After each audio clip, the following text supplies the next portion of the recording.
A very good morning, ladies and gentlemen. A warm welcome to the Infrastructure Conclave 2025. May I request everyone to please take your seats. We begin shortly. Request you to kindly take your seats.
Good morning, ladies and gentlemen. Welcome to Infrastructure Conclave 2025. We request everyone to take your seats. Keep your cell phones on silent mode so that we do not disturb the ongoings of the conclave. And I'd request all of you to guide your eyes towards the big screen. As we begin this event, can we have the audiovisual, please?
Distinguished dignitaries, esteemed leaders from government and industry, respected members of the media, ladies and gentlemen, a very good morning to you all. I'm Khyati Kawa, your host for the day, and on behalf of the National Bank for Financing Infrastructure and Development, it is my privilege to welcome you to the Infrastructural Conclave 2025, a forum dedicated to advancing India's infrastructure, ambitions with innovation and partnership. Ladies and gentlemen, this conclave is more than a gathering. It is a confluence of leading voices in infrastructure. Here, regulators, investors, developers, lenders, and multilateral agencies come together to exchange insights, foster collaboration, and shape the roadmap for India's infrastructure ecosystem. In doing so, we reaffirm our shared commitment to building resilient, inclusive, and sustainable infrastructure for a Viksit Bharat 2047. As it is customary to commence every auspicious occasion with the lighting of the ceremonial lamp, a symbol of knowledge, wisdom, and collective progress, may I now invite our distinguished dignitaries to kindly join us on stage for the lamp lighting ceremony. May I please invite Mr. Siva Subramanian, Raman Chairperson, PFRDA. Please welcome him with a huge round of applause. I'd also like to invite Mr. Tuhin Kanta Pandey, Chairman, SEBI, to please join us. Ladies and gentlemen, please welcome. I'd also like to invite Mr. M. Nagaraju, Secretary, DFS, Ministry of Finance. And I'd like to invite Mr. Rajkiran Rai, Managing Director, to please join us as well. I'd also like to invite to the stage Mr. Samuel Joseph Jebaraj, DMD LPF, Mr. B.S. Venkatesha, DMD CRO, Ms. Monica Kalia, DMD CFO, to please join us for the ceremonial lamp lighting ceremony.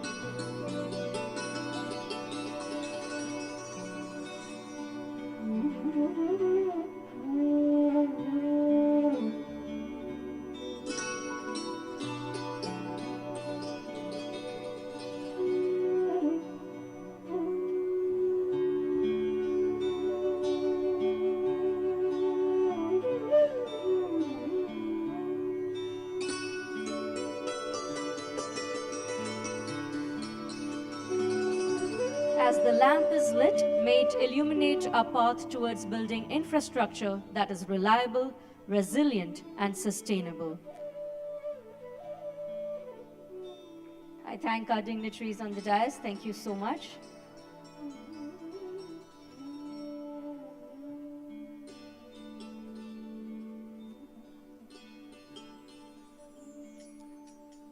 Thank you, esteemed dignitaries, for gracing the ceremony and marking the formal commencement of the Infrastructure Conclave 2025.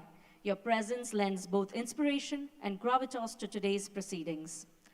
Now, to set the tone for today's deliberations, it is my privilege to invite Mr. Rajkiran Rai ji, Managing Director, National Bank for Financing Infrastructure and Development, to deliver the welcome remarks. Mr. Rajkiran Rai ji is a banker with 38 years of experience at leadership and institution building across the banking and financial industry. Prior to his current role, he served as Managing Director and CEO at Union Bank of India, one of the largest commercial banks in India, for 5 years during the tenure 2017 to 2022, wherein he oversaw successful amalgamation of Andhra Bank and Corporation Bank into Union Bank of India. Mr. Rai has held key positions in his career, including chairman of the Indian Banks Association, contributing to the Banks Board Bureau, and advising on training and development in public sector banks. He has also been conferred honorary fellowship by the Indian Institute of Banking and Finance in recognition of his contribution to the field of banking and finance. Ladies and gentlemen, I request you to please join me in welcoming Mr. Rai to the stage.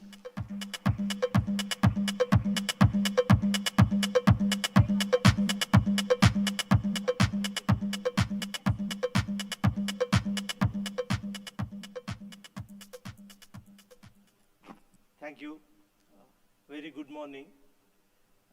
Respected Shri M. Nagaraju sir, Secretary, DFS, Mr. Raman Chairperson, PFRDA,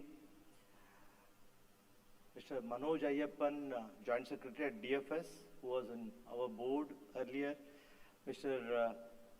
Rajneesh Karnatak, MD of Bank of India, Mr. A.K. Goel, CEO of IBA, first CEO of Punjab National Bank, my directors on the board, Mr. Suresh Patel, Mr. Shriram, Mr. Prabhakar, Mr. Dinesh Pant, MD of LIC, all senior executives from financial sector, representing various organizations, from multilaterals, very, very hearty welcome, ladies and gentlemen. Today is a great day for NAFED. We are a new organization set up as part of Viksit Bharat to achieve the goals of 2047. And in the last 2 to 3 years, we have carved out a space for ourselves in infra, trying to look at, like in addition to financing, looking at all the developmental agendas. And with a great support from government and regulators, we have come a long way. If you remember last year Conclave, we were struggling with the regulations, basically on the project finance and the guidelines around that, the expected default rates around infra and other project financing. 1 year now, I think a lot of progress. All the final guidelines on project finance are very, very favorable. I think the ecosystem has accepted that infra as asset class is quite safe now. I think it's a time to take it forward. And with that, I have a small presentation now, which actually, which will actually show the faces in what happened in last decade. It is time to look back and see what we have achieved, trying to quantify what is required to be done in the next few years and how we are going to go about it.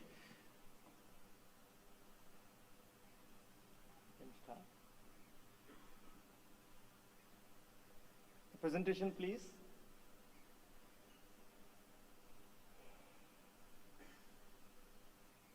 Yeah, these are the multiple sectors actually where, just a minute.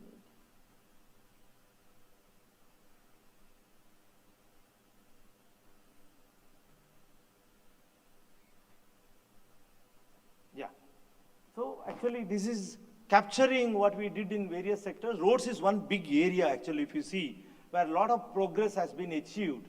So India today has the second largest road network after United States. And our national highway network has expanded by 60%, growing from almost 91,000 kilometers in 2014 to 1,46,000 kilometers in 2025. The speed of highway construction, this is something, it's a contribution of the policy changes, which has nearly tripled from 11.6 kilometers per day to almost 34 kilometers per day. Then high-speed corridors, which is the last few years recognition that we need to build and bring down logistic cost. High-speed corridors has seen a massive growth. Just 93 kilometers in 2014 and 2,474 kilometers in 2025. Then the 4-lane highways has grown 2x. Then Bharatmala Pariyojana, the total length of 34,800 kilometers has been planned, and 24,645 is already achieved actually. Then Gram Sadak Yojana, connecting the rural areas. We have done a massive work there. About 7.8 lakh kilometers of rural roads have been built, and we have a plan to connect 25,000 more rural habitats by 2029. Several iconic projects actually have come through now, like Atal Tunnel, Delhi-Mumbai Express, Char Dham, Sudarshan Setu, Maitri Setu, Dola Sadia Bridge. They have been all completed. Very class projects actually. We have seen many of them getting inaugurated in the last few years. Then the next sector comes is railways, actually where a lot of allocation has happened. While not a much, like roads have absorbed a lot of credit, but railways still actually, is going through more of budget allocation and their own internal reserves. But we are seeing gradually this also coming to the private sector. India is the 4th largest rail network behind US, Russia and China. third largest metro network in the world. See, when we talk of India being the third or fourth largest economy, it is just not going to happen like that. This is really pushed by the infra what we are building. So, India had in 2025 about 1,000 kilometers of metro lines in operation, up from just 248 kilometers, and about 45,000 kilometers of railway tracks have been upgraded. 68 Vande Bharat trains, 3 Amrit Bharat trains, 2 Namo Bharat rapid rail system operating already. Then more than 45,000 kilometers of broad gauge rail network was electrified in the last 1 decade. Then Kavach safety net deployed. Then dedicated freight corridors, almost 96% complete. Then freight loading grew from 8,473 metric tons to 14,200 metric tons. Then the new bridges, New Pamban Bridge, Chenab Bridge, Kosi Rail, these are the new developments. Similarly, on the port side, actually, this is something wonderful which has happened. Port capacity has doubled to 2,762 million metric tons. Cargo handled has gone to 1,594. The vessel turnaround time, this is where we talk of logistic costs coming down, and the turnaround time has come down from 93 hours to 49 hours now. Similarly, inland waterway is another project which is going on very well. It has surged 710%. Similarly, national waterways notified has moved from 5 to 111. Then lighthouse tourism visitors have grown from 4.34 lakhs to 18.63 lakhs. Sagarmala program, actually, like 277 projects are completed. Then Sagarmala 2.0 is launched. About 40,000 crores of support and 12 lakh crores of investment plan. Seafarers have grown from 1.17 lakh to 3.2 lakh, and women seafarers have grown up by 10x actually. Then the IMEC corridor is another big initiative which is being planned during our G20 presidency, and it will cut logistic cost by 30% and transit time by 40%.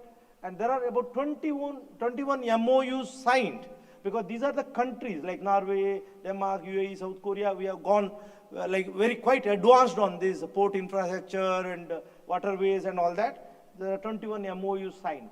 Similarly, on the airport side, this is another big achievement. India now ranks as the third largest market in the world in terms of departing air passenger traffic, only behind US and China. India now leads the world with 15% women pilots. We now have 160 operational airports, up from 74 in 2014, which also includes 2 water aerodromes and 13 heliports. The Udan scheme has opened up 625 routes, activated 88 airports, enabling 1.5 crore passengers to fly on RCS flights, and 3.05 lakh flights operated. Digi Yatra, another digital initiative, is already activated with almost 5.2 crores of registered users. Then the first air ambulance service is launched in 2024, and then the baggage arrival, you would have seen actually monitoring, it has come to less than 30 minutes now. Similarly, urban infra, this is one area all of us have to come together and work, even though there is a lot of work happened, but then here a lot of innovations are needed, and today actually one of the panel will deliberate on this. Actually, we have also planned our panels in such a way that a lot of quality inputs will come, what is the way forward for this. So the logistics sector has benefited from the implementation of GST, the digitization and infrastructure upgrades, contributing to India's improved ranking in the World Bank Logistics Performance Index, which has improved from 238 from 54. The rollout of smart cities, the metro rail projects and urban mobility solutions has improved livability in major urban areas. 1.5 lakh crore invested in smart city project, about 93% of them are completed. 1.16 crore homes sanctioned, and out of that 92 lakh are completed under PM Awas Yojana. India's metro network grew from 248 kilometers to 2013 kilometers, helping in actually urban mobility. Already the ridership has moved up to 1.12 crores. The energy sector, another big achievement of our country, where the renewable energy has reached 223 gigawatts, which is almost 50% of our energy capacity today. We are already there. And record nearly 30 gigawatts added during 24-25. The solar capacity has grown from 2.82 gigawatts in 2014 to 107.9 gigawatt by June 25, the tariffs dropping by 65%. The wind energy capacity reached 51 gigawatts and the nuclear power about 8.78 gigawatts. National Green Hydrogen Mission, about 8 lakh crore investment envisaged, 6 lakh jobs and 5 million metric tons of green hydrogen capacity by 2030. Similarly, Surya Ghar Yojana, actually as a rooftop, it is installed like about 11.88 lakh already, and the digital access to subsidies. The PM Kusum, because solar when it was started, we wanted it closer to the place where it is used, but somehow there is a heavy load on transmission now because the solar is focused on 3-4 states. With the Kusum scheme, we are taking it closer to the farmers and the places where it is getting utilized. Similarly, Ujala scheme, actually 36.87 crores of LED bulbs have been distributed for efficient utilization of power. This is something which has happened in multiple sectors, lot of investment, still long way to go. I'll just touch on how this capex is moving.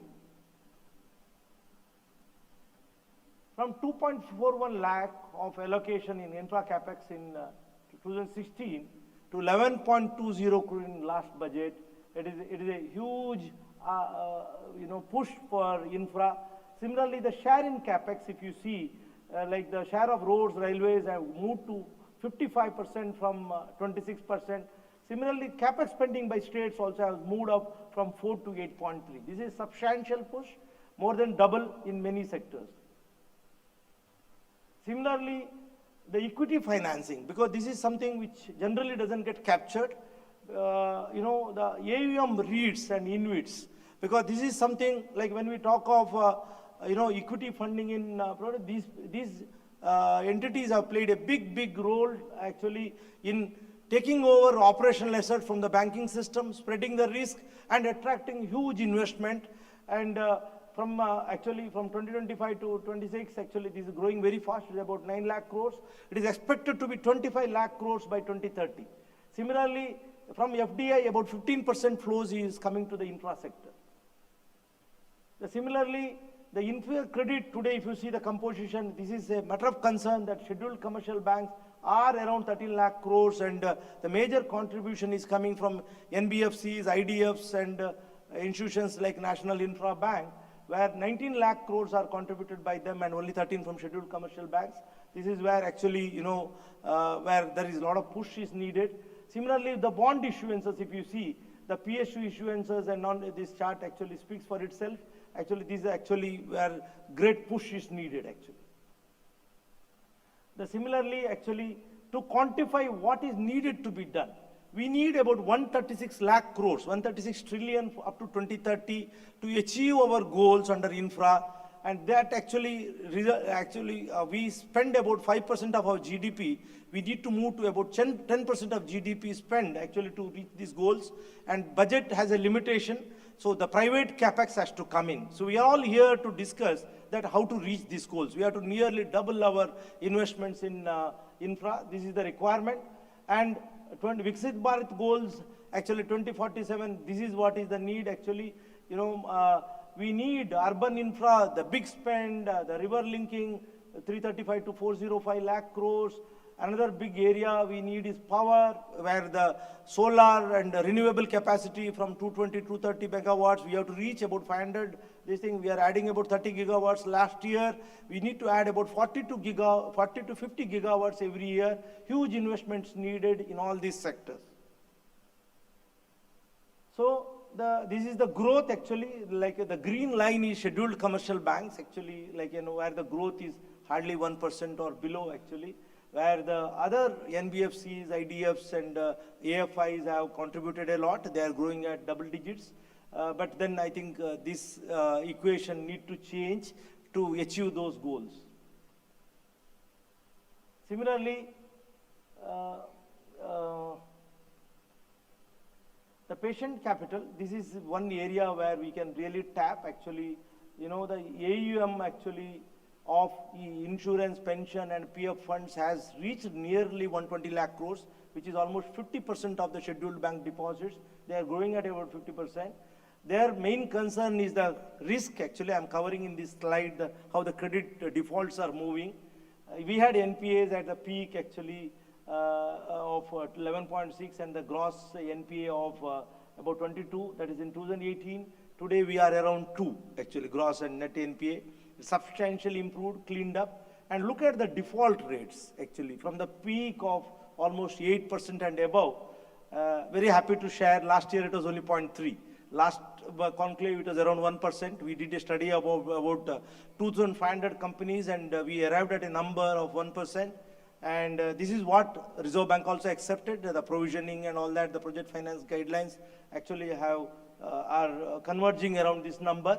Last year it has come down further to 0.3, and at the time that insurance, pension funds take a call, when all the foreign entities, insurance, pension funds are coming in and raking in all the profits.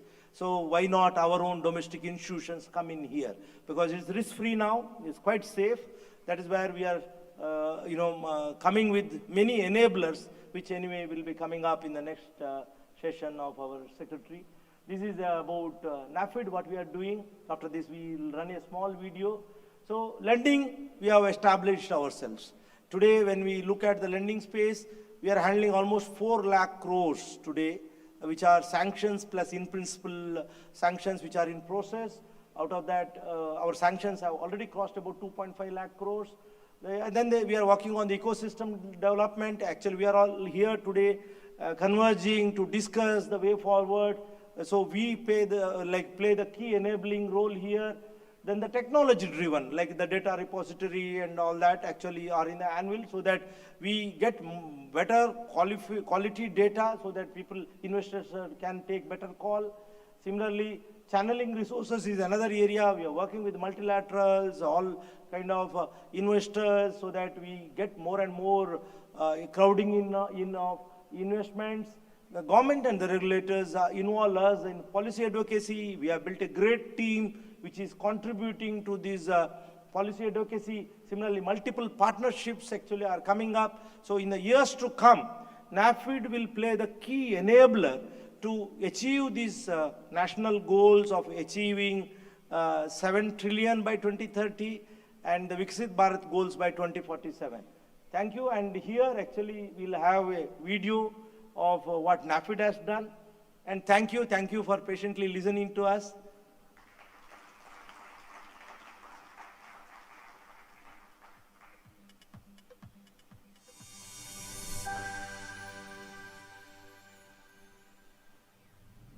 At the heart of progress lies connection. At the National Bank for Financing Infrastructure and Development, we don't just fund projects, we shape futures. Every investment is a promise that the capital we channel today will build stronger communities, protect the planet, and open doors for generations to come. Infrastructure financing is a very specialized financing.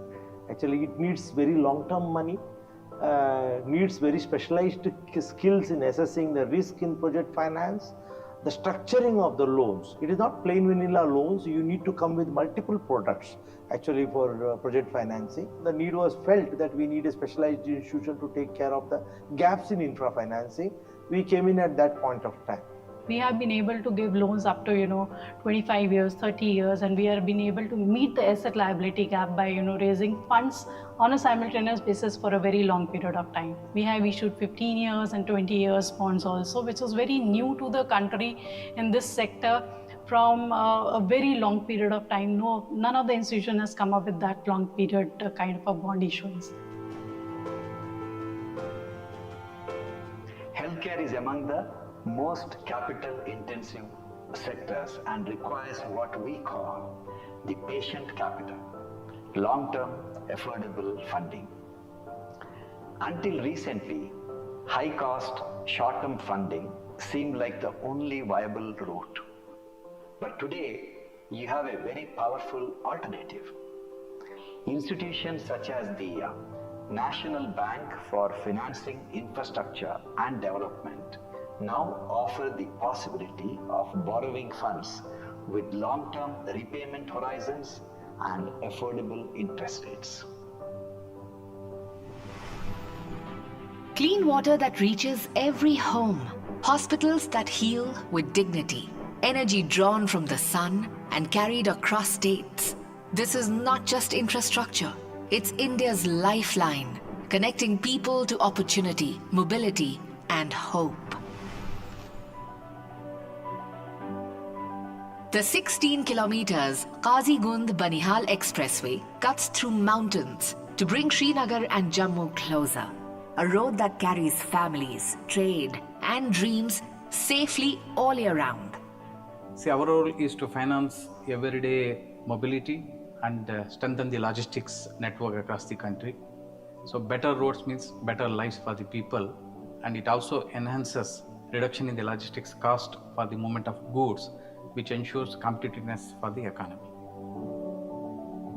The project has reduced the distance between Srinagar and Jammu by about 16 kilometers, and that saves about 1 hour of time, which is very significant. It also helps some of the remote communities in that region get a vital link towards healthcare, education facilities. Every day, about 10 lakhs is saved on fuel costs alone, apart from the benefits to the environment by the reduction in emissions as well. Old highway था, उसमें jamming बहुत रहती थी, स्लाइडें आती थी और traffic halt बहुत ज़्यादा होता था। पहले हमें डेढ़ घंटा कश्मीर में पहुंचने में लगते थे, आज हमें 10 से 15 मिनट में हम कश्मीर पहुंच जाते हैं। बर्फ़ में भी हम आराम से जा सकते हैं 10 से 15 मिनट में।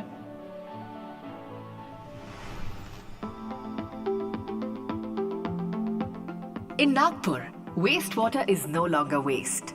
The sewage water treatment plant turns it into a vital resource for thermal power, proving that sustainability can flow through every system.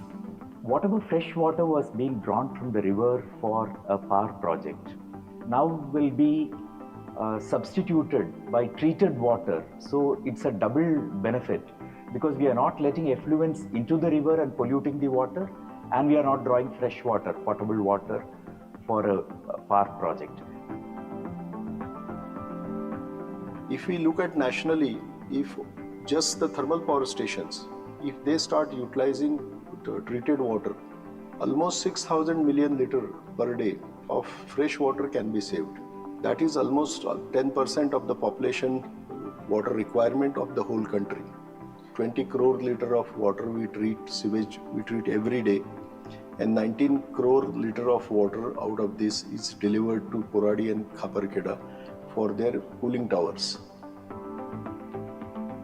And this is a model which can be replicated across the country by many other municipal corporations which have a water body nearer to that.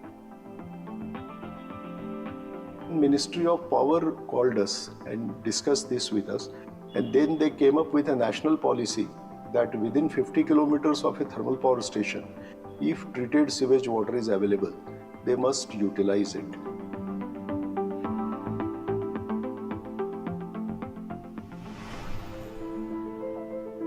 In Khavda, Gujarat, the desert sun powers the world's largest single-site renewable energy park, a landmark in India's journey towards clean, limitless energy. This is where the finance comes into climate action. If you look at the particular solar park of Khavda, it is almost spread across 72,600 hectares of land, where it is committed to produce 82 billion tons of green energy. So this is something which ensures the delivery of clean energy and meeting the national goals which has been committed at the international level. Our Khavda plant, at its peak, is expected to supply energy to over 17 million houses, and this in turn could help avoid more than 63 million tons of annual carbon emission by 2030. This project is setting a global standard by transforming a large-scale wasteland into a renewable energy hub. This will foster local employment opportunity by creating over 15,000 green jobs.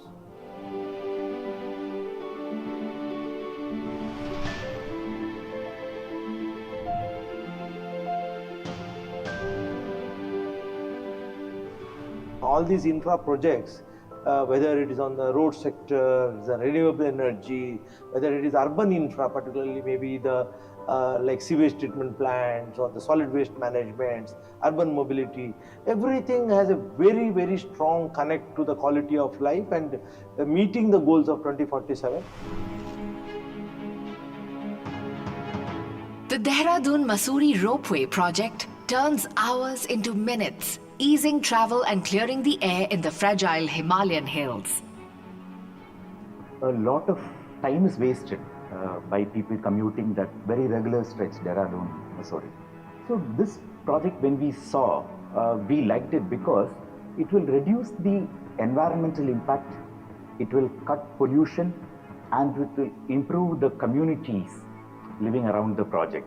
Actually 12,000 cars, buses, as well as two-wheelers are traveling between Dehradun and Mussoorie. I would sincerely hope that we are able to convert in the long run anywhere between 25 to 35% of this vehicular congestion to a cleaner, pollution-free source of moving to Mussoorie. Mussoorie में जाम जो लगता था, traffic jam लगता था, वो नहीं लग पाएगा। यहाँ से लोग ट्रॉली से ही जाएंगे। गांव वालों को रोज़गार मिलेगा, दुकान करने का मौका मिलेगा और हर रोज जो कैफ़े है, रेस्टोरेंट है, छोटे मोटे सबको बेनिफिट है इसमें।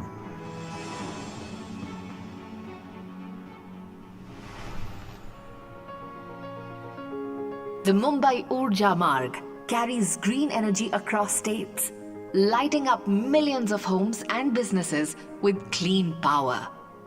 The particular project of Mumbai Urja is actually to strengthen the western and northeastern region, and it ensures the resilience of electricity network. It ensures integrating the green energy, and at the same time it provides stability in the grid. Through this line, Mumbai will be able to access the green power available in different parts of the country such as Rajasthan, Gujarat, and bring all of that green electrons through the trunk network, allowing the average Mumbaiker to give back to the planet by consuming green power, which will now be available through this line. So 3 very big benefits: lifeline of Mumbai, uninterrupted power, improve the air quality levels, and Mumbai goes green.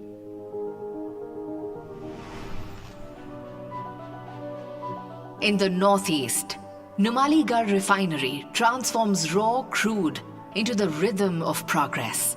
It powers journeys and drives industries. Every drop refined here fuels a future without limits.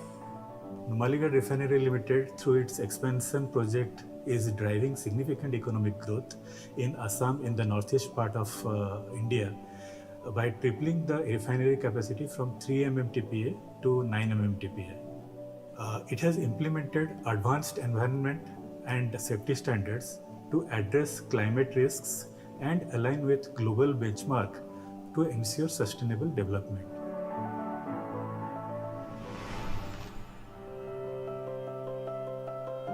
In Navi Mumbai, NMDC Data Center is India's digital fortress.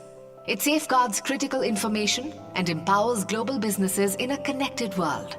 I think RBI has very critically said that no, our financial data has to be within our country. So these data centers which are coming into the country, they are playing a huge role. Not only meeting the needs of the Indian customers, they are also meeting the needs of the foreign customers who are coming into India. And I think this will help India scale in the new league within the geopolitical issues. We don't have to go outside the country to host our critical data. So it's important from a sovereignty perspective. It's important from a data security perspective. Allows us to provide world-class data facilities, whether it is normal CPU facilities to banks and other institutions, or it's high-end GPU facilities for India's AI infrastructure. When we look at a project, it should not only be relevant today, but it should be relevant for future generations, because infrastructure is an asset we create for future generations, and hence sustainability and resilience are very, very key aspects of our due diligence. We are looking at bringing some blended finance, which means the cost of funds for specific uses may be little lower than what it has been in the market.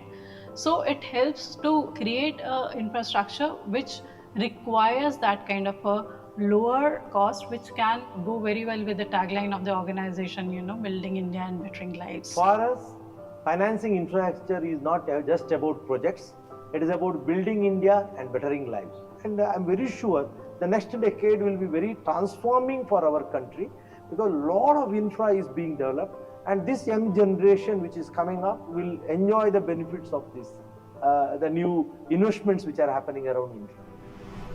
Every bridge, every pipeline, every hospital we help build has one purpose: to touch lives. We are not just financing projects.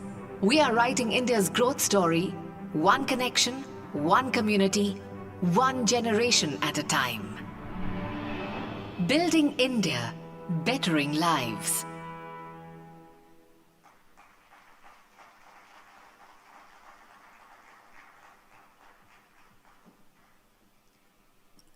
Yes, we are building the nation's infrastructure, creating high impact on how we travel, whether it's through our roads projects or through the cable and ropeway travel, which makes it easy, not just easy, but also safer. We're also creating greater social impact through social infra projects like hospitals, sustainable renewable energy projects, and many more that National Bank for Financing, Infrastructure and Development has financed. These projects are already underway, and we will see the results and impact real soon. I'd also like to take a moment here to thank you, Mr. Rai, for that thoughtful address. Your words have beautifully framed the aspirations of the National Bank for Financing, Infrastructure and Development and the significance of this conclave in shaping India's infrastructure journey. Ladies and gentlemen, as we move forward in this conclave, we'd also like to welcome and felicitate our dignitaries on the dais. So may I please invite first our Managing Director, Mr. Rajkiran Rai ji, to please join us on stage.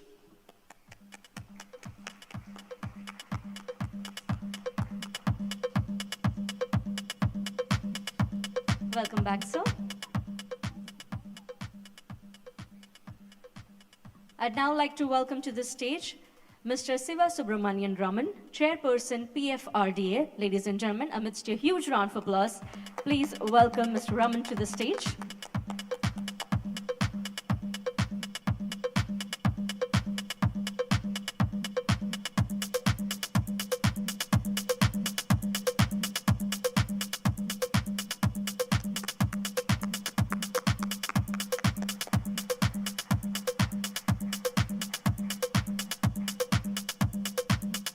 Thank you, sir, for gracing us with your presence. I'd also now like to invite to the stage Mr. M. Nagaraju, Secretary, DFS, Ministry of Finance. Ladies and gentlemen, please join us in welcoming Mr. Nagaraju to the stage.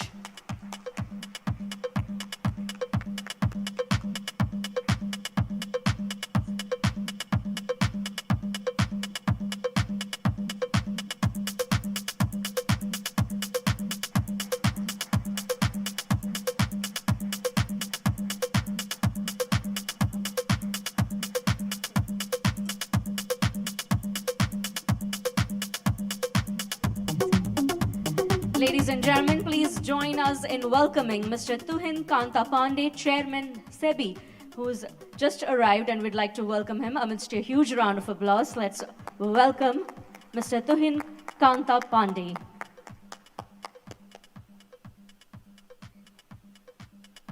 May I please invite Mr. Tuhin Kanta Pandey to please join us on stage.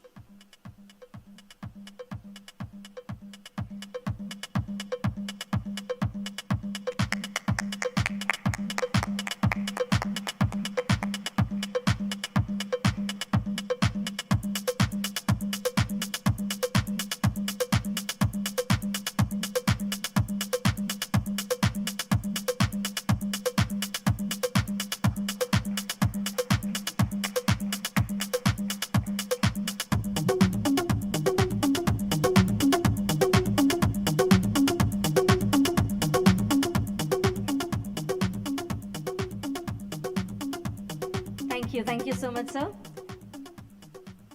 Once again, we'd like to thank all our dignitaries for taking the time and being present here at the conclave. We thank you so much.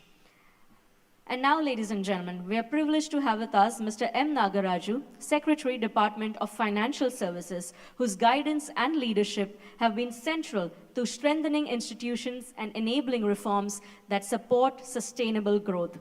Mr. M. Nagaraju, IAS, is a 1993 batch officer of the Tripura Cadre, is the Secretary of the Department of Financial Services, Ministry of Finance. He holds a postgraduate degree from the University of Hyderabad. Over his career, he has served in key roles at the state, national, and international levels across sectors such as finance, public administration, tribal welfare, industry, healthcare, and international economic relations. In Tripura, he held posts including District Magistrate and Principal Secretary in multiple departments. At the center, he served in the Department of Economic Affairs 2004 to 2008, and later as advisor to the Executive Director at the World Bank 2008 to 2012. He was also a visiting scholar at the University of Pennsylvania and Stonehill College. Prior to his current role, he served in the Ministry of Coal as Joint Secretary and then Additional Secretary. He assumed charge as DFS Secretary in August 2024.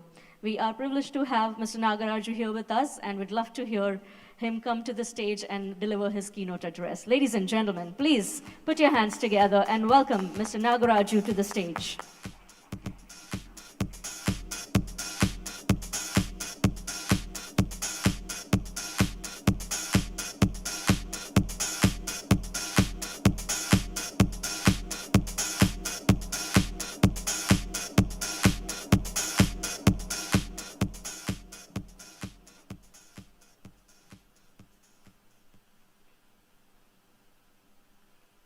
Good morning, ladies and gentlemen.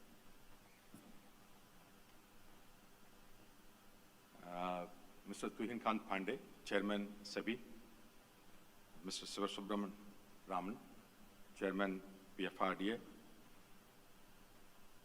and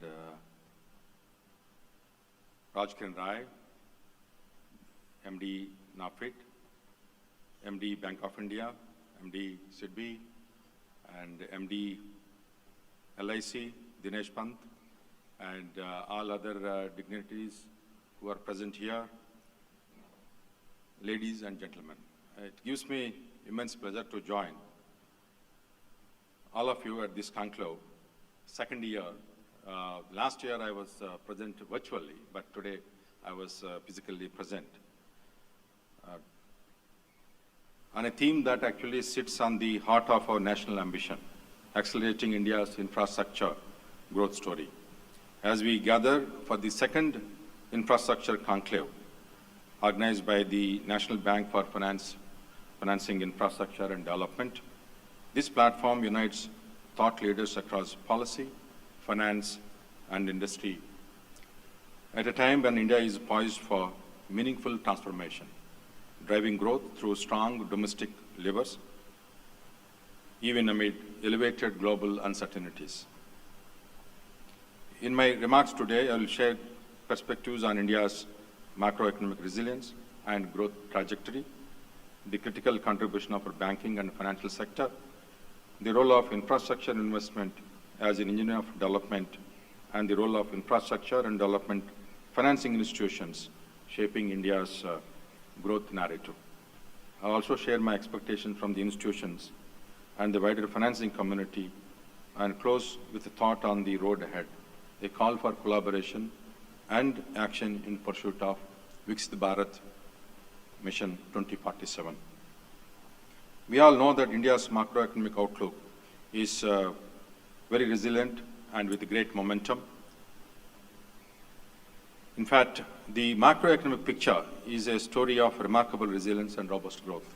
Just last month, India has marked 79 years of independence. Over these decades, India has traversed an extraordinary journey of transformation. We have progressed from an economy once reliant on imports for basic necessities to becoming a food surplus nation, contributing to global food security. India today ranks among the world's top 6 manufacturing countries. And with our skilled labor force, progressive governance, and conducive business climate, we are poised to emerge as a global manufacturing powerhouse. In the services sector, India's share of global export has doubled from under 2% 15 years ago to over 4% now, a testament to capable human capital and forward-looking policies of India that turn ideas into action. This long-term development has endowed our economy with agility and adaptability. Even in the face of elevated global uncertainties, India's economy has grown remarkable resilience and remained among the world's fastest growing major economies, averaging nearly 8% annual GDP growth over the last 4 years. The most recent quarterly GDP growth was 7.8%, the highest in the last 5 quarters. Our external sector position is comfortable. The current account deficit in the last quarter was under 0.5% of GDP, even as net services exports continue to rise. India's contribution to global GDP growth is projected to increase from about 6.5% in 24 to nearly 9% in 2030, underlining our rising influence in the world economy. We are also firmly on the path of fiscal consolidation with improved quality of expenditure. With these strong fundamentals, India is on course to become the third largest economy in the near future and achieve the status of a developed nation by 2047, the centenary of India's independence. This macroeconomic success story sets a solid foundation for our infrastructure ambitions. It tells the world that India's growth is not only resilient, but also driven by reforms and prudent policies, making us a key engine of global growth and a potential leader in shaping the post-pandemic global economic order. Complementing the economy's strength, Indian banking and financial sector has emerged as a pillar of resilience. In 24-25, public sector banks outpaced their private counterparts in credit growth, marking a shift not witnessed over a decade. With the share of net performing as loans below 1%, capital adequacy comfortably well above regulatory requirements, and credit concentration gradually trending downwards, the banking sector today stands in its best shape, making it best prepared to navigate the adversities. Similarly, non-banking financial companies also have built resilience with a robust profitability and low stress. Together, these trends point to a robust, adequately capitalized financial system that is well positioned to serve the aspirations of Viksit Bharat. With a robust macroeconomy and the financial sector as the backdrop, infrastructure investment emerges as the critical engine driving India's growth and our vision of Viksit Bharat. The Government of India has accorded highest priority to infrastructure development as a potent lever for productivity and inclusive development. Centre's total infrastructure investment outlay has risen to 19.79 trillion for FY 25-26, an increase of 16.4% over the previous year's revised budget estimates. To put this in perspective, the central government's capital expenditure is budgeted at 5.5% of GDP in financial year 26, up from 5.2% in financial year 25, the highest it has seen in several decades. This sustained fiscal push underscored the government's commitment to building modern infrastructure at a great pace and scale. Beyond budgetary spending, a host of enabling reforms and initiatives have been introduced to accelerate infrastructure development and financing. Please allow me to highlight a few key features that are shaping India's infrastructure growth story. To broaden the financing sources and developing the bond market, National Bank for Financing Infrastructure and Development has been mandated to set up a partial credit enhancement facility for corporate bonds for infrastructure. This facility will help lower-rated infrastructure issuers improve their credit ratings and tap the bond market for funds. By enhancing credit and reducing risk, PCE will unlock fresh capital for infrastructure and reduce over-reliance on traditional bank lending, thereby diversifying the risk across the financial system. Further, we recognize that harnessing private sector efficiency alongside public investment is vital. Every infrastructure ministry has been tasked to prepare a 3-year pipeline of projects under the PPP mode. To further support private sector participation, access to relevant geospatial data and maps from PM Gati Shakti portal have also been proposed to aid better project planning. Next, keeping in view the rapid pace of urbanization, a new urban challenge fund with a corpus of around 1 lakh crore has been established. This fund will support cities in expanding and modernizing infrastructure from public transport to utilities, ensuring urban centers can meet the evolving needs of our citizens and continue serving as engines of growth. Also, we are also expanding what infrastructure entails. The harmonized master list of infrastructure has been broadened to include large ships and tourism infrastructure, such as hotels in top tourist destinations. This is aimed at strengthening our logistics infrastructure, generating employment and new economic opportunities through multiplier effects of travel and trade. It recognizes sectors like tourism as significant drivers of growth and job creation. To modernize maritime infrastructure, the Maritime Development Fund has been planned with a 25,000 crore corpus, providing both equity and debt financing to support the sector's long-term growth. Further, states are key partners in infrastructure's push. In the recent budget provides an outlay of 1.5 trillion in 5-year interest-free loans to states. This gives the state governments additional financing for capital investments, while also incentivizing to pursue reforms. It's a significant boost to state-level infrastructure projects across transportation, urban development, health, education, and many more.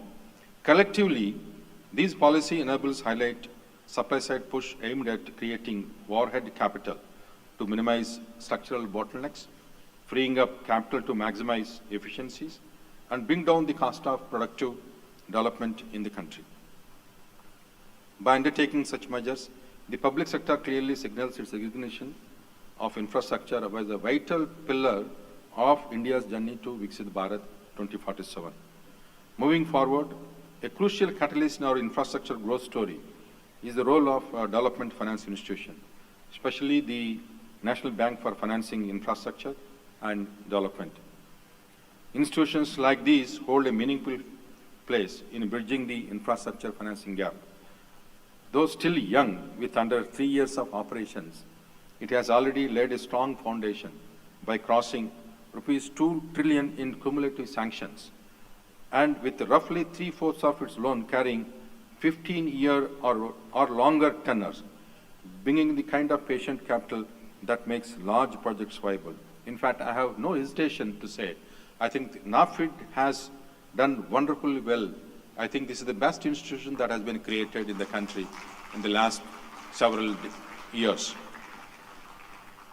It has broadened its reach to 17 of the 37 infrastructure subsectors within a short span of time, and launched a partial credit enhancement product to deepen the bond market, and begun quick equity deployments alongside partnerships with the multilateral development banks for co-financing, technical assistance, and capacity building.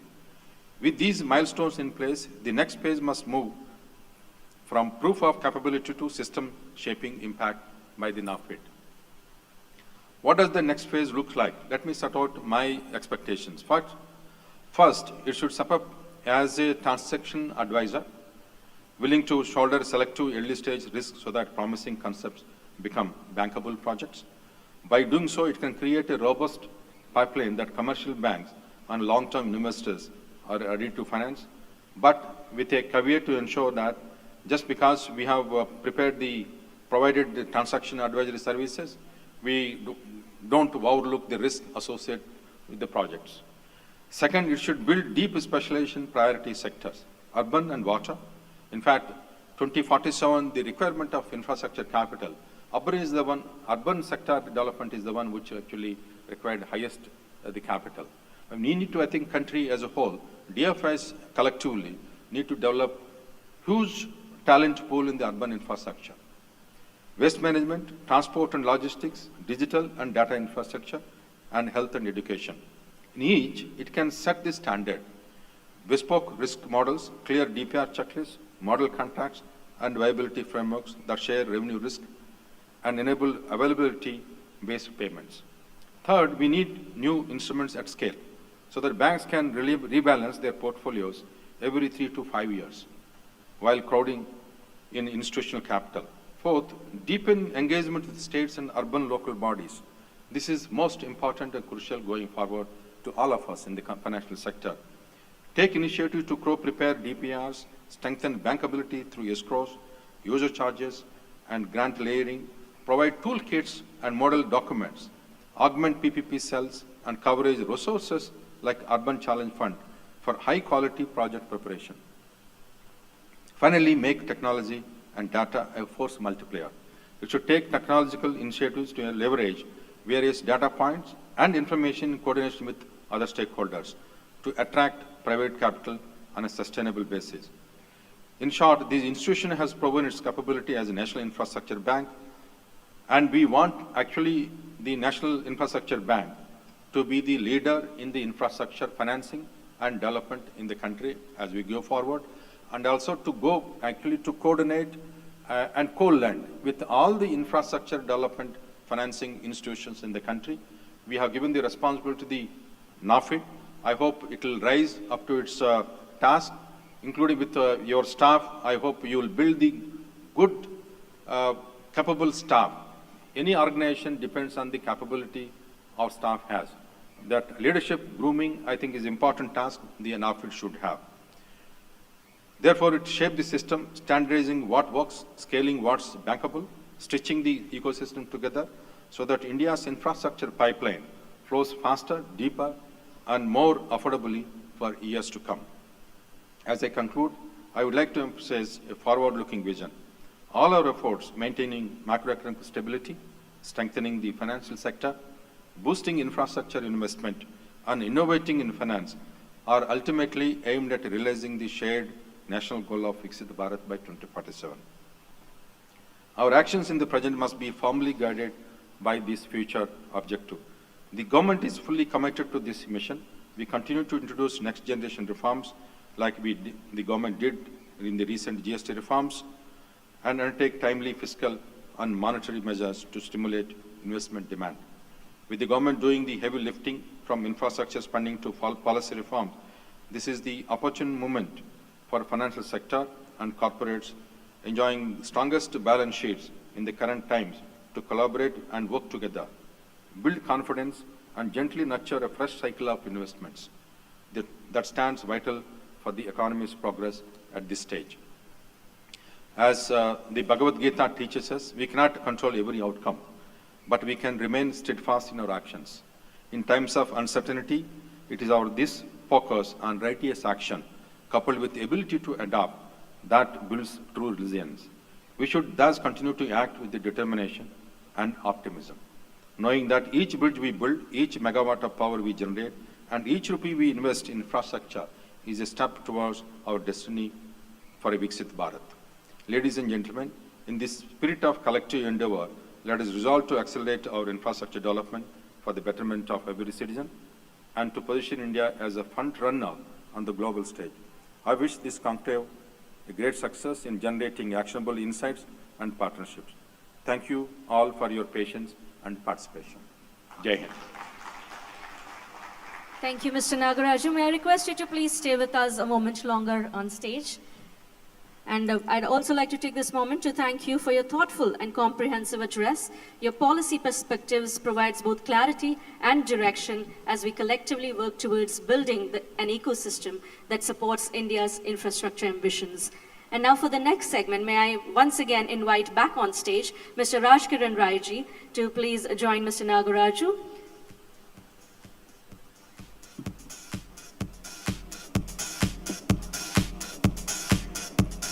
We will be launching a new product, the partial credit enhancement product here on the dais. And I'd request Mr. Nagaraju to please do the honors and launch this new product, partial credit enhancement.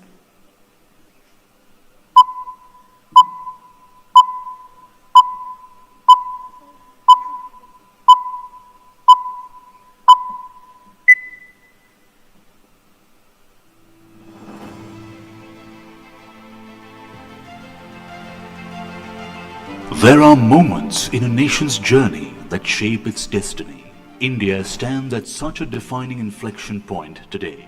From being one of the fastest growing major economies to crossing the $4 trillion GDP milestone, India has shown remarkable resilience and ambition. Now, the vision of becoming Viksit Bharat by 2047 must be powered by sustained growth and world-class infrastructure, enabling seamless connectivity, efficient logistics, and inclusive urbanization. Infrastructure investment needs are soaring from 59 trillion rupees in FY 21 to 25 to nearly 100 trillion rupees by FY 26 to 30. Traditional sources, primarily bank lending, are constrained by asset liability mismatches and concentration risks. Exposure norms in banks pose challenges for large ticket lending. The bond market, despite its potential, has played a limited role in infrastructure funding. Institutional investors demand high credit ratings due to regulatory requirement that most infrastructure issuers can't meet. To build the future, India must unlock innovative financing solutions. NABFID will set up a partial credit enhancement facility for corporate bonds for infrastructure. To boost the infrastructure sector, in the Union Budget 2025, many innovative initiatives were announced, and one of the critical initiatives is partial credit enhancement. Reserve Bank of India's recent guidelines paved the way for a product which would encourage bond issuances and widen investor pool. Credit enhancement limits have been significantly increased up to 50% of the bond issue size, compared to just 20% earlier. The scope of eligible instruments has also widened. A broader set of credit providers can be served now, including not just banks. NBFCs, HFCs and AIFIs can also provide PCE facility. And importantly, the capital requirement for providers has been relaxed. Together, these changes aim to deepen India's bond market, attract long-term investors and unlock the capital needed to build the nation's future. In the current bond market, low-rated issuers attract a limited investor pool, high borrowing costs and elevated risk perceptions, making it difficult to raise capital efficiently. With partial credit enhancement, issuers benefit from improved credit ratings, access to a wider investor pool like insurance and pension funds, lower borrowing costs, reduced risk, increased investor confidence, and enhanced market access for lower-rated issuers. We are also in process of partnering with multilateral development banks to maximize impact and unlock additional value for stakeholders. As we look ahead, our commitment remains strong to deepen and diversify India's bond market through innovation, collaboration, and resilience. With that vision in mind, we warmly invite all stakeholders to join us in this journey of strengthening our bond market and unlocking its full potential together.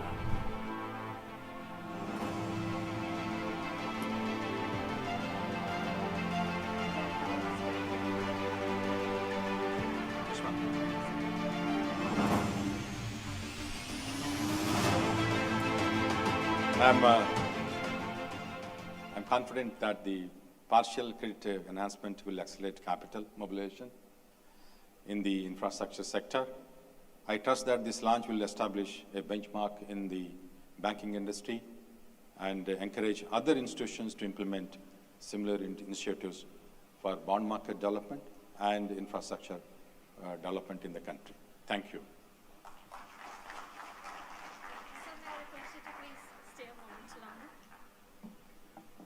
Thank you. Thank you so much, Mr. Nagaraju. May I please invite back Mr. Rajkiran Rai ji to join him on the dais. Ladies and gentlemen, that was indeed an insightful overview of the PSE product and its potential impact. As we move ahead, we now come to a very significant moment of the conclave. It is time for the launch of two landmark reports, which start with Partial Credit Enhancement Report. And I would like to invite to the stage Mr. Tuhin Kanta Pandey, Chairman SEBI, to please join our dignitaries on the dais. Ladies and gentlemen, please welcome.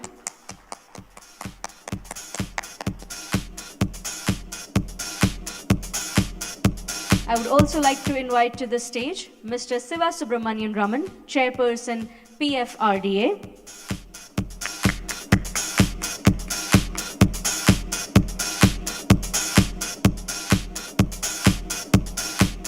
And for this report launch, I'd also like to invite to the stage Mr. Rahul Prithyani, Senior Director, CRISIL, ESG Ratings and Analytics, to join our dignitaries on the dais.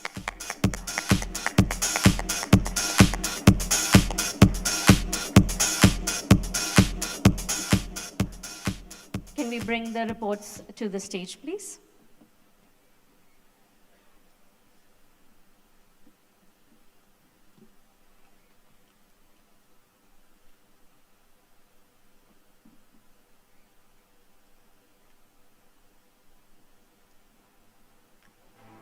I request our dignitaries to kindly launch the report by opening the ribbon. Yes, ladies and gentlemen, here it is, the Partial Credit Enhancement Report.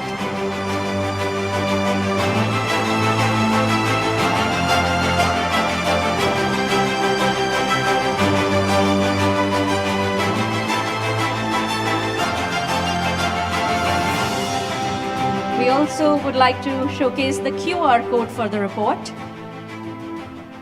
So you can quickly scan it and be able to view the report.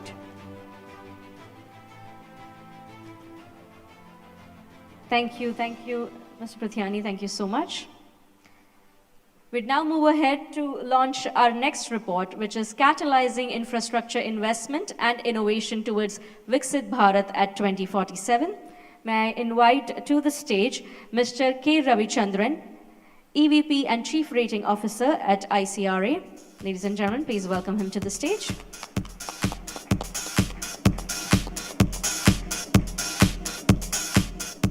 And can we please bring the report for Catalyzing Infrastructure Investment and Innovation Towards Viksit Bharat at 2047.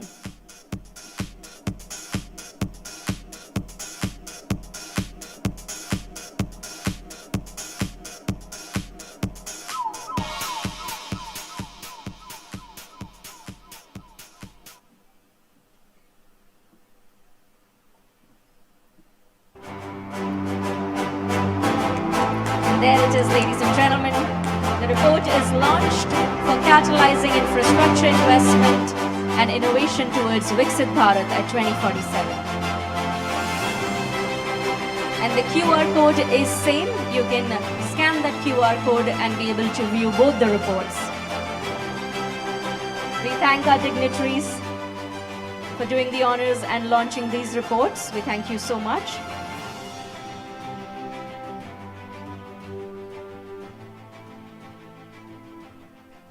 Moving ahead, ladies and gentlemen, our next keynote session brings us to the capital markets, the backbone of financing India's growth story.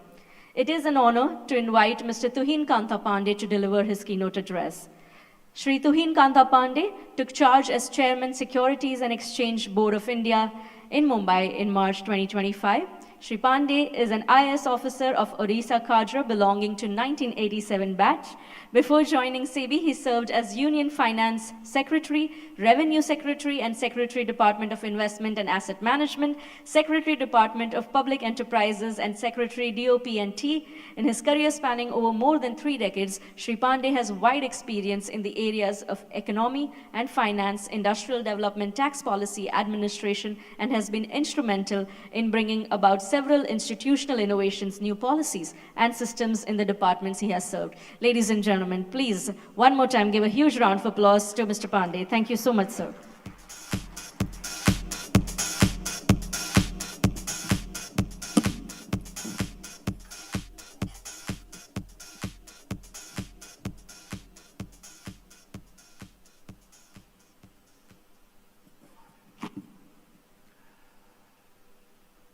Shri M. Nagaraju, Secretary, Department of Financial Services, Shri Sivasubramanian Raman, Chairperson, PFRDA, Shri Rajkiran Rai, MD, NAPFID, distinguished industry leaders and esteemed guests, a very good morning to you all.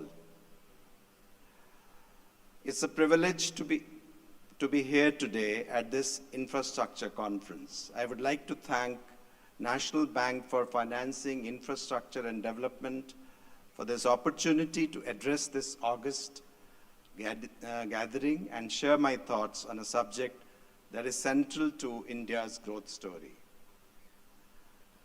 This infrastructure conference is a great platform to explore innovative solutions for financing, deliberate on challenges, share knowledge, and benefit from the diverse experiences of all stakeholders present here. I'm confident that today's deliberations will pave the way for fresh ideas and actionable strategies that will strengthen the foundation of India's infrastructure sector.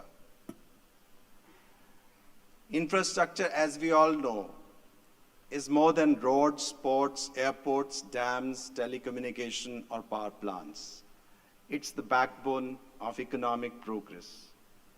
It's what connects producers to markets, people to opportunities, and India to its aspiration of becoming a $5 trillion economy and further to Viksit Bharat. A World Bank study finds that an increase in infrastructure has significant positive effect on country's GDP. India's own journey reflects this truth. Our highways, airports, metros, digital infrastructure have transformed the way we live and do business.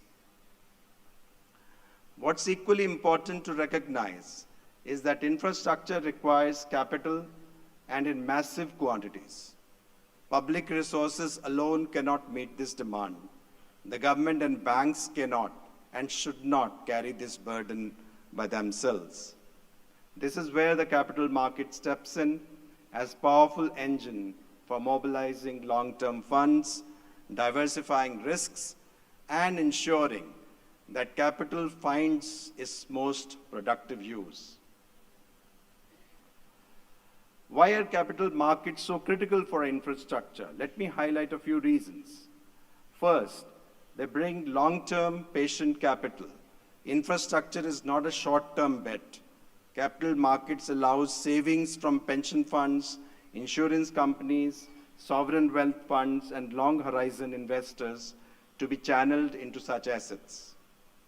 Second, they help diversify sources of finance. Relying solely on banks or government budgets exposes us to concentration risk.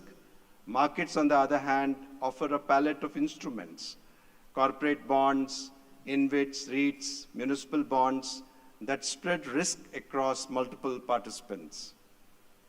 Third, they offer a risk-sharing model. For example, InvITs allow developers to monetize operational assets while investors gain access to stable, yield-generating infrastructure. And fourth, capital markets enforce discipline, transparency, and governance through disclosure norms, independent audits, and investor scrutiny. Put together, these features make capital markets not just financiers, but also guardians of quality and credibility in infrastructure projects. To strengthen the link between infrastructure and markets, SEBI has taken several measures to diversify and deepen financing avenues. Let me begin with the crucial role that our primary market is playing in meeting the capital requirements of infrastructure companies. Through diverse instruments such as IPOs, right issues, FPOs, QIPs, preferential allotments, and private placements, companies in the infrastructure are able to raise long-term equity that fuels their expansion. Some of India's leading infrastructure companies, each with a market cap of over 50,000 crore, together account for nearly 1/5 of the total market cap of listed companies. Over the last decade, infrastructure sectoral indices have delivered annualized returns in the range of 12 to 14%, underscoring the sector's ability to generate steady value for investors. The primary market thus serves as a vital enabler of growth and expansion of infrastructure ecosystem. Alongside the primary market issuances, the real estate investment trust REITs and infrastructure investment trusts, that is InvITs, have emerged as one of the most promising avenues for channelizing long-term capital into infrastructure and real estate.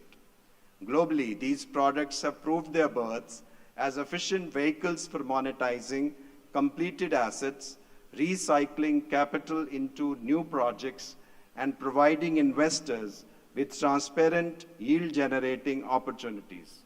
In India, too, REITs and InvITs have gained traction over the past few years.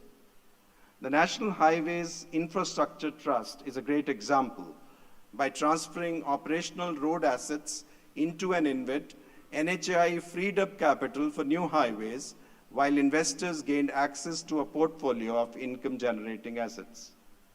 At present, SEBI registered 5 REITs and 23 InvITs have mobilized 1.5 trillion rupees over the last 5 years, with an asset under management of rupees 8.7 trillion rupees, that is 8.7 lakh crore, as at the end of FY25. These figures demonstrate the growing scale and acceptance of REITs and InvITs as mainstream investment vehicles. To further strengthen this growth trajectory and promote ease of doing business, SEBI has introduced a series of enabling reforms. Some of the recent measures include expanding the scope of strategic investor for REITs and InvITs to facilitate wider investor participation. 2. Reclassification of REITs as equity for investment by mutual funds. 3. Introduction of SM REITs to make smaller real estate assets more accessible to retail and institutional investors. 4. Mandating investment managers of InvIT and manager of REITs to provide an option to the unit holders to attend the meeting through video conferencing or other audiovisual means for all unit holder meetings.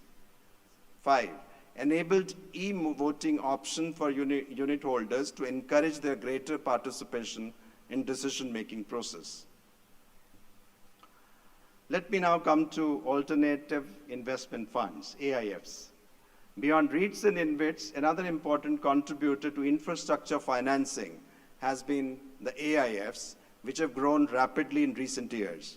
These specialized funds can pool resources from sophisticated investors and direct them into infrastructure projects that need patient capital.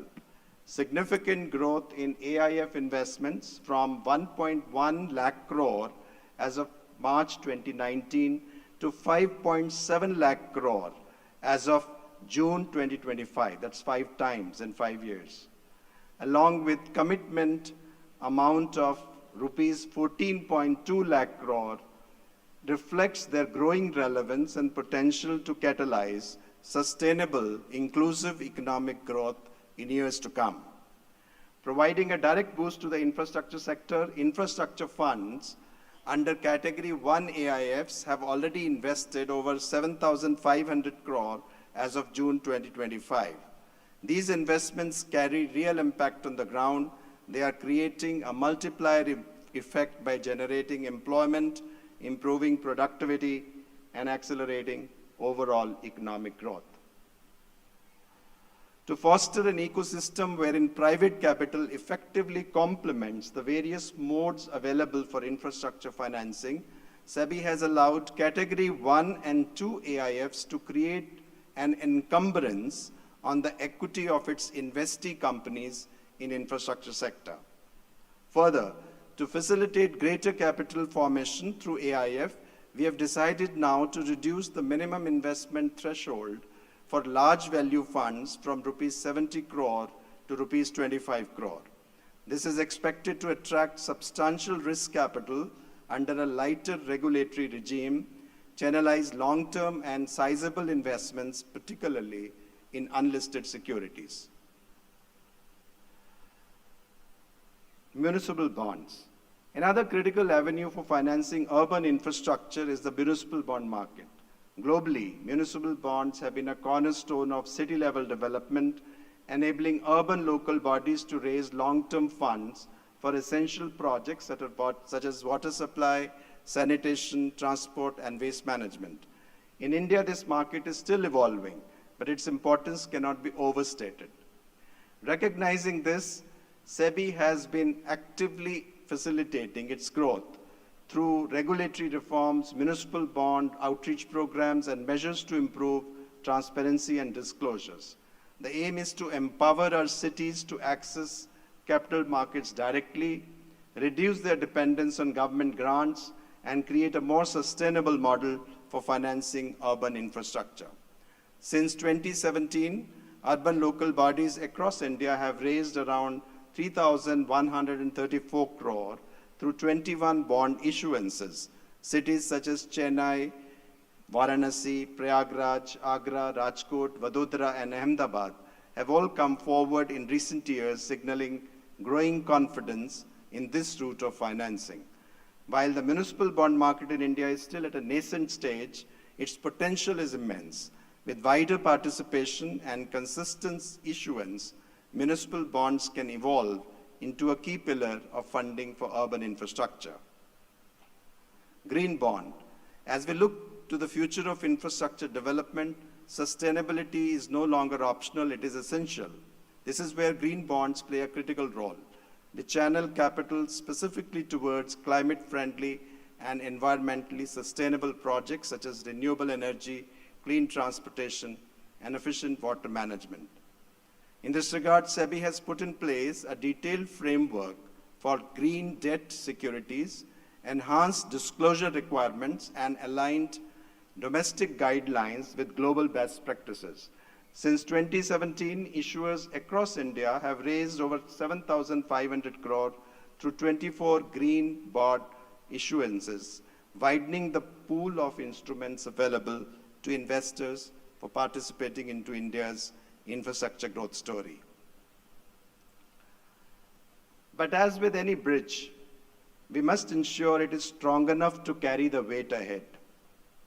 And here we face challenges. One challenge is scale.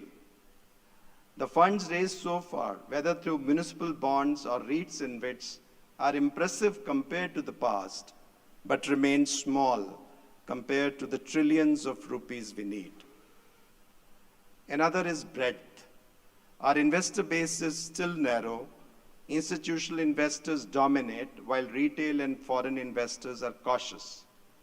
Thin secondary market trading means liquidity is limited, which further discourages participation. A third challenge lies in project readiness and credibility.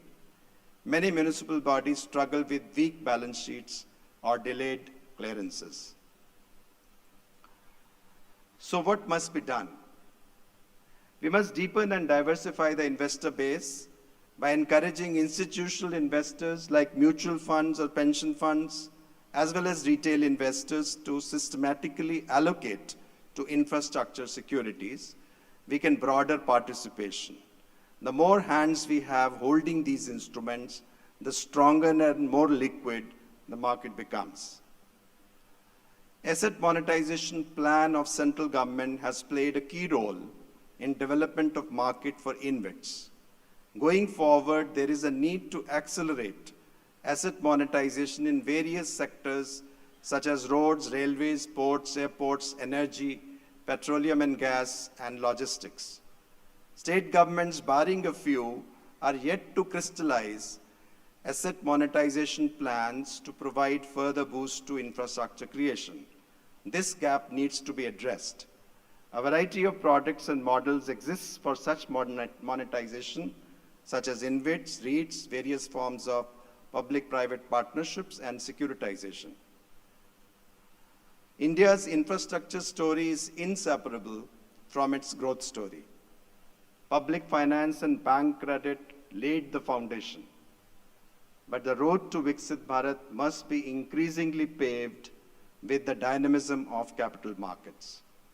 If issuers, investors, regulators, and all stakeholders work together as a team, the results will not be measured merely in crores mobilized, but in kilometers of highways, in hours of electricity supplied, in liters of clean water delivered, in millions of jobs created. That's the promise of capital markets in strengthening infrastructure. That's the promise of infrastructure in driving India's economic development. Thank you. Jai Hind.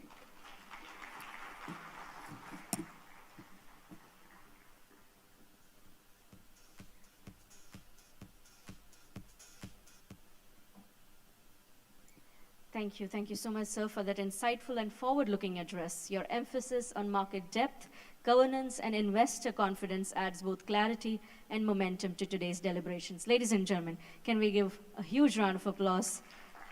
Thank you so much. Our next keynote address comes from a leader who oversees one of the most critical pillars of financial security, pensions. Shri S. Raman assumed charge as Chairperson, Pension Fund Regulatory and Development Authority in June 2025. Shri Raman served as an officer of the Indian Audit and Accounts Service from the 1991 batch. Prior to joining PFRDA, he served as the Deputy Comptroller and Auditor General and Chief Technology Officer in the Office of the Comptroller and Auditor General of India. He has previously held several leadership positions, including Chairman and Managing Director of the Small Industries Development Bank of India, Managing Director and Chief Executive Officer of National E-Governance Services Limited, and Principal Accountant General of the State of Jharkhand. He has also served as Chief General Manager and then as Executive Director at the Securities and Exchange Board of India from the period of 2006 to 2013. It is my honor to invite Mr. Siva Subramanian Raman to deliver his keynote address. Ladies and gentlemen.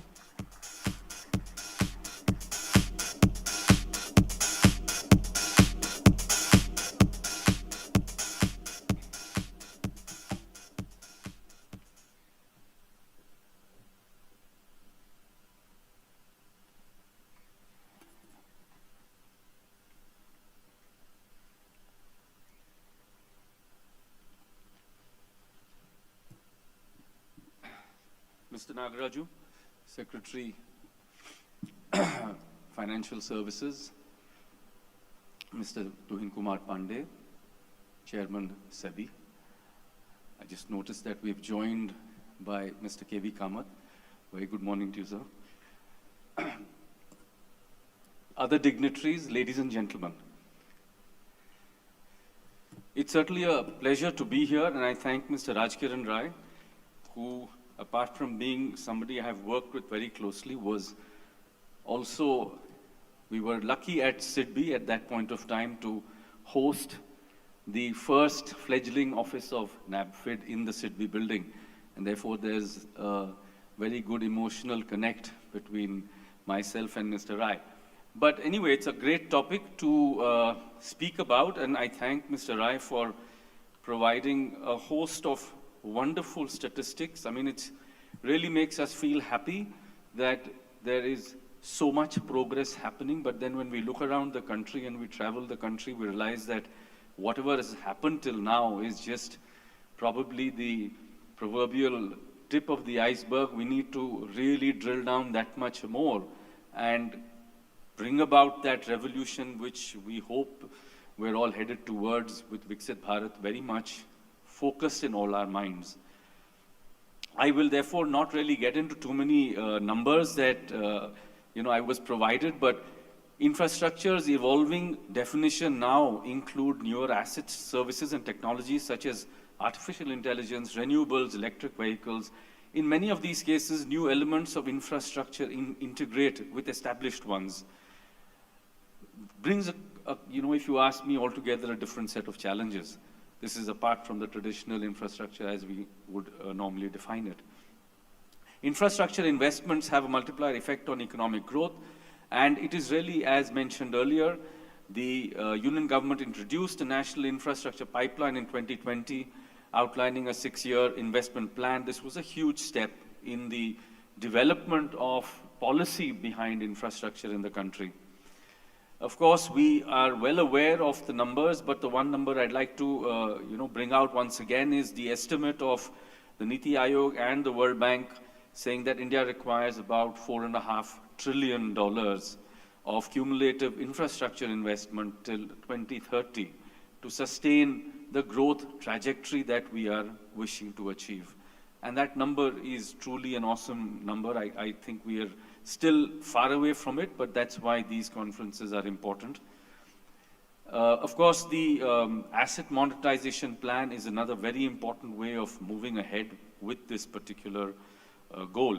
The the regulatory change that one thought from the pension fund point of view is that the central bank has recently approved revised rules which reduce the provisioning requirement for loans to under construction projects from 5% to 1%. That would bring a cheer to most of the banks, but I think the financing of infrastructure is really not so much of a banking problem. It is now, I think, being transferred, and rightly so, by NABFID to the insurance funds and the pension funds, which are really the long-only funds typically in the international financial arena.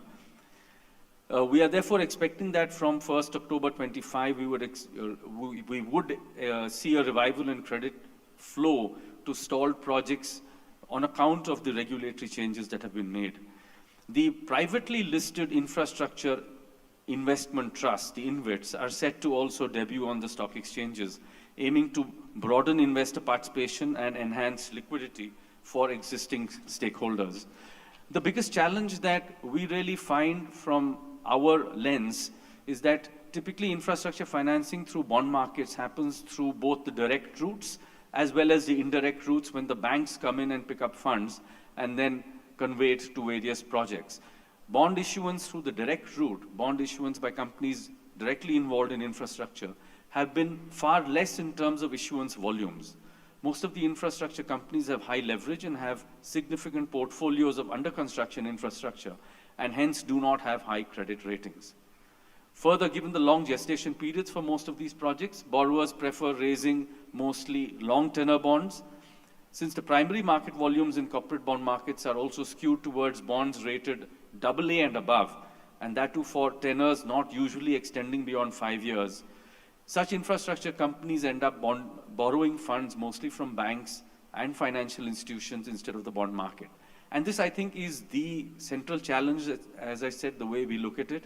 How do we enhance, and I think Mr. Rajkiran Rai has unveiled the answer today, but I'm sure there's many more things about enhancing the ability of long-only funds to be able to better understand the risks.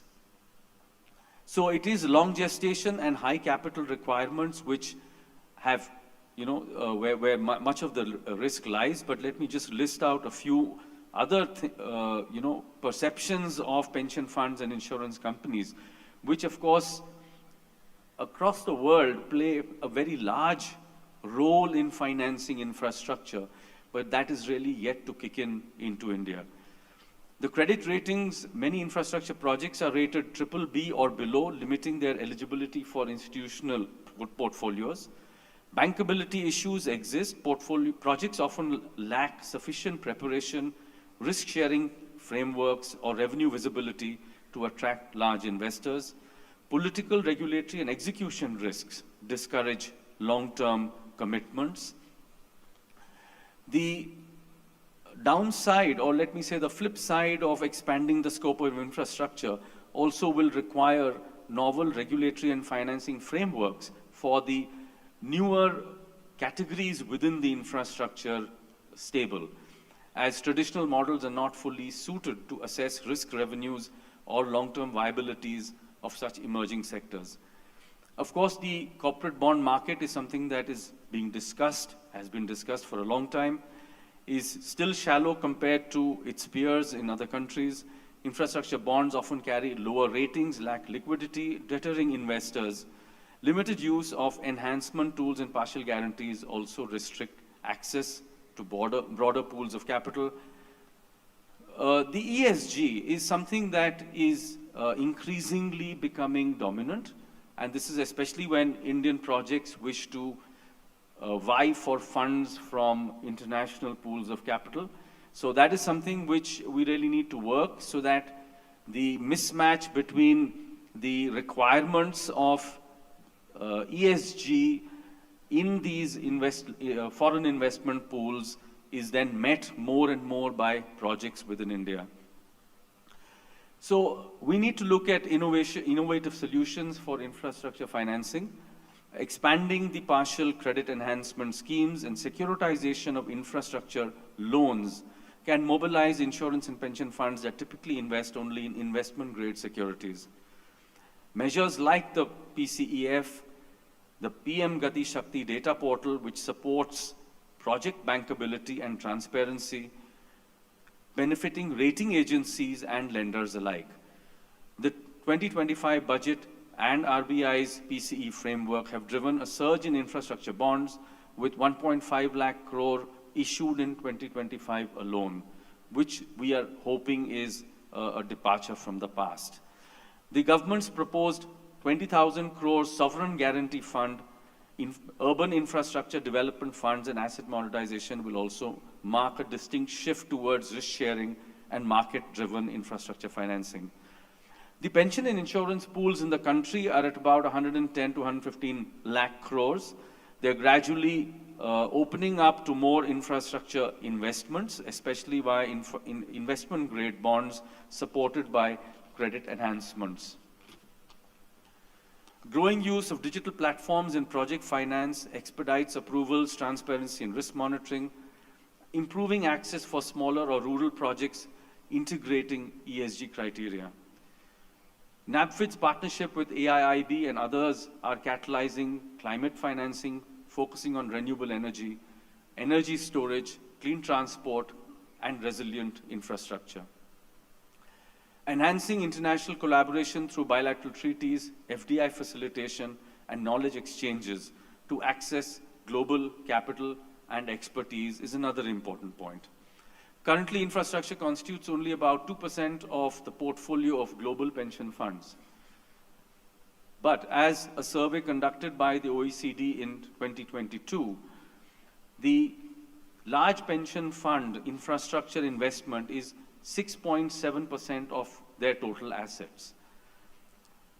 This is, of course, split between equity and debt in roughly a 2:1 ratio. The Canadian Pension Plan Investment Board, CPPIB as it's better known, has more than 5% of its portfolio in infrastructure. To attract similar investments in infrastructure, we therefore need to comply with ESG standards because many times it is really the accounting framework and the other compliance frameworks that face a lot of funds which need to be taken care of before they can actually create those exposures towards the infrastructure area. The PFRDA regulations help the pension funds to invest in a variety of assets. Currently, we have the top 250 listed assets by market cap, including infrastructure companies in which investments can be made. Securities issued for development, construction, operation, and maintenance of infrastructure, infrastructure bonds, debt securities from InvITs and REITs, infrastructure debt funds, and most important, we have a criteria of a minimum of a rating of A with a EL1 expected loss rating. They're also permitted to invest in commercial mortgage-based securities and residential mortgage-based securities, providing diversification through pooled retail loan exposures. Units of SEBI-regulated REITs and InvITs, and of course, units of SEBI-regulated AIFs category 1 and 2, where we are hoping for significant infrastructure investments coming from these areas. But of course, there is always that gap between what is permitted and finally what gets operational on the ground, and therefore we are working on it as we speak, and we're trying to ease the frictional issues that exist right now, which are not allowing the pension funds to freely bring in money into these more innovative ways of financing. But at the end of 2025, we just did a quick back of the envelope, and we found that the NPS pool of which is directed towards infrastructure sector is about 2.3 lakh crores, which constitutes about 16% of the AUM of the pension funds. So of course, these are small numbers, but we would expect that as we move forward, we'll be able to increase this. And let me just leave finally a few thoughts. Some of it was covered by Mr. Rai in his presentation. And this really is about the pension funds being long-term, needing long-term assets, and therefore considering the long-term gestation period of infrastructure, the choice of infra assets becomes very, very natural as an ally. But let me just add one more point here, is that the entire concept of an NAV-driven pension fund therefore militates against the whole concept of the volatility of the bonds, and therefore that's another area that we're looking at as to why we cannot look at some layer of HTM bonds and remaining can be AFS, because that's really the way we'll be able to marry both the requirements of the customers of the pension fund and also equally the customers of the pension fund when we come to the utilization of the funds that are gathered from the subscribers. So, it's something that we really need to work through. We'll be happy to have more and more discussions with Mr. Rai and his team on how better to achieve this. But I think to be able to mutually meet the requirements that is mandated for PFRD in its own act to protect the subscriber, and to be able to better ensure a flow of funds to the infrastructure sector, I think that is something that we really need to apply ourselves to. Again, it's really heartening to see that default rates have improved, have actually come down and therefore improved across the board. We have default rates, and I'm happy to see the 0.3%, which was shown on the screen today, and that's really does make a very big difference to the whole perception of the infrastructure sector. So all in all, I think it's a lot of hard work that we still have to do, a lot of discussions that may need to be done. And it's really my own personal pleasure to be here, to see NABFID having grown under the great leadership of Mr. K.V. Kamath and Mr. Rajkiran Rai. And I wish you all the best for the future. Thank you.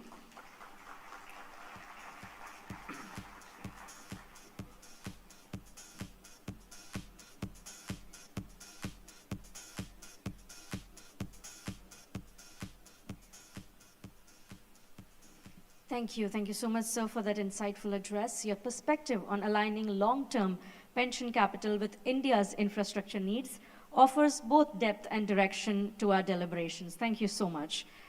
Now, we move to our next segment, which is a fireside chat session. While we set up the stage, I'd once again like to reiterate that we have launched 2 landmark reports this morning, and I'm sure all of you would like to view them, read them. I'd like to quickly showcase the QR code for both the reports. Partial credit enhancement, we'd like to thank CRISIL for supporting and helping us prepare these reports. And also, you can view catalyzing infrastructure investment and innovation towards Viksit Bharat at 2047 report. And we'd like to thank ICRA in supporting and helping us prepare this report. You can scan this QR code and view both of these reports through this.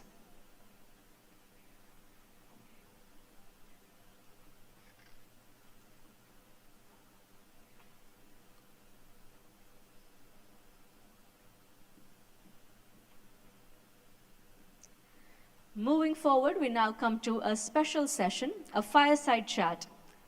Few names in India's financial landscape command as much respect as Mr. K.V. Kamath, former chairman of the National Bank for Financing Infrastructure and Development. His leadership has been pivotal in shaping institutions and guiding transformative change in India's financial ecosystem. Shri K.V. Kamath is an Indian banker, having started his career in 1971 at ICICI. In 1988, he moved to the Asian Development Bank and spent several years in Southeast Asia before returning to ICICI as its managing director and CEO in 1996. And post its merger into ICICI Bank, He was the Managing Director and CEO of ICICI Bank. Under his leadership, ICICI transformed itself into a diversified, technology-driven financial services group across banking, insurance, and asset management in India, and a global presence as well. He retired as Managing Director and CEO in 2009 and continued as the Chairman of ICICI Bank till 2015. In 2015, he was appointed as the first president of the new development bank set up by the BRICS countries, from where he retired in 2020. He has served as chairman of Infosys and the National Bank for Financing Infrastructure and Development. He is the chairman of Geo Financial Services Limited. Mr. Kamath was awarded the Padma Bhushan, one of India's highest civilian awards, in 2008. Can we have a huge round of applause for him, yes? In conversation with him is Mr. Tamal Bandyopadhyay, consulting editor at Business Standard, whose deep insights have long enriched the discourse on banking and finance. Mr. Tamal Bandyopadhyay is an award-winning author and columnist and a keen student of the Indian banking sector for close to 3 decades. His weekly column, Bankers Trust, is widely read for its incisive analysis and informed opinion. He is currently a consulting editor with Business Standard and senior advisor to Jana Small Finance Bank Limited. Mr. Tamal won the Ramnath Goenka Award for Excellence in Journalism for Commentary in 2017. He is one of the contributors to the Oxford Handbook on Indian Economy, edited by Kaushik Basu, and Making of New India, Transformation Under Modi Government, edited by Bibek de Broy. Ladies and gentlemen, together they will reflect on the challenges and opportunities in financing India's infrastructure and path forward. Please join me in welcoming Mr. Kamath and Mr. Bandyopadhyay.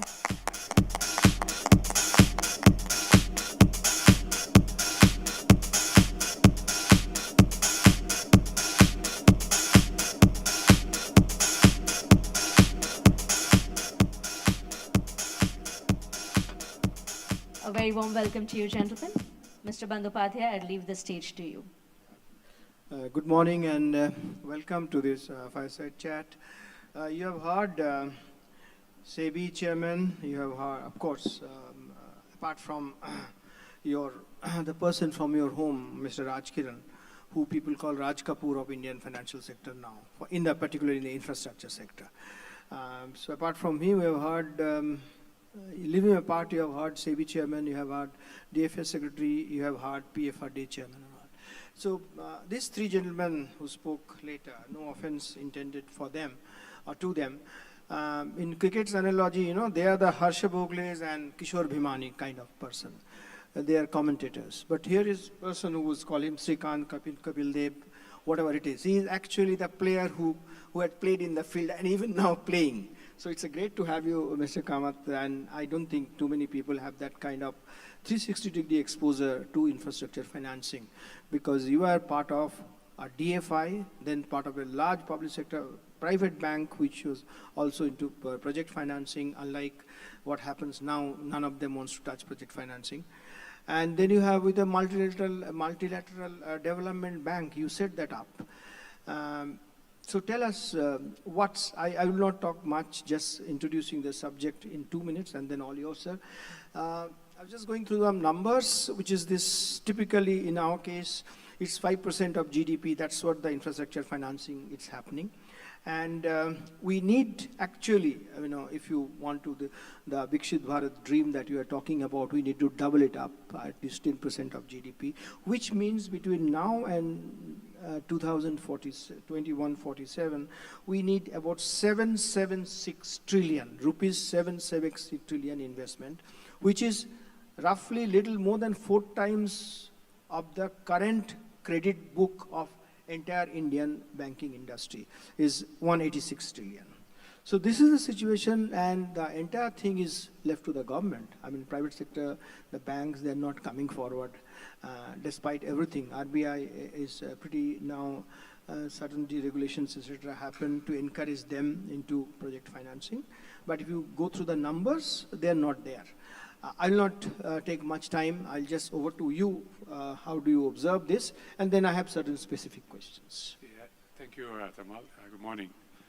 As is usual, talking to Tamal is not an easy thing.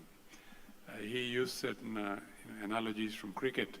So Tamal is a bowler who you can't read. So you don't know what the next ball is going to be. It could be a Yorker, it could be a straight one, it could be a leg spinner, an off spinner, and anything in between. Bowled short, bowled long.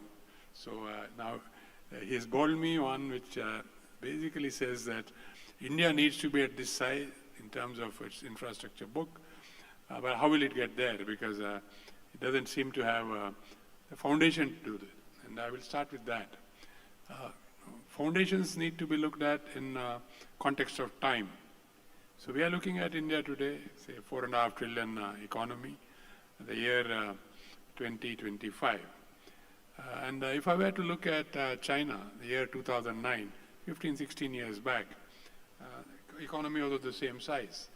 And I've been in China since 1988 onwards, going in and out. And I can say that we are not behind China compared to where they were as a 5 trillion economy. So economic growth and infrastructure are closely correlated. And as your GDP grows, you have much better, I would say, muscle to put in your infrastructure investment. I'll use just one example and stop there. Every year we say, next year's outlay of infrastructure, how will it happen? But it has kept happening. It has kept happening, and if you just choose in the last 2-3 years what has happened, the strengthening of the capital market and the pension fund industry has meant that not only infrastructure, but large part of corporate India has been able to raise either equity or debt through this marketplace. So just 4-5 years back, we would have thought that the only way to raise money is through the banking sector. The corporate would have thought. But it has diversified. So this happens because of economic development and growth. So we will grow with our GDP. So anything that we talk of today will happen if we continue to keep economic momentum. If it doesn't, we could have a challenge. Mr. Kamath, there's some numbers very interesting, and these numbers I actually picked up from the research of NAFED, which is your organization and Rajkiran's organization. So it says that commercial banks' growth, credit growth into the sector has been slowing. It was 10% YoY. I'm talking about into the infrastructure. In FY24, which came down to 7% in FY25, and now it's about 5% in FY26. Yeah, so what you're saying is... this is one side of the story. This is from the banking sector. Banking sector. But the other side, Mr. Kamath, you see, it's talking about 2,500 plus infrastructure companies which are rated. The overall default has been coming down.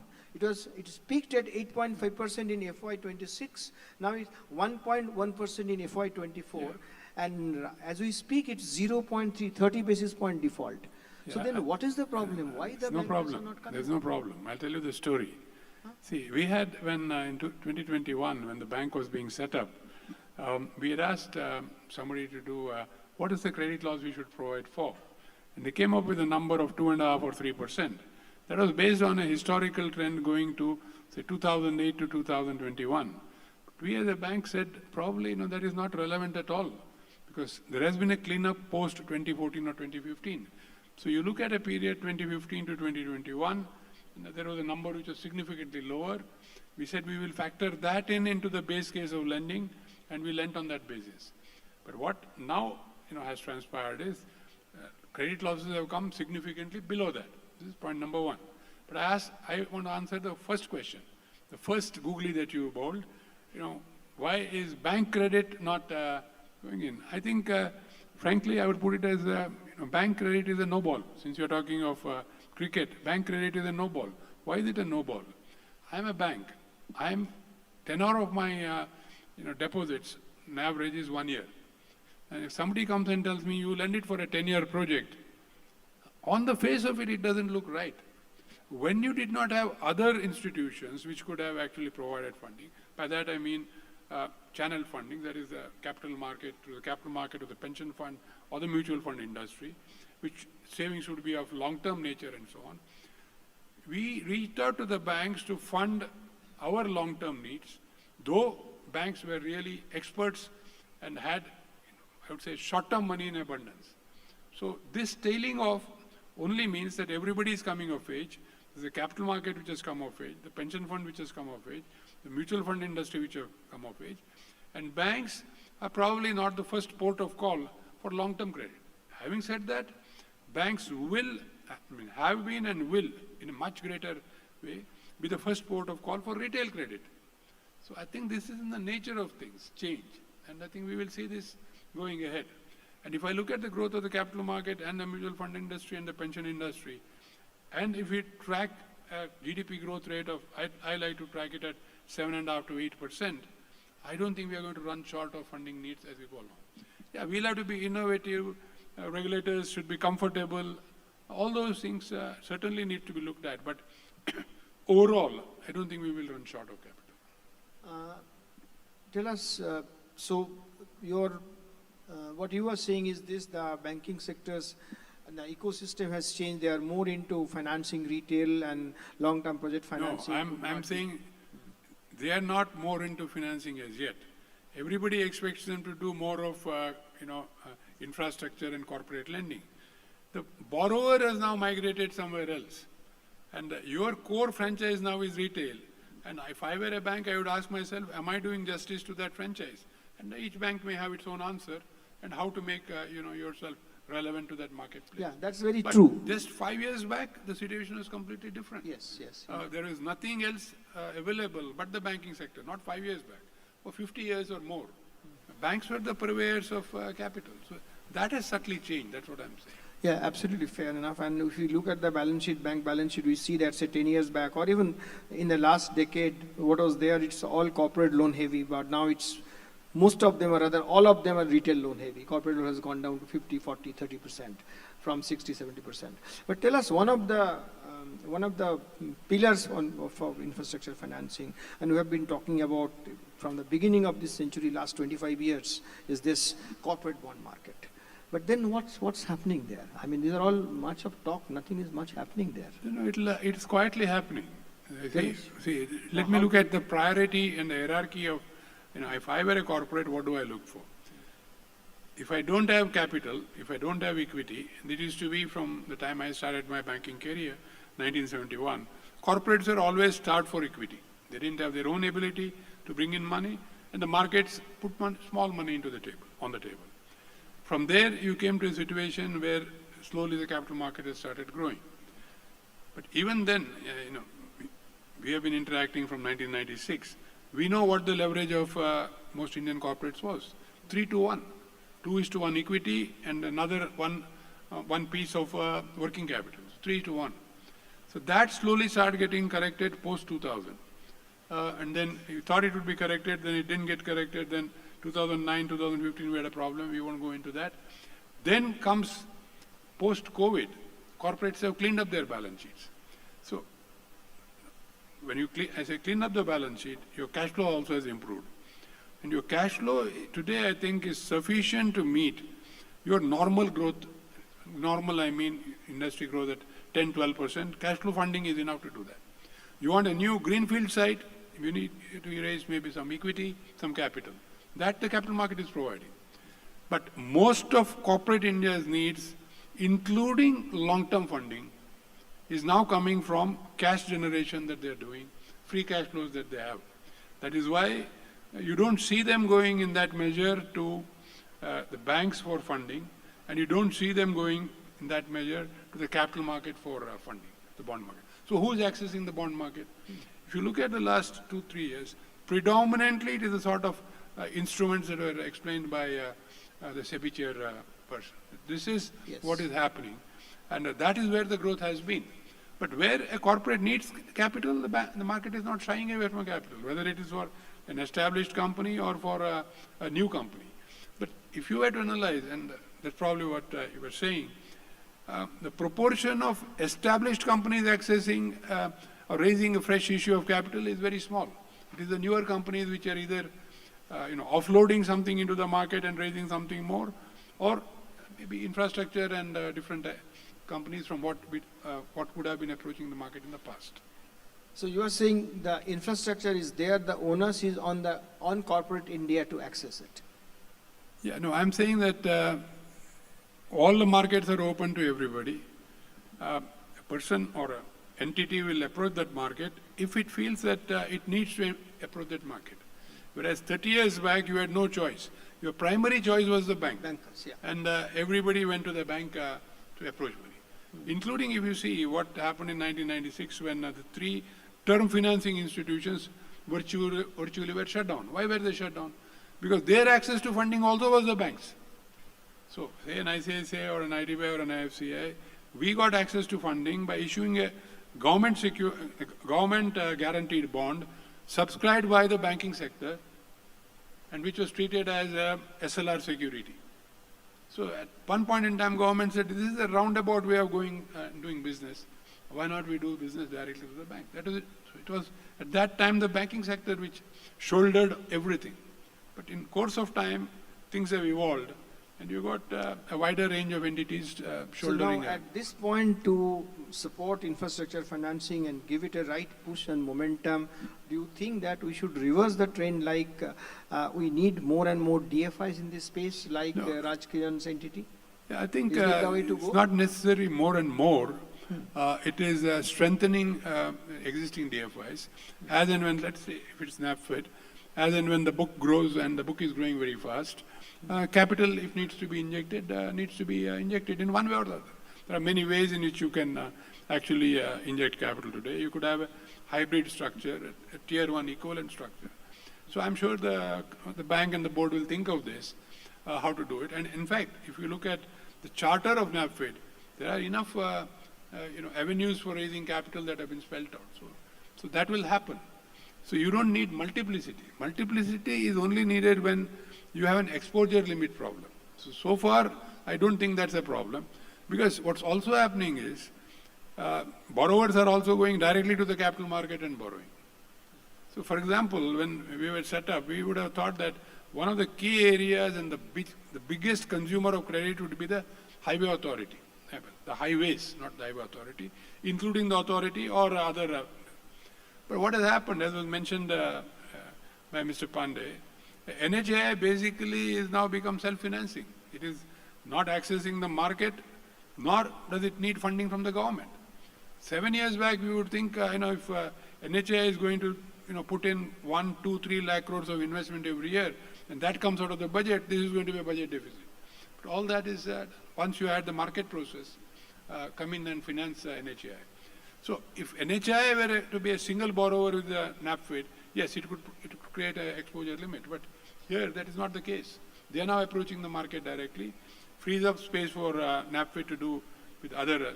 So multiple institutions become relevant only when extant institutions have an exposure problem created by a regulatory structure. So that, I think, is not a problem. So Mr. Kama, so looking at the different props in this segment, like banking system, how they are reorienting themselves, all the banks that you've spoken about, corporate bond market, you said what are the issues there, DFIs, why we need them or don't need them depending on the exposure limit and all. Now to talk about the insurance and pension funds, which Mr. Raman very, very lucidly explained and all. I was going through the number. Right now, this AUM of between them, insurance and pension fund, is 120 trillion. 120 trillion is March 2025, out of which insurance is 75 and pension provident fund 45. 120 trillion is roughly about 50% of the bank deposits, because as we speak, I think in the third week of August, it was 235 trillion bank deposits. So how do we use this? How do we ensure the flow of pension funds and all, both in India and also overseas, for financing Indian infrastructure? I think we have Mr. Raman here, and we had the other regulator, the SEBI chairperson here. See, ultimately, the regulator decides on the basis of what allocation is best from the priorities they have laid down. And one of the key priorities they would lay down is this is a long-term savers money which has come in. So we need to look at what is the most safe way in which this can be deployed. So that is a call that the regulator will make, and we cannot actually influence that call, and that is done with a lot of deliberation. But what and how will this money be? I'll try to answer that question. There are two ways we can look at it. One, this money is going to increase in scale and size, I believe, at a faster rate than the banking sector's corpus. This is one. So the money is going to be available. And based on the maturity profile.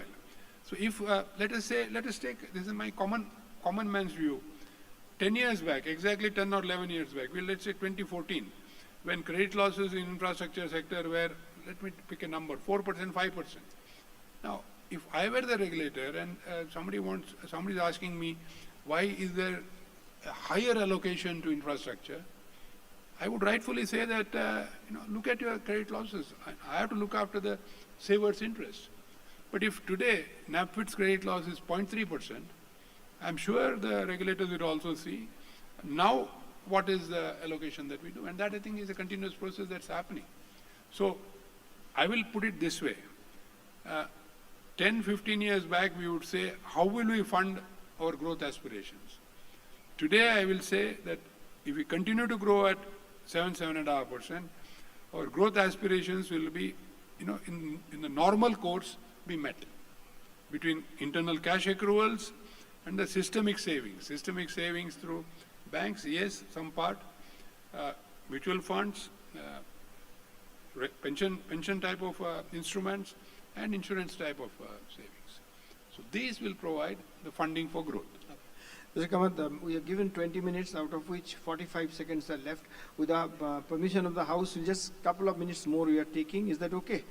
Yeah. So tell us, in the entire landscape of infrastructure financing, a lot of things have been done. The new instruments like REITs and InvREITs, etc., have come. Then we are talking about how the AUM of pension funds and have swelled, kind of things. Reserve Bank of India has fine-tuned the project financing, how to look at the exposure in terms of when it turns bad. That some kind of relaxations has happened. So, and of course, the legal and environmental issues for land requisition, etc., which played a spoil sport in the last decade and hit the bank's balance sheet very hard. And most of the projects were not taking off. That has been taken care of. So what are the things that have not been done but we can do to give a leg up to infrastructure financing? I think, as I see, if I look at a longer term perspective, and that is at least 30 years, if not 50 years, we have, I think, operated in terms of what we need to do within the construct of how strong is our foundation. And the foundation basically is the economy. So within the context of the strength of the economy, we have operated. And my view is that given where we are, 4.5 trillion economy, we are doing very well in terms of deploying what we can for infrastructure.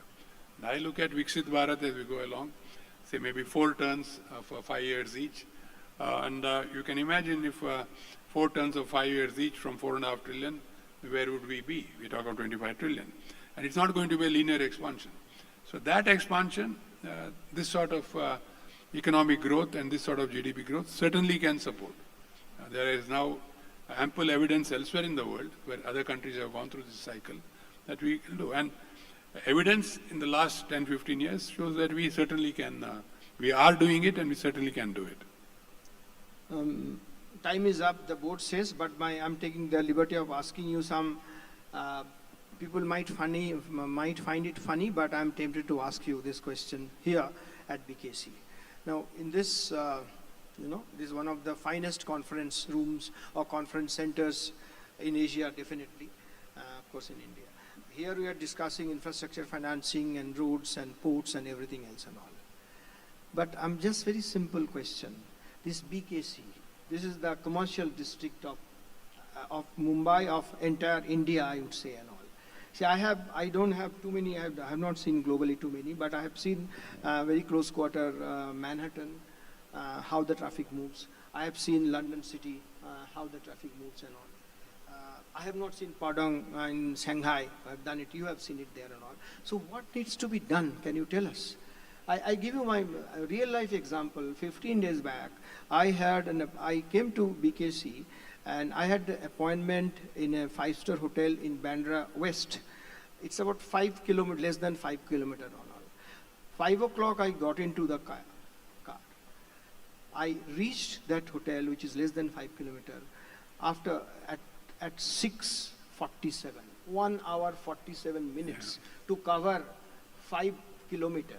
And this is our central business district. I think, so how do we address this? What needs to be done for BKC? Tamal, That's I it, think sir. And you also sit here.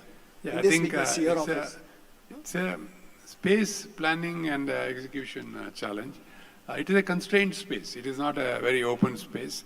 It has got bottlenecks from either sides as you come in. I'm not trying to say, giving excuses at all. I think somebody has to sit down and,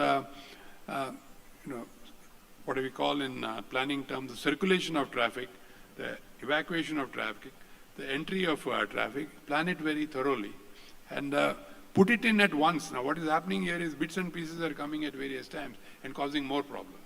So now, for example, the metro.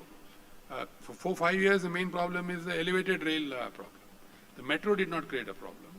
Now, I think once the metro is through end to end, you will see easing happening. Once the elevated rail happens, you will see easing happening. And then they will have to look at the circulation. And it's very clear where the circulation bottleneck is. There is only one bottleneck. As you come from, and you take the right turn at BKC 1, before you get in. That's the only thing that has to be solved. Staggering office hours could be one solution. It's one circular that you need to solve. That is turning right at BKC 1 and turn left to come to this place.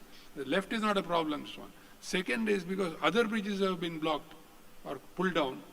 The connector now, the BKC connector has become a general purpose bridge. It is no longer a BKC connector. So you needed maybe 3 BKC connectors that we put in because you see that sort of a traffic. So it is a question of you cannot do anything with what has been already done. And basically there is a cycling track put which is not used. Now they're removing the cycling track. It's not going to help. You need to address the basic circulation. It is as simple as that. What's your experience in Shanghai, that Padang, how did they manage? Yeah, Pudong, I remember first going to Pudong because we had an office, as a bank had an office in 2004. The road was like 16 lanes wide and hardly any cars. This is 2004. And now traffic moves in a very serene manner. There must be some 30 metro stations around it. So wherever you want to go, you have got a metro. So basically, things have to be looked at holistically. Now, 2 parts of it we are doing. We have got the metro on, we have got the elevated rail coming in. The other bridges and other things we'll have to build. And incidentally, they also had only one bridge. 2004, there was only one bridge, connecting what I would call the mainland across the river into Pudong. So now there are multiple bridges, underpasses, and so on. Thank you, Mr. Kamath. So macro and micro, everything we discussed. I don't want to... Yeah, I will remain an optimist, let me just say that. Thank you. I don't want to stretch the time by summarizing it. You heard him well. Thank you for throwing all the light on this. Thank you, sir.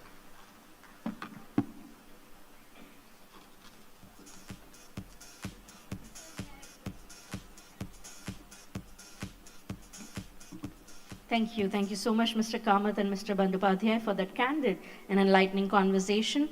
I'd like to invite Mr. Rajkiran Rai, Managing Director, to please join us on stage and give a small token of appreciation to Mr. Kamath and Mr. Bandyopadhyay. Thank you so much for joining us. Your perspectives have deepened our understanding and set the stage for the discussions that will follow.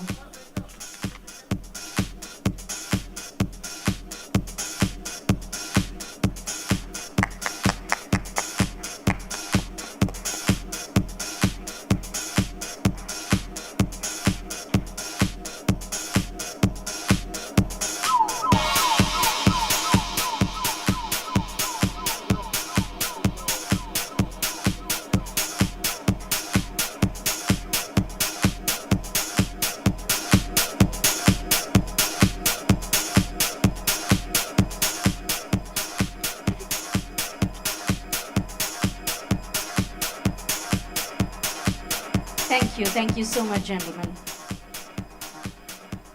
With that, ladies and gentlemen, we will be taking a short refreshments break for 15 minutes. We request you to kindly join us back in 15 minutes as we have many more interesting sessions, and I'm sure you don't want to miss them. So we will see you back in a short while, 15 minutes, and please do enjoy the beverages and snacks right outside this room. Thank you so much.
Good afternoon, ladies and gentlemen, and welcome back after the break.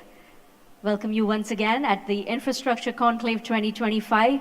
May I please request everyone to kindly take a seat, as we have a really interesting panel discussion awaiting you. Request all of you who are in the pre-function area to please join us, and who are in the hall to kindly take a seat.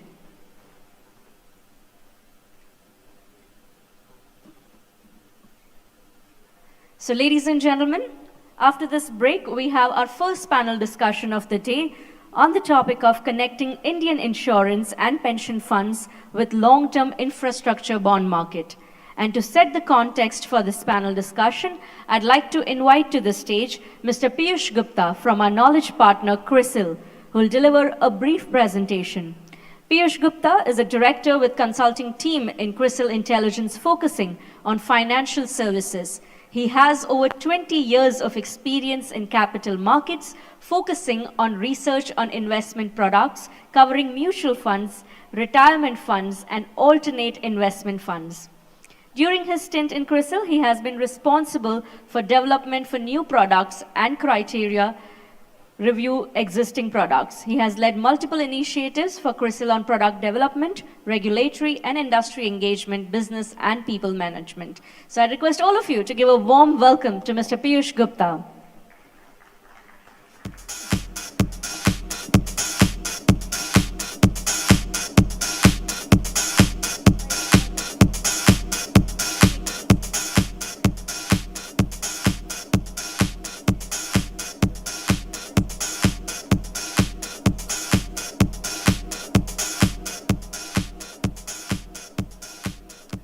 Good afternoon, everyone. It gives me a great pleasure to present our report on partial credit enhancement.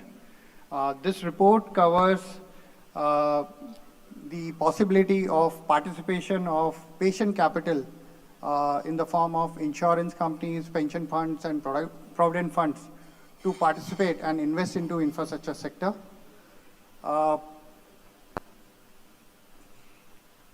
In our report, we have sized the quantum of capital expenditure that is expected into infrastructure over the next 5 years. We believe about 100 lakh crores of capital expenditure to happen over the next 5 years. This is about 1.6 times the size of total capital expenditure that happened in the last 5 years. Bulk of this capital expenditure is likely to happen through central and state government, which will be about 75% of the total expenditure, and remaining 25% is expected to come from the private and corporate segment. We expect about 25 to 27 lakh crores of this funding to come from debt segment, with 20 lakh crores coming in from segments like bank and NBFCs and all India financial institutions. The remaining 5 to 8 lakh crores we expect to come from corporate bond market and external commercial borrowing. While traditionally also, the segments like bank and NBFCs have been supporting the infrastructure with bulk of the lending coming from this segment, it's important for diversification of the funding coming from the corporate bond market.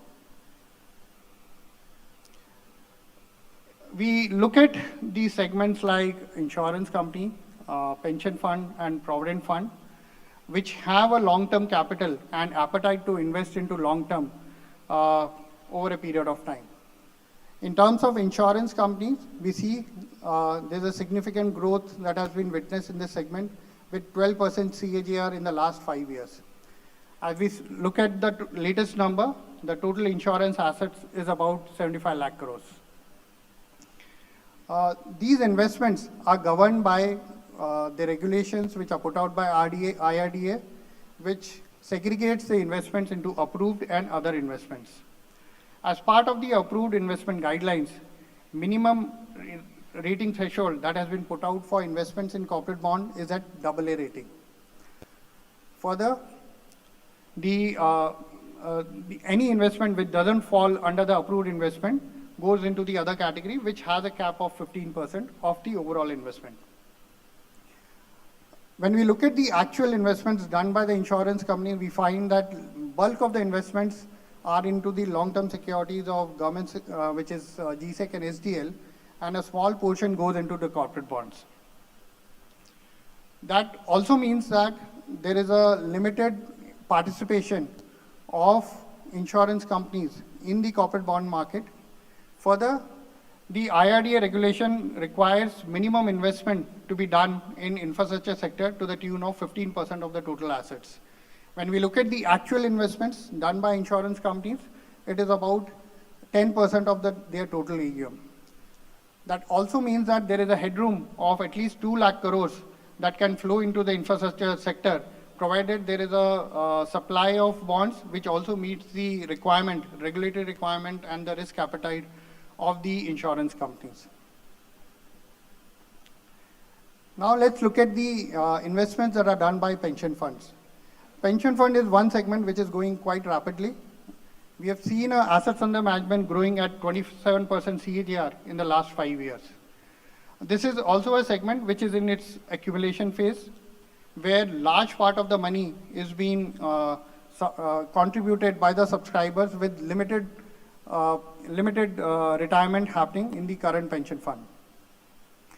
The pension fund investments are also governed by investment regulations which requires minimum rating threshold of AA rating while investing into corporate bonds. There is a carve-out which has been created for investments into securities which are rated in the range of AA minus and A rating category, which is to the tune of 10% of the total corporate bond investments. When we look at the actual investments done by pension funds, here again we observe that large part of the investments are into government securities with a smaller portion going into corporate bond. Within corporate bond again, the rating profile is largely into AA and above as part of the corporate bond investments. Here, the participation of pension funds into rating categories like A and AA minus is minuscule, which means that there is a headroom for additional 350 billion rupees to come into this particular rating category, which is where you will find the rating of even the infrastructure investments. Now let's look at the third large investor, which is the Provident Fund, EPFO, which currently stands at 25 lakh crores of total assets, with large sum of money going into debt market. However, when we look at their investment composition, again, the investments are concentrated into government securities, SDL, with 20% allocation going into corporate bond. Here again, the rating threshold that has been defined by Ministry of Labor for Provident Fund is AA rating, whereby large part of the investments typically go into, say, AAA rated papers. Now, these investors, while they have an appetite or rather the need to invest into long-term assets, the current regulatory requirement restricts their participation in the infrastructure sector because of the rating threshold that have been defined for each of these segments. Partial credit enhancement as a framework can actually help in participation of these institutional investors into infrastructure sector. Here I have put a simple illustration of how PCE will work. You have a bond issuer, an investor, and a PCE provider. In a regular course of time, the revenue that is generated from the infrastructure project would be used to service the debt that has been issued. In case of a shortfall, reserve account can be dipped into. A PCA framework provides an additional support that can be availed in case the reserve is not sufficient to cover the shortfall that is happening and provides interim liquidity to the infrastructure project. This PCE framework which has been introduced recently is a significant improvement compared to the previous PCE framework which was introduced in 2015.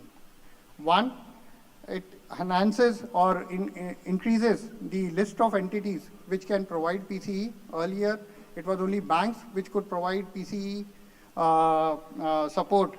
In the new framework, it also allows NBFCs, HFCs, all India financial institutions to provide the PCE support. Second, the type of instruments which were covered earlier were limited to only bonds issued by SPV and corporates. In the new framework, the bonds issued by large NBFCs and HFCs, plus the bonds issued by municipal corporations can also avail the PCE support.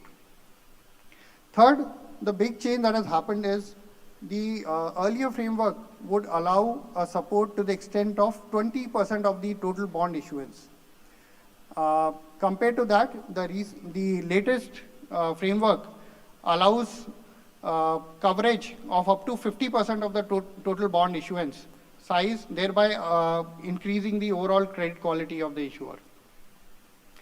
Then the last one, in terms of the capital requirement also, earlier the capital requirement was linked to the total bond issue size. Now, in the latest framework, this has been changed and is now linked to the extent of enhancement that is being provided by the PCE issuer. Here we look at the potential capital that can come into the infrastructure sector, especially from the large institutional investors like insurance, provident funds and pension funds.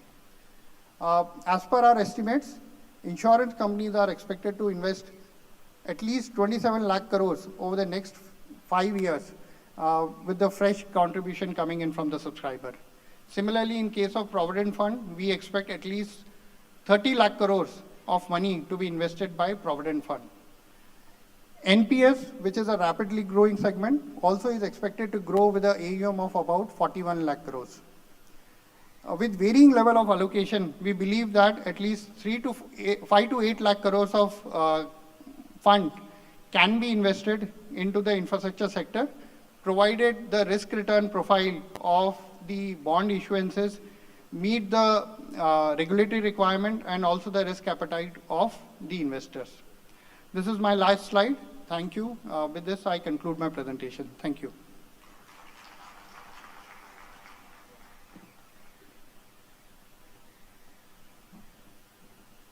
Thank you. Thank you so much, Mr. Gupta, for framing the discussion so insightfully. And now, ladies and gentlemen, to discuss connecting Indian insurance and pension funds with long-term infrastructure bond market, it is my proud privilege to introduce our distinguished panelist and moderator for the session. Please join me in welcoming Mr. Dinesh Pant, Managing Director, LIC of India. Mr. Pant has been appointed Actuary and Executive Director of Life Insurance Corporation of India prior to assuming the role of Managing Director effective June 2025. He is a fellow member of the Institute of Actuaries of India and the Institute of Faculty of Actuaries UK. Additionally, he holds degrees in engineering and law, along with a master's in business administration.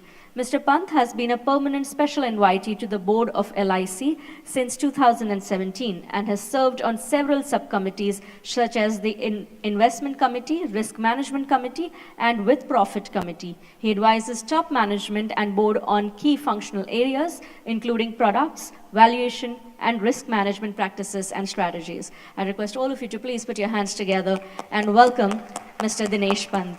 Please join us, sir.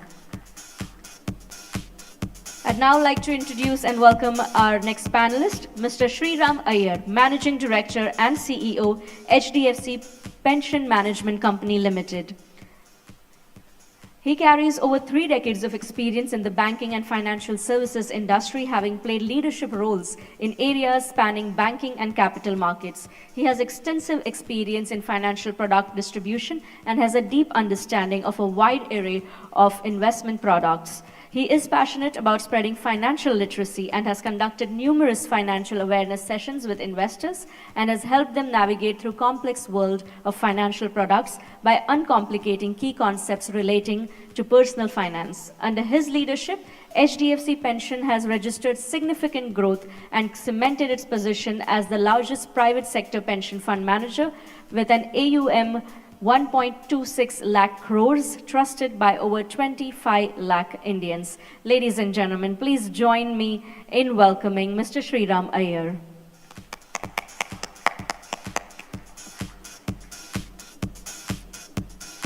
Joining them on the panel, we have with us Mr. Jitendra Shah, Managing Director, Tipsons Group. Mr. Jitendra Shah, fondly known as Jitu Bhai, has led Tipsons Group since 1993, transforming it into one of India's leading investment banking and financial services firms. Under his vision of creating value, the group has grown from primary market distribution to a $3.5 billion turnover enterprise with 250 plus professionals across 12 locations. Tipsons today serves a wide spectrum of clients, from institutional investors and private client groups to individual investors, including banks, corporates, and family offices. The group offers fixed income services, merchant banking, wealth management, and more. Its investment banking arm has facilitated private placements of over 8 lakh crores in the last 5 years, earning top rankings and awards such as Merchant Banker of the Year by SOChem. Ladies and gentlemen, please join me in welcoming Mr. Jitendra Shah to the stage.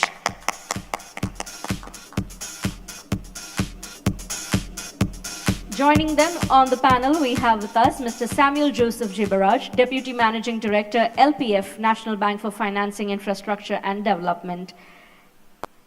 Prior to joining National Bank for Financing, Infrastructure and Development, he was Deputy Managing Director on the board of IDBI Bank from September 2019 to April 2023. Prior to IDBI Bank, he was with Exim Bank for over 21 years in various capacities, last being Chief General Manager. Mr. Samuel has over 33 years of varied banking experience. He was part of the turnaround team in IDBI Bank. As a whole-time director, he was directly responsible for the large and mid-corporate groups, NPA management, trade finance, overseas operations, finance and accounts, IT and digital banking, MIS, and HR at IDBI Bank. He was also on the board of IDBI Capital Markets Limited and the chairman of the board of directors of IDBI Trusteeship Services Limited and IDBI Mutual Fund Trustee Company Limited. Ladies and gentlemen, please join me in welcoming Mr. Jibraj to the stage.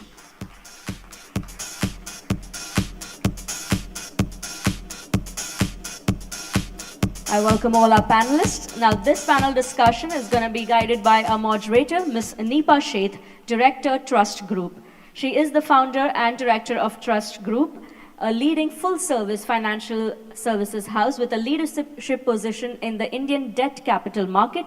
Backed by over 2 decades of experience, she brings significant expertise in structuring and investment with institutional and non-institutional clients, as well as in various differentiated debt market instruments. As the founder of Trust, Nipa has been instrumental in shaping its growth and establishing it as a market leader. Under her vision, Trust has consistently ranked among the top 5 performers in various league tables for over 15 years and currently holds the #1 position among non-banks. Trust structured and placed India's first commercial mortgage-backed security, arranged the first Basel III compliant Tier 1 and Tier 2 issues, served as the role arranger for India's first certified green bond issue, and played a key role in structuring bonds for state-linked utilities. Through these achievements, Nipa has strengthened Trust's reputation as a thought leader in structured finance and driving force in financial market innovation. Ladies and gentlemen, please welcome our moderator, Ms. Nipa Sheth.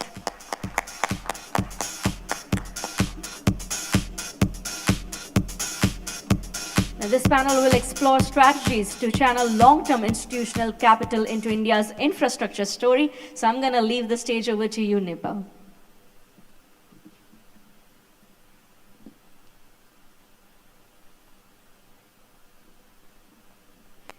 Thank you so much. I think it's a pleasure to be part of moderating this august panel. And I welcome Mr. Dinesh Pant, Mr. Sriram Iyer, Mr. Jitendra Shah, and Mr. Samuel Joseph for being part of this. India today stands at an inflection point in its growth journey. Our ambition is to transform it into 5 trillion economy while simultaneously building a modern, resilient infrastructure backbone. The National Infrastructure Pipeline estimates a funding requirement of around 143 lakh crore by 2030. That scale of investment simply cannot be met by government spending alone, and it requires the full participation of domestic capital market. On the other hand, we have the pool of long-term capital of insurance and pension funds, as we saw in Crystal presentation, which is more than 100 lakh crore. These institutions, by their very nature, are long-term in their liabilities and therefore ideal candidates to finance long-term infrastructure need. And yet, their allocation to infrastructure-linked instrument is only a small fraction of their balance sheets, far lower than what the global peers have it. Today, we're going to have a discussion on how each of them can contribute to the infrastructure bond pipeline, and not just bond pipeline, the infrastructure building which the nation has to do over the next 10 years. And you know, it is a dream of all of us to see that happening. I think we have the great panel looking at some of these. I would just direct few of my questions. One.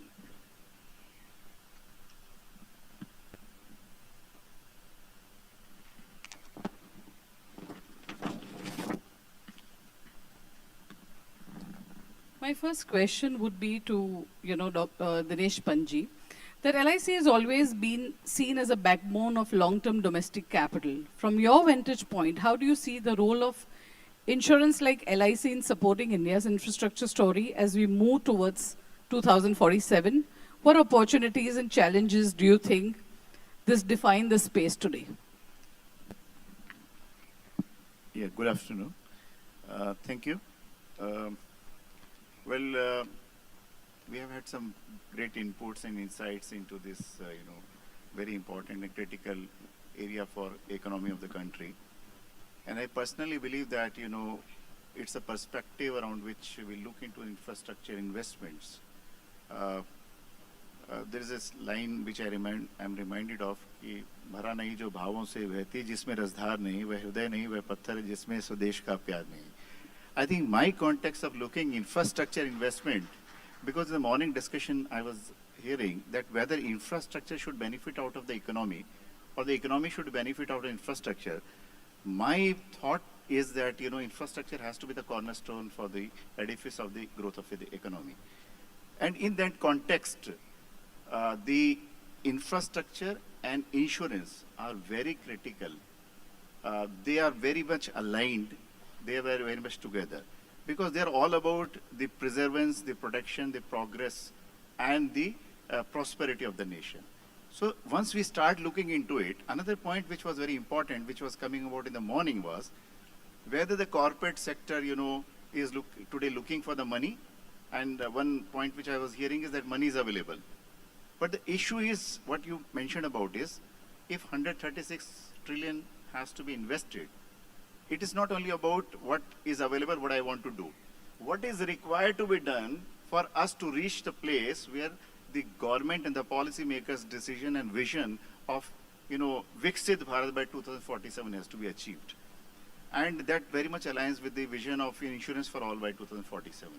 So I think we, as far as the vision is concerned, we are very well set. As far as the intent is concerned, because we are hearing the regulators in the morning also, it's very well set. The point is now about implementation.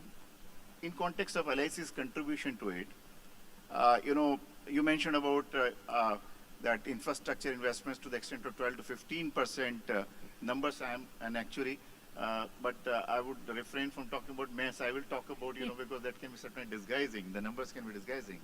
So for example, 12 to 15%, I were seeing in many places only 2 to 3% investment in infrastructure would be there. But let us look at it from different point of view. Today, of my total AUM, almost 70%, more than 2/3 is invested in government securities, and this was coming in the CRISIL presentation also, and these state development loans. On top of that, even if we take 10% as the investment in the corporate segment, or even 50% of that being the case, infrastructure, almost 75 to 80 is being made available by the insurance company to be invested wherever it is to be invested. Now the point is that we cannot say that insurance companies are only investing into 9% or 10% or so, because the money is being made available. Right. In fact, there's a point in my discussions with the regulators also, that when the regulatory requirement is 50% for insurance companies, and when they're investing more than 50% on that thing, a credit of that should be given, because that is being made available for the governments, for the state governments to be invested, including in the infrastructure. And as far as LIC is concerned, I'm happy to share that out of the total corporate sector investments in the last year, almost 93% was in infrastructure. This year, every investment that we have done is in infrastructure, in corporate segment. So it is not about, that intent of insurance companies not to invest in infrastructure. There are certain constraints which do need to be addressed, which are required to be addressed, ranging from, for one thing is very sure, while we have our heart, soul, and mind, everything towards infrastructure, we are also duty bound to ensure that our stakeholders, mostly the policyholders, interests are taken care of. Even if I look at Section 37 of Insurance Act, LIC's Act actually, while we are required to, our all policies are guaranteed by the government of India. That's what we are looking at. Infrastructure also guarantees. But there's a provision that as this is available as long as the bonuses and the profits to the policyholders are enhanced and their risks are reduced. So I think the instruments, including coming in the infrastructure, will have to cater to that requirement, so that at the end of it, it's not only about infrastructure. Every part of the economy has to do well. We all can excel by doing well in our area. So as insurers, we remain committed. We have been contributing almost 20% the government security to the outstanding is LIC. Nearly same amount in the state development loans is LIC, and nearly same, out of the 7-year and above papers being issued and being allowed is LIC. So we remain committed, and I think LIC is all out to contribute required 100% growth rate, moving 5% GDP to 10%, which is being envisioned. We will totally be there, but we'll also look forward to the papers which can meet the LM requirements, which can meet the returns requirements, and which can meet the duration requirements for our business. I think it's going to be a win-win journey for insurance companies as well as for pension providers, as far as the infrastructure alignment is there. Well, that's music to ears here. And I think given the kind of changes we've seen in the road sector and power sector in terms of mitigating risk for the financial model, I'm sure there will be more and more papers which will be coming for such institution as yours to be invested. My next question will be to Mr. Shriram Iyer, that, pensions are still relatively young in India, but growing very rapidly. As we saw in Crystal presentation, PFRDA is actually growing at around 27 to 28% and crossed 14 lakh crore of AUM. From your perspective, how do you see pension funds evolving as a partner to India's infrastructure build-out? And what is the larger opportunity that excites you in this journey? Thank you for this opportunity, Nipa. Firstly, I think it's one of the first few infrastructure conferences that a pension fund has been invited to, so I think it's a great start. And I think the recognition of the fact that pension funds can indeed be a patient provider of capital for this sector, I think it's really great to be here. As far as the sector is concerned, I think I just want to sort of, because while the sector is known, and of course Piyush spoke about the growth that we've seen over the last 5 years, roughly 27% CAGR. There is a 14.4 odd lakh crores that is there in the sector at this point of time. A large portion of this money actually belongs to government subscribers. Close to 11 lakh crores out of this is government subscribers. So the Indians at large, which is referred to as unorganized sector or all citizens framework, is only 3.3 lakh crores, right? So if you look at the opportunity that is available, and then there are only 75 odd lakh subscribers who have actually signed up for NPS. Mr. Raman here has been, over the last 3 months, has been engaging with the industry extensively and, highlighting the importance of us to grow this manifold, 10x, over the next few years. In fact, we believe that given the way the product is structured, given the transparency, given the cost structure, given the tax advantages that this product offers, there is a huge headroom for growth that is available to us as a sector, and therefore benefit sectors like infrastructure. As we speak, out of the roughly 1.5 odd lakh crores that we manage at HDFC Pension in the NPS assets, and out of which roughly 25-30% is in corporate bonds, 40% of that is actually in the infrastructure sector. And you would have heard Mr. Raman talk about close to 2.3 lakh crores out of the 14.4 lakh crores in the infrastructure sector. So there is actually a fairly meaningful contribution that is being made at this point of time by the pension sector towards funding infrastructure. And I would also like to borrow on Mr. Pant's point about government securities. There's a very large portion of this 14.4 lakh crores which is actually in government securities, close to 6 lakh crores. That in some form and shape is also finding its way into the infrastructure sector. So to that extent, I think there is a huge headroom for growth as far as the sector is concerned. A slew of measures have been taken over the last few weeks and months in terms of accelerating adoption of NPS amongst Indians.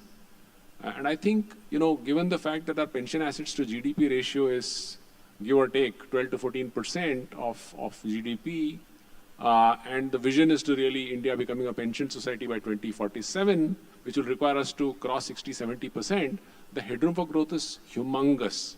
And therefore, the amount of capital that the sector can provide can be very meaningful. It's already a large contributor, but I think going forward, it can be even more meaningful. Yes, there are certain things that we will need. The PCE framework, for example, is an excellent development. And that's something which will help us to enhance the amount of evaluation that we're able to do today and participate in the growth of the sector. Thank you.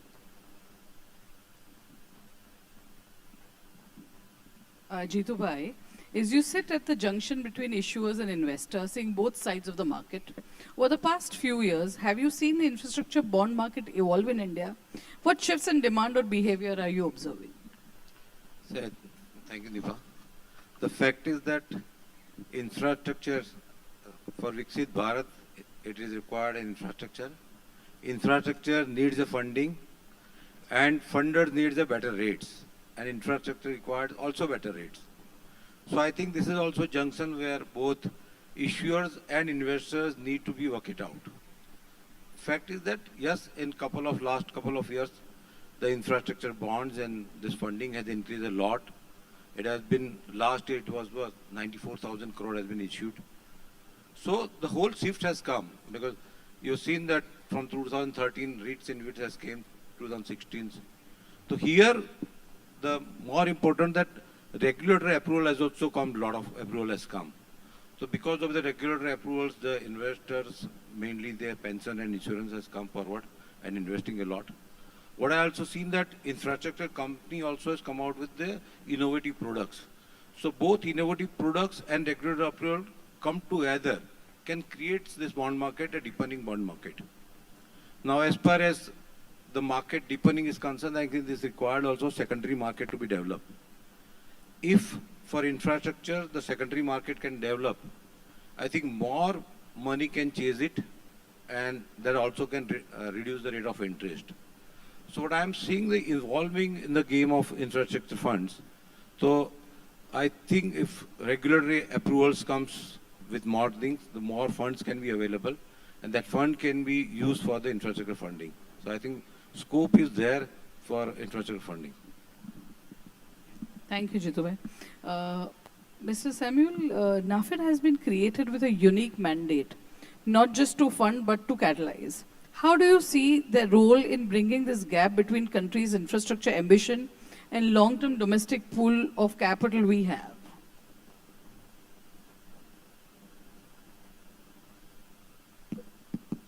Yeah, thank you, Nipa. Let me take the second part of your question first. I think it was very interesting to see the previous three speakers put out very different numbers on the infrastructure gap itself. Crisil's presentation mentioned about 100 lakh crore. Yes, absolutely. I think their previous report mentioned 143 lakh crore. 143 lakh crore, 143, yes. but 2 years have passed or 1.5 years have passed since then. Mr. Raman in his presentation mentioned about 4.5 trillion, but the time periods are different. I think he meant 2040 maybe. Yes. And there is a 2047 Viksit Bharat report put out by the government, yes, which talks about 800 trillion rupees. So the gap from whatever you see, the requirement for infra funding is huge. I think this, in conjunction with the infra lending, what is outstanding in the books of all the banks put together, which is about 13.5 lakh crore, and all the NBFCs, FIs, IDFs put together, which is another 19.5 trillion. This is a very, very small amount considering the requirement lending, the numbers that we are speaking. So this is where I think all our roles come together. In fact, it was very heartening to hear MD LIC saying our hearts, minds and souls are aligned to infra, but there are certain constraints, the numbers that we are speaking. With whatever we are doing now, with specifically the RBI enabling us to do partial financing, I hope those constraints are at least to a large extent addressed, and we will all be working together. And PFRDA pension fund, Mr. Sriram also mentioned, this is the first time specifically the RBI enabling us to do partial market player has been called for an infra fund to a large extent addressed, and we will all be working together. And PFRDA pension fund, Mr. Sriram also mentioned, and this is the first time a pension fund infra market player has been called for an infra fund, and it is clearly saying that we need to work together. We are sitting on large pools of money, and we need to work together and bring this into the infra segment. Now, what is NAPFID's role in this? If you look at our mandate, the act of success, in the object clause, is the developmental role that this organization is to play. The second point is actually the financing role. So while we will do the heavy lifting on financing, I think we will consider it a success if we are able to catalyze all the other players also to fund this infrastructure segment. Because one NAPFID or one even SBI or PFC, REC, which are also large players, I don't think that is enough. And we will have to bring all the long-term pools of capital available both in the domestic market and in the international market. And we are very consciously working towards how do we catalyze. In fact, you used the word not just funding. That is exactly the way we define our role. We are not here to compete with the commercial banks or with the existing financiers. We will complement whatever they are doing. And as I said, only when we catalyze all the players into this sector, we will consider it as a success. Maybe going forward, if you all remember, Tata Steel's tagline used to be, we also make steel, if you remember. Yes.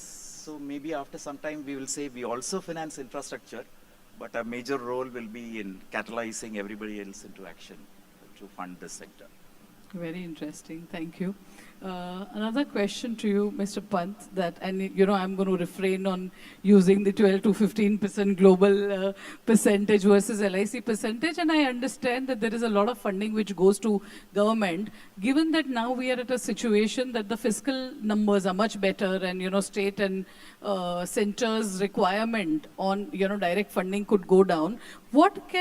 How can LIC make difference in evaluation of infra bonds in terms of concentration, weak liquidity, or absence of benchmark yield curve? Or is there anything in terms of partial guarantee or pooled issuance which can make a better ALM fit? Because to have the funding which can go to the project directly, especially to the private sector, given that the number which we are seeing, will also require some heavy lifting by private sector, how can LIC, help in terms of what are your views on what can be done to enhance that? I mean, where the partial guarantee will be good enough or pooled structure, or how would you guide the market towards that? Well, and your point on the numbers and statistics, I'm reminded of Andrew Lang's statement. The statistics is something like a lamppost which is used more by the drunkard to lean against than for illumination of the roadmap. Notwithstanding that, the fact is that the country needs a lot of infrastructure investments, and there are challenges to it.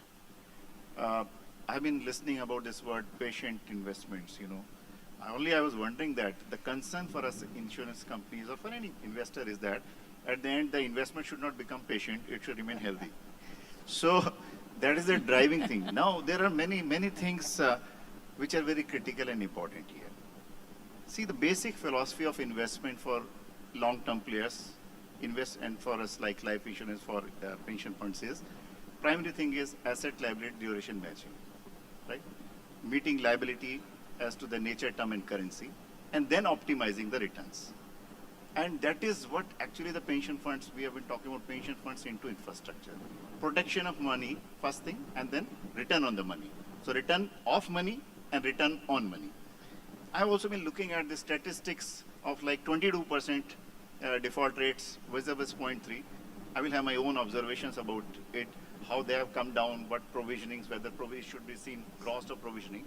But there are really challenges, and there is no doubt in the cyclic, investment phase economic cycles, things will keep on coming back. Nobody can guarantee risk-free corporate investment. I think that's just not possible. So the risk of the regulators, risk of the investors are bound to be there. Right. In that context, but there is also need, because without that, see, unless there is a investment opportunities and good investment opportunities, insurance company has got a challenge. And unless their investments come from there, the investment community, the borrower community has got a challenge. So it is necessary to marry the two. Now, what can be done? Of course, what can be done? I was just looking at the data. Out of the total issuances in the infra side, I think almost 1/3 was there for a duration of 7.5, or almost 43,000 crore. It's not that we didn't apply. We applied for a significant portion of that, but we got a very small amount out of that.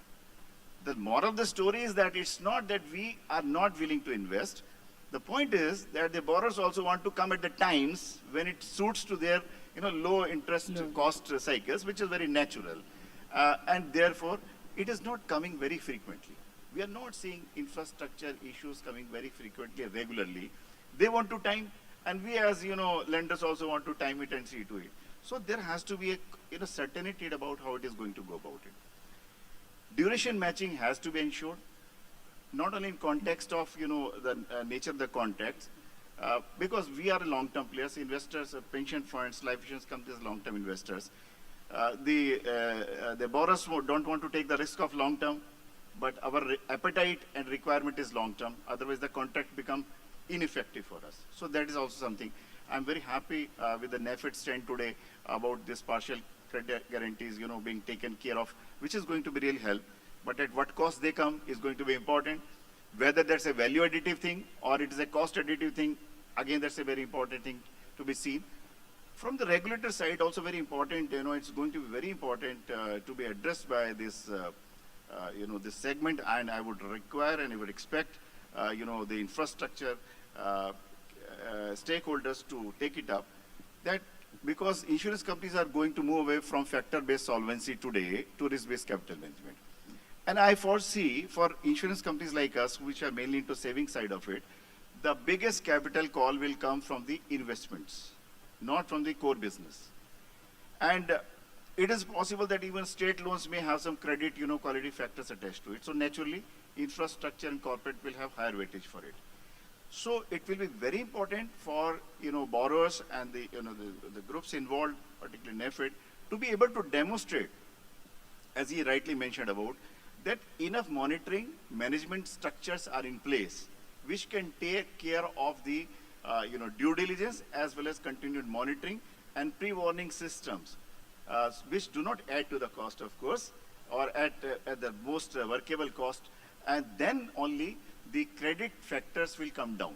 Otherwise, if the cost of capital enhances for me to invest in infrastructure, on the other side, I also see a drive on the side of many that there is a gap between your required 15% to 10%, so we should get it at low cost. I think that sort of thing will also have to go away, because the value for the stakeholders, policyholders, their reasonable expectation have to be met.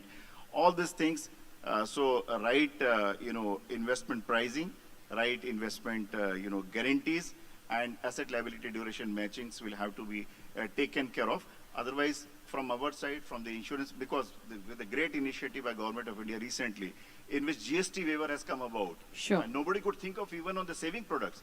I think the headroom for growth is humongous. I can foresee a lot of money coming into insurance and pension segment going forward. So the opportunities for infrastructure development is humongous from there. The only thing which I would take from earlier discussion is that I'm also a very optimist person. But then when an optimist could think of aeroplanes, pessimist who could think of, parachute.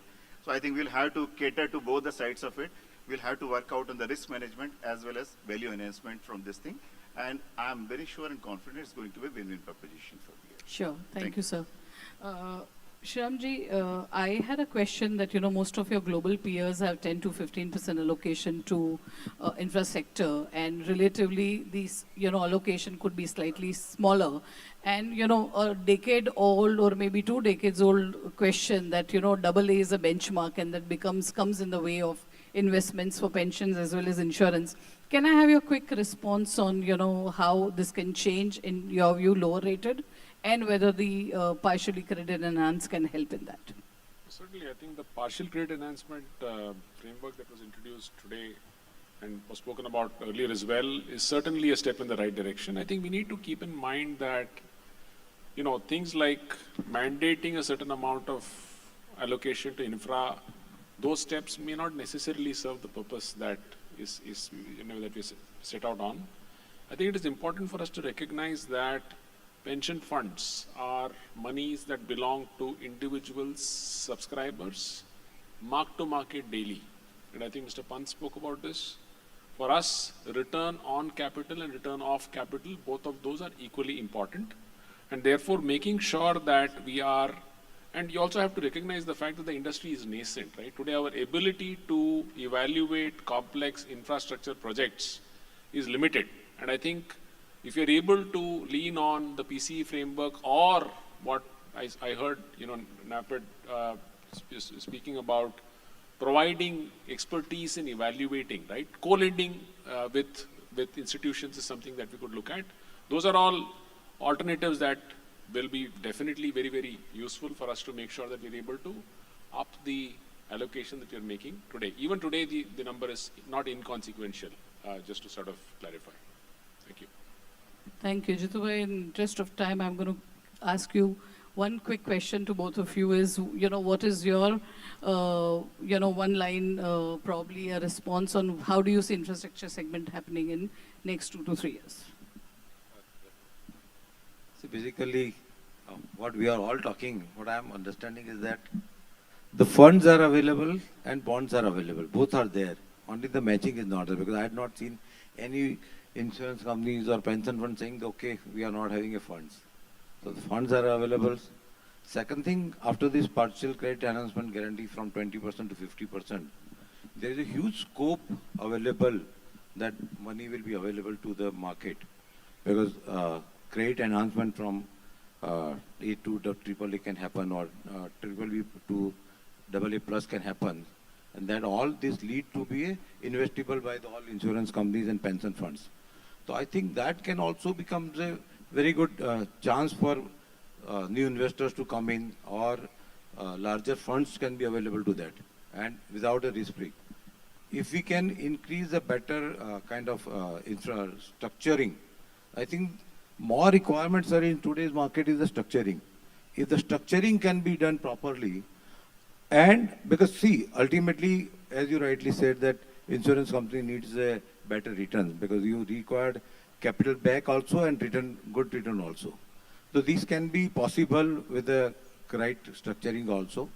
And yes, the past we have seen a lot of defaults are there, which has not been the case, but it cannot guarantee for the future also.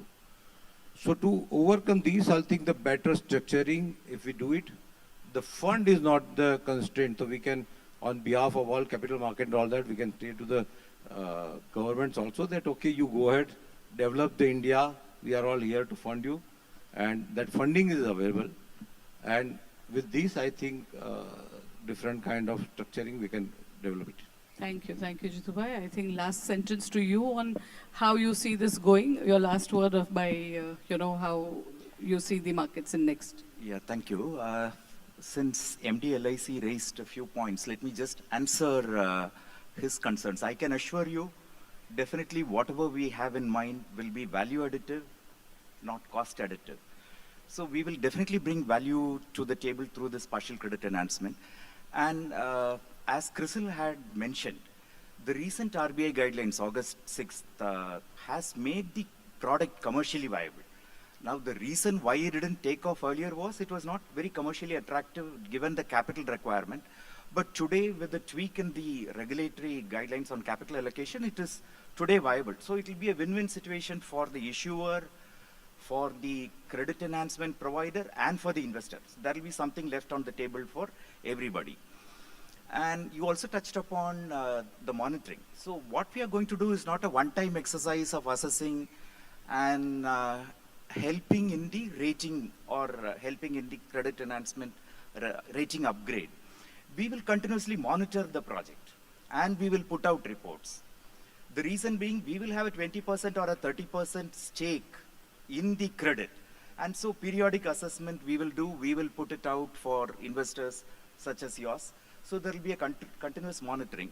And another point to note, see, if you look at the loss given default, the LGD data for infra assets in particular, it is lower than the corporate credit assets, LGD. So if through a 25%, 30% credit enhancement, if we cover the LGD, then it is only a matter of time. There could be a timing difference in recovery because legal actions or whatever can result in that. But 100% recovery of the principal invested is definitely assured. So I think it's a win-win product overall, and we should all work together to make it a success. Sure, we look forward for a beginning of the new path for Indian bond markets. And with that, I will conclude the session today. I guess we are running a little short of time for question answers, but I'm sure everybody would be available in the next breakout session probably for some answers. Thank you so much.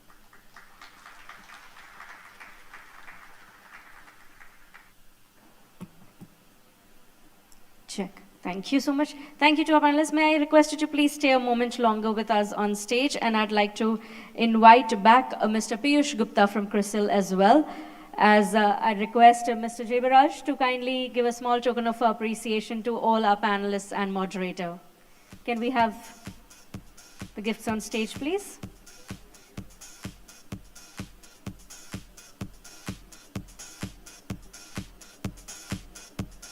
Hold on, hold on.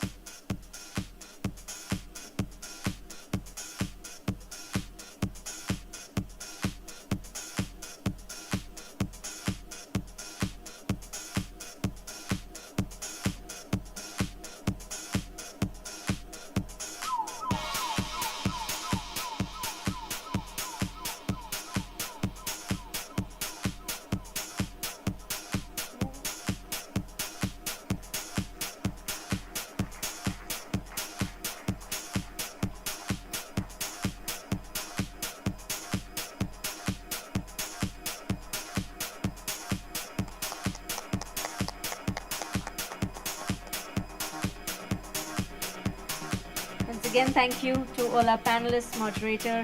Thank you so much. Ladies and gentlemen, we now move towards our second panel discussion of the day, talking about key enablers for pipeline creation projects and infrastructure sectors for growth. Our distinguished panelists, I'd like to invite and welcome them to the stage. Mr. Baldev Purushartha, IAS Joint Secretary, DEA Ministry of Finance. He joined the Indian Administrative Service in 2002. Before joining as Joint Secretary, Department of Economic Affairs, Ministry of Finance, Government of India, he served as Secretary Lokpal, Punjab, and Divisional Commissioner, Jalandhar, Punjab. He also served in various field and secretariat positions in the Government of Punjab and the Government of India. As Joint Secretary, DEA, he has contributed to and shaped various books on PPP in infrastructure, namely Reference Guide for setting up state PPP units, Reference Guide for PPP project appraisal, Reference Guide for project implementation, mode selection, waterfall framework, transaction advisors for PPP projects, manual for use of the panel, etc. He has also written many articles on infrastructure and PPP in various magazines. Ladies and gentlemen, please join me in welcoming Mr. Baldev Purushartha. A very warm welcome, sir. I'd like to invite to the stage Sangeeta Mehta, Portfolio Manager, Foreign Commonwealth Development Officer. Ladies and gentlemen, please welcome her with a huge round of applause, leading on investments, resilience, infrastructure, and climate adaptation. May I invite Ms. Sangeeta Mehta to please join us. On the panel, we are also joined by Ms. Harsha Khubchandani, PPP Infrastructure Specialist, International Finance Corporation, specialist with over 15 years of experience advising governments across Asia. Ladies and gentlemen, please welcome Ms. Harsha Khubchandani. On the panel, we are also joined by Aniruddha Marathe, Managing Director and Partner, BCG. Aniruddha has nearly 18 plus years of consulting experience in financial services. Over the years, Aniruddha has worked with diverse clients across financial services industry, topics on including strategy, new business build, performance improvement, digital and AI-led transformation. Ladies and gentlemen, please welcome Mr. Aniruddha Marathe. And moderating this session is Ms. Navneet Kaur, Project Lead, Boston Consulting Group, who is also our knowledge partner. Ladies and gentlemen, please welcome Ms. Navneet Kaur.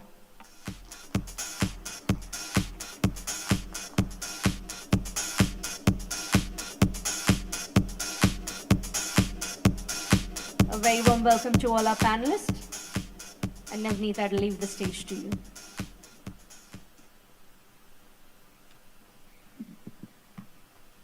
Thank you for the warm welcome. Good afternoon, senior leaders, dignitaries, friends from media, my dear panelists, and ladies and gentlemen. It's a privilege to be here. The last panel, we heard about the need for infrastructure in creating the economy that we want it to be.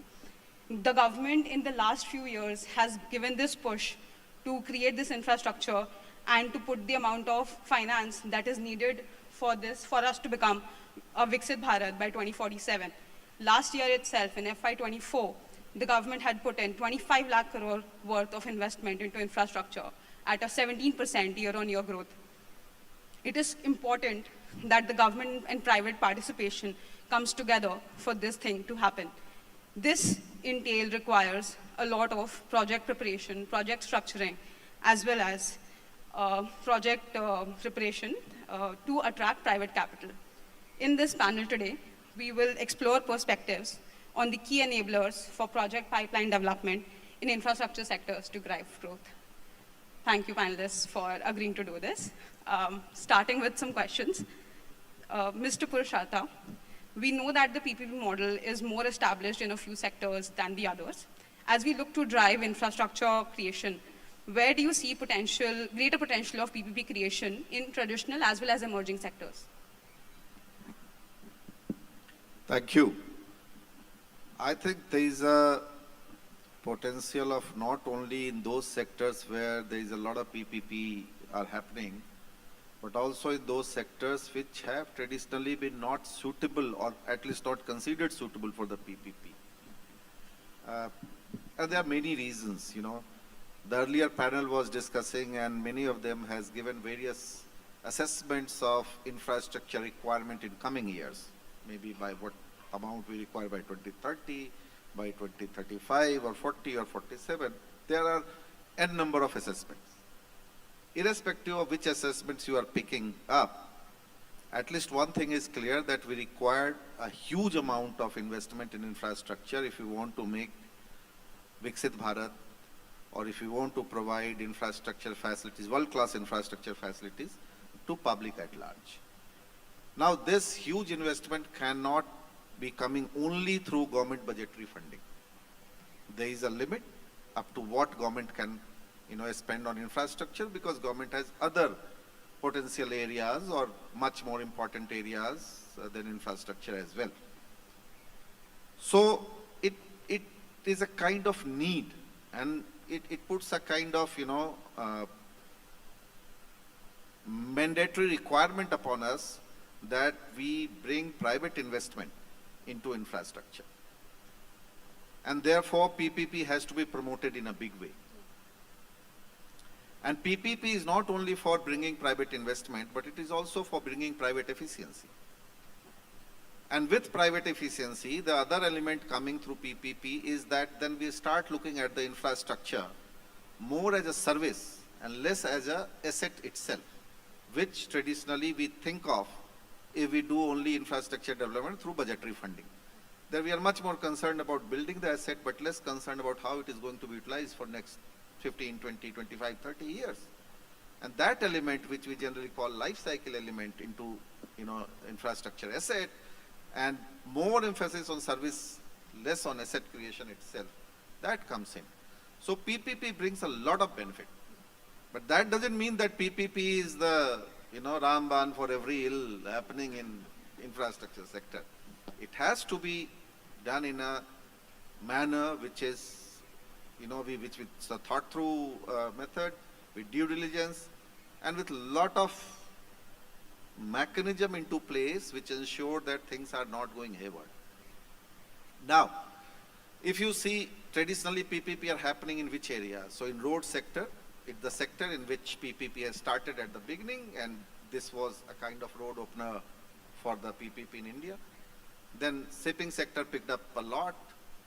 Power sector is another where PPP are happening a lot in infrastructure assets like transmission lines. 95% of the renewable energy projects are happening with private investment in our country. Civil aviation sector is another sector which is picking up very well. Initially, all airports were mainly developed by government, initiative. Now, a lot of airports are either in a greenfield manner happening in PPP mode, or in a brownfield manner happening in PPP mode. So these are the traditional sectors where PPP are happening.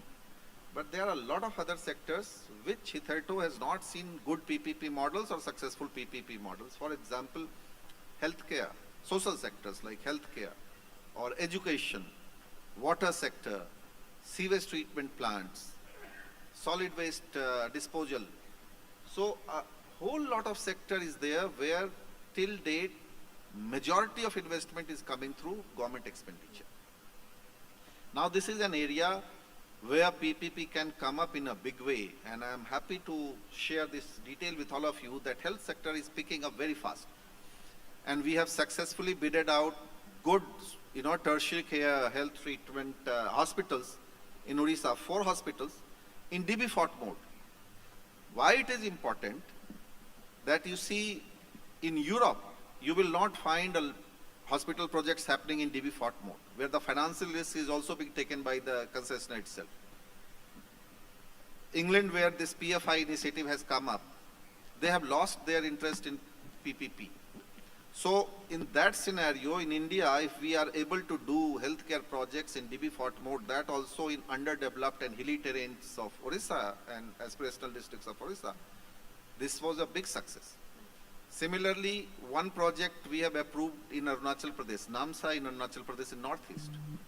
6 projects in healthcare where the government, the medical college will be developed by the private sector, and existing district hospital will be taken up by the private sector to upgrade it further and run it.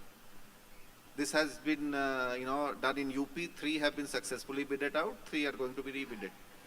Then there are many states like Jharkhand, MP, Andhra Pradesh, Bihar. Everyone is contemplating about taking more and more project in healthcare sector.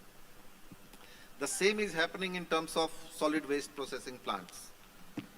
Same is happening in terms of water supply. Same is happening in terms of sewage project. If you see the entire sewage treatment plants happening under Namami Ganga project, they are all PPP projects.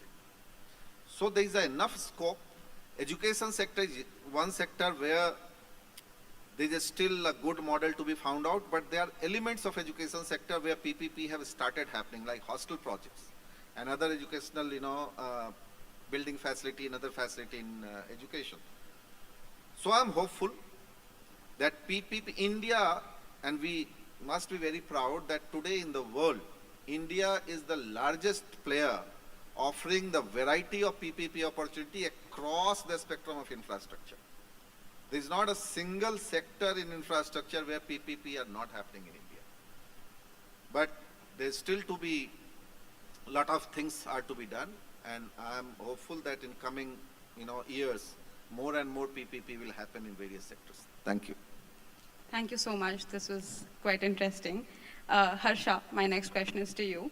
As an advisor, are there any gaps that you see in these emerging sectors, as Mr. Purushartha mentioned, which can enhance the pace of project preparation? Hi, am I audible? Yeah, so as an advisor, and I work across sectors on some of the projects Mr. Purushartha also mentioned, one thing that I see in most of my projects is that even after having, really cutting edge projects with a lot of innovation, the long lead time items are still the most fundamental ones. So coordinating between the forest department and the revenue department for, getting to know which land is forest land, which land is revenue land. Getting data from the utility on peak, off-peak consumption. These are the things, the initial due diligence is what takes the most time on most projects, because a good bankable project is one which is, bringing to the investors all data for them to make the most informed bid. So to get these things right is what takes the maximum time. We are getting better at these things. There is digitalization of our land bank. There is, there are more and more utilities are putting all their data on their websites. So eventually, I'm sure these challenges will go away. The other thing that I think would really help increase the pipeline is for authorities and government agencies to become comfortable with the interface risk and not pass it on to the private sector. So things like coordinating approvals between the municipality and the developer. Let's try and get the approvals ahead and present them as part of the bid package.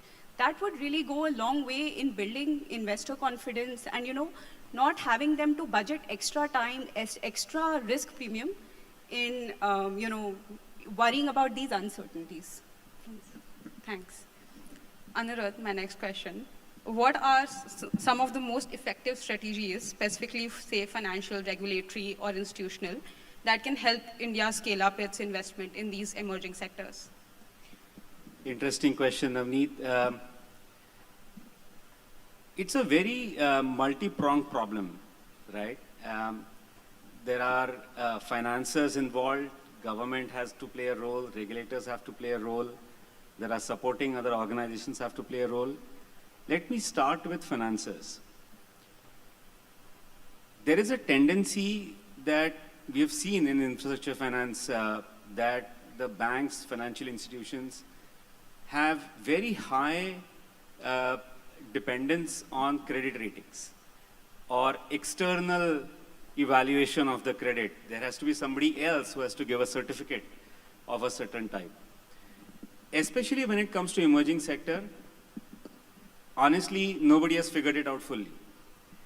So it is very important that the financial institutions need to build their own capabilities, their own mechanisms, learn through partnerships with global firms to build their own credit assessment models, credit monitoring mechanisms, and get that confidence that, yes, we can invest or we can lend to this sector.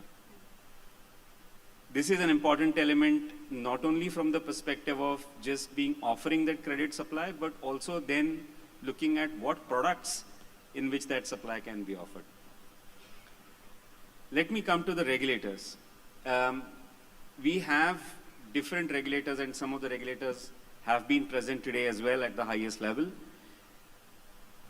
As we go into the depth of some of these problems, we realize that there is a bit of a lack of coordination, and not all the regulators are on the same page on some of the topics that are relevant for financing or investing in these sectors. Obviously, we have mechanisms at the country level where all the regulators can sit together and do, work on some of these topics. I think that is something that they should do. The regulators, as Mr. Kamath was mentioning earlier, that earlier the credit losses in the infrastructure sector was very high, and therefore, the regulators were rightly circumspect about this. That is no longer the case. I think we can just accelerate that journey at the regulatory side. When it comes to government, and Mr. Pusharthe is here, the government is doing a lot to promote these new sectors and these new areas. There will be areas where, honestly, nobody knows what will be the real viability and impact of these sectors is going to be. It is effectively an exploratory bet that needs to be taken, and yes, you can invest only so much in a completely exploratory way. There will be areas which are of national importance. There will be areas where the viability may or may not be so high. India has seen viability gap funding mechanisms in the past. There is enough learning available on that. But for the sectors which are coming up, we might need to create dedicated or sector-specific structures, whether it comes to viability gap funding or whether it is with respect to even concession agreements or involving the right different stakeholders. I think when all of these things come together as confluence, I think I have no doubt that we will go a very long way. I mean, look at where we were 6-7 years ago and where we are now. I have no doubt that 2030 will be a very different year. Thanks, Anurag. Sangeeta, as an investor and a portfolio manager, what do you wish transaction advisors knew? What features or covenants are not adequately addressed in the project proposals that you've seen in your experience? So I feel quite fortunate sitting next to our partner for the last decade and over. So we've been working with the DEA over the last decade since 2013 in a range of sectors like energy, highways, airports, water, public transport, grain storage, and another partner like NAFED where we're going from strength to strength. So what I speak today is based on our experiences from that. At the FCDO in the UK government, when we are supporting PPPs, we are not only looking at them as being financially viable, but also being socially inclusive, institutionally robust, climate resilient, and scalable. And Mr. Purusharth will agree with me, and I'm saying it up front. I think India and the PPP journey has far more to offer to the world than the other way around. So with that, I will still answer your question. I think I often see a strong focus on financial structuring and on legal frameworks, which is quite important. But I think some of the things that would be useful, which can derail the projects if not addressed, are the political, the contextual, and the operational risks. So the first risk I'll talk about is the data and the site risk. So Harsh has spoken about it, but it's quite interesting that in my meeting with the Secretary Morth last week, the first thing that he came up was the inability to have robust data. Because if you don't have data that is completely updated or is complete, it can lead everything else, like your design, your costing, your timelines becoming absolutely shaky. And it's quite interesting, and my congratulations to NAFED again, because I think the first assignment we started was to bring all the possible databases together to see how we work with it. I think the other one where we kind of miss out on is the counterparty risk. Do we need some political risk insurances, or do we really need to look at how our other party with whom we are working, how they are doing it? The third risk that I'd like to talk about is the demand risk. Is our demand really clear? Is it very ambitious? Is it validated? And then again, we had the Mumbai Metro that actually faced some early revenue shortfalls because there was an inflated ridership estimates. But that's where the transaction advisors really need to put their demand very, very well in terms of, it should be ambitious, but then it should be validated as well. And I think we heard a lot about it from Mr. Raman in the morning, but the entire ESG and the stakeholder engagement, it's often seen as a compliance checkbox. But I think if you've managed to get in the buy-in from the stakeholders across the board, this is critical. And especially if you have taken them on board, then your success rate is definitely going to be better. It's going to be more profitable because they are engaged in it and they're probably ready to pay for things, as opposed to, as was being shared, that it's taken like it has to be given to us. So I think the bottom line for me is embed the contextual, institutional, and operational risk mitigation, which I think is really, really important. Thank you, Sangeeta. Anirudh, coming back to you, we heard about the different kinds of risks from Sangeeta that need to be managed. In your experience, have you seen any products available globally which have been able to manage such risk and from which we can learn some best practices and put that in the lending industry? Yeah, it's a very interesting question. I mean, to be honest, before we look abroad, there is a lot more that can be done in the existing set of products and structures available in India itself. I mean, we don't need to necessarily look abroad, right? Whether it is, I mean, we have bonds in the Indian market, but the bond market is underdeveloped. All of us know that. Can more be done in that context? Of course it can be. And we need not have exotic products when it comes to corporate bond. Even a simple bond can actually work. But to your question, if I look at some of the international practices, three things come to my mind. If I look at private credit as a sector, private credit is $200 billion AUM globally. If you look at India, as all of us know, it's a very, very small segment. Private credit has advantage of taking certain kinds of risks that some of the other organizations, for example, insurance companies may or may not be able to take. The good part is that the regulators are looking to bring in new asset class as a definition, which will allow or which will lower the entry barriers for retail investors to invest in those kind of products. Because if you look at mutual funds today, I mean, if you actually see the underlying portfolios, everybody has HDFC Bank and ICICI Bank. I mean, it has to kind of diversify beyond that. The products have to diversify beyond that. So 200 billion is a very large market internationally, and that can definitely happen in India. We have seen some initial traction, but there is a lot more that can happen there. The second area is, it's not a financial product, but it's an enabler of a financial product, which is the transaction advisory services, the O&A as it is called, origination and advisory. Origination and advisory is a $94 billion market globally.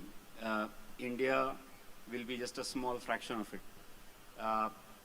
Certainly below their natural market share in this particular space. And I'm sure it's a whole ecosystem that needs to get developed with respect to transaction advisors of different ilks. There are different sector specializations, different product specializations that can happen. And to my mind, we have a very long headroom and journey to learn from the international markets there. And the third interesting category, I would say, is non-banking liquidity providers. If you look at the international markets, there are market makers, there are specialist trading firms who offer, the market making services, or they actually trade. They actually, specialize in these kind of investments, these kind of products, and the whole ecosystem builds. I mean, there are derivatives then that can kind of come in. For example, in India, CDS, we are far away from that stage. We are, yet to build even the corporate bonds. I mean, going forward, we can obviously have CDS market building. So there is a lot more that we can learn from the international markets. But I would say that before we even get there, there is a lot more that India already has that we should leverage fully. Thank you. Mr. Prashad, we've seen that most authorities still seem to lean towards EPC procurement instead of utilizing private capital. A lot of these assets which are already built, they can automatically feed into the state's monetization pipeline. How do you think we should empower these state authorities so that we are able to do this? I think the question needs to be little revised. It's not a question of authorizing the state governments. The state governments are already being authorized. In a federal setup, we have three levels of government, the national government, the sub-national government, and the local body government. Every level of government has its own role and responsibility, and they take up their own infrastructure projects. So infrastructure projects are taken at the level of municipalities also, at the level of state government also, at the level of national government also. So state government need not any authorization. But we must understand the context of asset monetization. The context of asset monetization is that even if because of certain regions and for prudent regions, government develop an infrastructure, but in the O&M phase of that infrastructure, government can bring in private efficiency, number one. And number two, whatever value has been locked in that infrastructure, that can be opened up and private investment can come in further, at least free the government capital which has been invested. So these are the two major purposes of asset monetization. And for example, if you have to build an unviable road, how you will build? Nobody will come up for investing into that road. But building road is a, responsibility of the government. So you have to build a road. Government has taken that every, habitable location has to be connected by 24/7. It's a, all-weather road. So there are many things which government has to do, and everything is not possible to done it in a PPP manner because of various reasons. But once the asset is created, can you bring in private efficiency into that? Can you unlock a part value which you have invested? And whatever money you are getting out of it, that can be used for creating further infrastructure, So that is the purpose with which asset monetization pipeline was created at central level, and it has been tremendously successful pipeline. The achievement rate is, nearing 100%, more than 90%, so nearly 100 in fact. This can be replicated by every state government. They have their own infrastructure, which they have already built in, and they can be used to monetize in a prudent manner where the state government can get more money to develop newer infrastructure. And there are many examples where state governments have either contemplating about it or they have taken some initiative. Government of Madhya Pradesh has already set up a asset monetization department and an asset monetization company which will take care of, asset created in the Madhya Pradesh government. Many other states are contemplating about it. But this is a good, idea that you come up with an asset monetization pipeline and offer assets which are de-risked. And this is also increasing the private appetite for investment because these assets are all post-COD assets, de-risk assets. It's much more easier to invest into that. So it is one initiative which can achieve goods on various counts. That is one thing. But in infrastructure, we must understand that there is no one-size-fits-all solution. You can't have any such solution. Every sector is different. Then there are further nuances depending on the size of the infrastructure project, depending on the model of infrastructure project, the structuring of infrastructure projects, what you want to achieve out of it. There could be different, goals which you want to achieve through infrastructure. And it requires different kind of responses. There are varieties of model, there are varieties of funding mechanism, there are varieties of concession agreements, variety of concession period itself. But within this variety and a large number of variety, there are certain things which are very much required. And to my mind, standardization and discipline, this is very much required, and a pipeline approach. Why MORTH or, Port Ministry has been very successful? Because they have come up with model concession agreements. This gave a template to private sector. They know that whenever next project will come, it will be, as per these template. So they are much more ready for it. They understand the risks, they understand the nuances, they understand everything which is coming out of that model concession agreements. Secondly, it brings discipline, that when you are taking up a project, it is not your sweet will how you take up a project. There is a discipline which you have to follow. Therefore, these sectors are quite successful. In many other sectors, every project come up with its own concession agreement, which we are asking ministries and other departments to go for model concession agreements. One, a critical number of projects have been implemented, because if you go for a MCA initially, there are chances that you will make some mistake here and there because the sector is not tested. Once you have done few projects, you can go for an MCA. Thirdly, to bring various kind of support mechanism. So for if DBFOT model is non-viable, there is a viability gap funding scheme. But there are other models which does not require that viability gap funding scheme. For example, HAM itself. Look what is happening in HAM. 40% of the cost is upfront given by the government. Out of 60%, how much private sector is investing? Roughly, if you 70% of 60%. So it's 43% of the project cost. That is what a private sector is investing. Secondly, the lenders are investing. Secondly, if you take that also, the annuity is guaranteed. So there is hardly any financial risk. Similarly, there are other models where different kind of risks are involved. Some projects may go through demand risk, like said by Sangeeta ji. Metro projects, you see, a lot of metro projects are going through the demand risk because initial demand risk was wrongly calculated. So it requires different responses at the level of government, be it national government, be it sub-national government. And thirdly, one thing which I was talking and listening to earlier panel also, I think many of the lenders are still living in the past. What happened 10, 15 years back is not the reality today.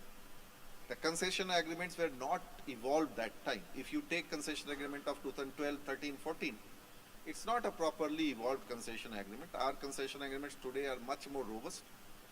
They are much more support mechanism, de-risking mechanism inbuilt. For example, if you compare the termination payment, clause of the today's concession agreement and see the termination payment clause of 10 years back concession agreement, there is a sea change, and it's much more robust.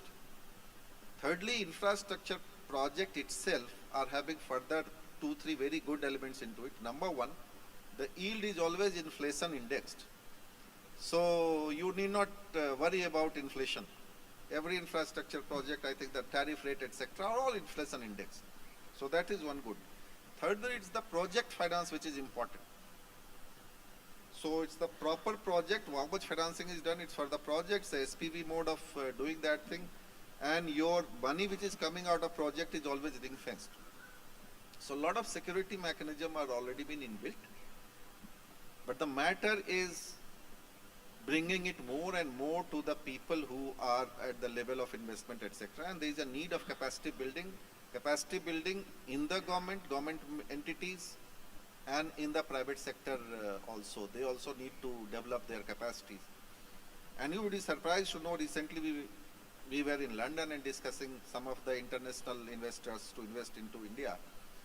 And the points they raised that we want to see this, whatever, 90% of those things were already covered in our concession agreements.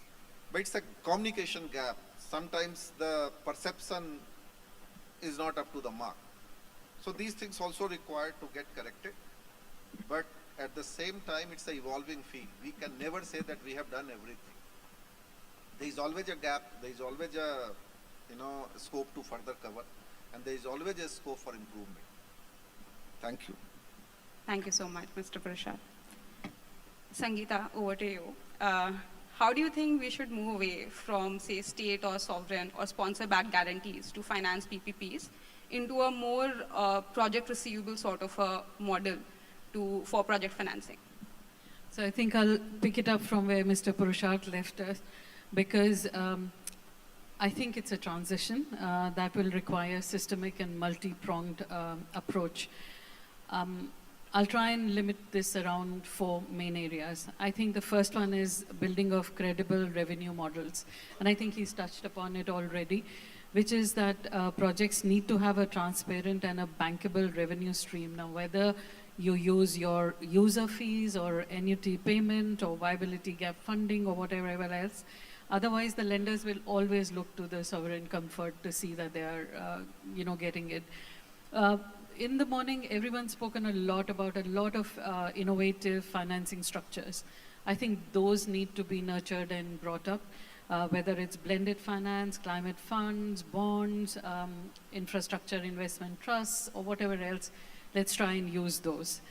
The third, as I think Mr. Prashad again spoke about, is the improved project preparation as well as the perception. So, you need confidence that the demand forecast, the tariff structures, the concessional agreements, or the formats, etc., whatever is there, they are really transparent, open, and everybody understands what they are. Also looking for lending on a non-recourse basis, I think, evaluating the project on its cash flows, probably that would be useful. Another thing that I think also came up in the morning was the investors wanting to be there for a long-term gestation time, rather than just getting in, getting out. I think that's the second one. The third, I think, is the institutions. Now, whether they are regulators, whether they are dispute resolutions, whether they are predictable frameworks, or a dedicated institution that's providing finance and credit enhancement tools, etc. Those are the ones that I think would be useful. And I completely agree. We have a lot of examples in India. So, for example, if we even look at the Sister Nivedita Bridge, that didn't start off that well, but has given us one of the first bought projects. Despite its delayed thing, it's shown us how things can be done. So we have a whole lot of things, and as I said it even earlier, India has a lot more to offer than probably the other way around as well. And I think last but not the least, the role of the development partners, use them. Use them for technical assistance, for project preparations, for capacity building, for mobilizing private capital through innovative instruments. But I think the bottom line basically would be that build investor confidence in project cash flows so that they are investing in the project as opposed to falling back on their sovereign. Thank you. Thank you so much for this. Harsha, would you like to just share some examples with us where you've seen diverse stakeholders come together and actually deliver such models and create an impact in your vast experience? Yeah. Before I come to stakeholders coming together, I think one thing that Mr. Purshad said and then Sangeeta also echoed was that these things evolve. So the first thing required is an intent to, or lack of a hesitation to go back to the drawing board. So most of our big successful programs, pretty much all the success stories that were mentioned earlier, including the ultra mega renewable energy programs, including the Namami Gange program, all of them have started, and then based on stakeholder feedback, they have evolved, they have gotten better, and that is how they have scaled up to the extent that they have scaled up. Whether it is even things like getting feedback from investors, getting feedback from lenders, getting feedback from all parties, users as well. Getting feedback from off-takers. All of these things then help in making the program more robust and then building the pipeline, because all parties pretty much know what is expected of them, pretty much know the broad model that they are supposed to follow, and uncertainties at a minimum. Another program recently which has been doing really well is the gross cost contracting model of procuring e-buses. So there also I think CESL started, they got feedback from several parties, they did a few tenders, then they got feedback from states, and now it's become sort of on an autopilot mode. InvITs have taken years to evolve to come to where they are, and now we are looking at them again in other sectors as well. So all of these are good success stories, and all of them, as Mr. Purshad was also saying, will continue to evolve and bring better stories, and hopefully we can emulate them in upcoming sectors. Thank you so much. I just want to do a quick time check with the, okay. All right, I think we are running late. So thank you so much, all of you, for your perspectives and insights. I really enjoyed the discussion. Thank you. Thank you.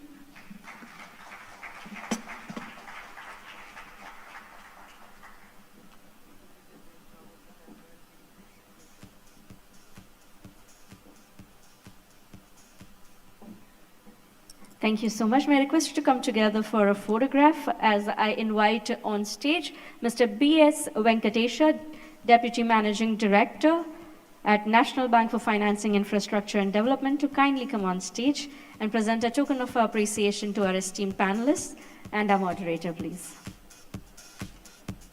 Ladies and gentlemen, let's give a big round of applause to our panelists and moderator for that insightful session.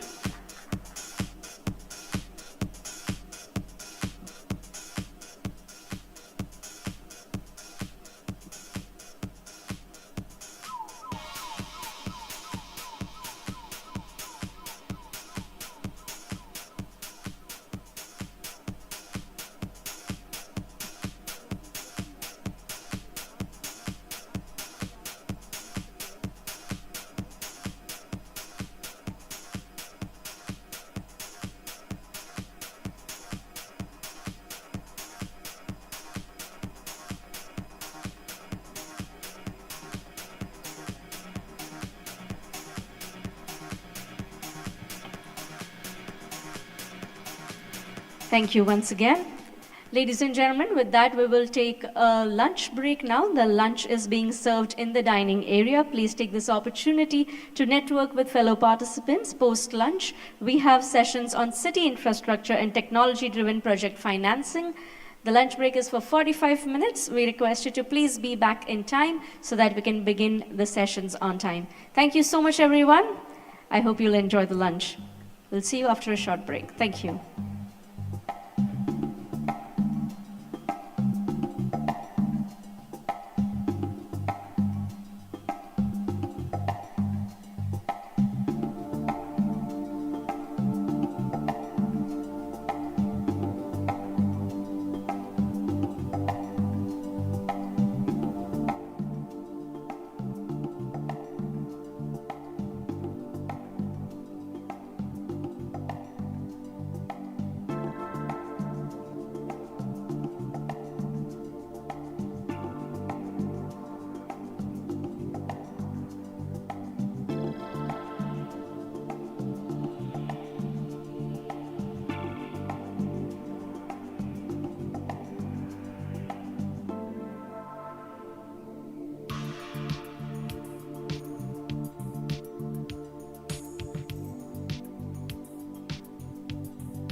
nearly 600 million people projected to live in cities by 2036.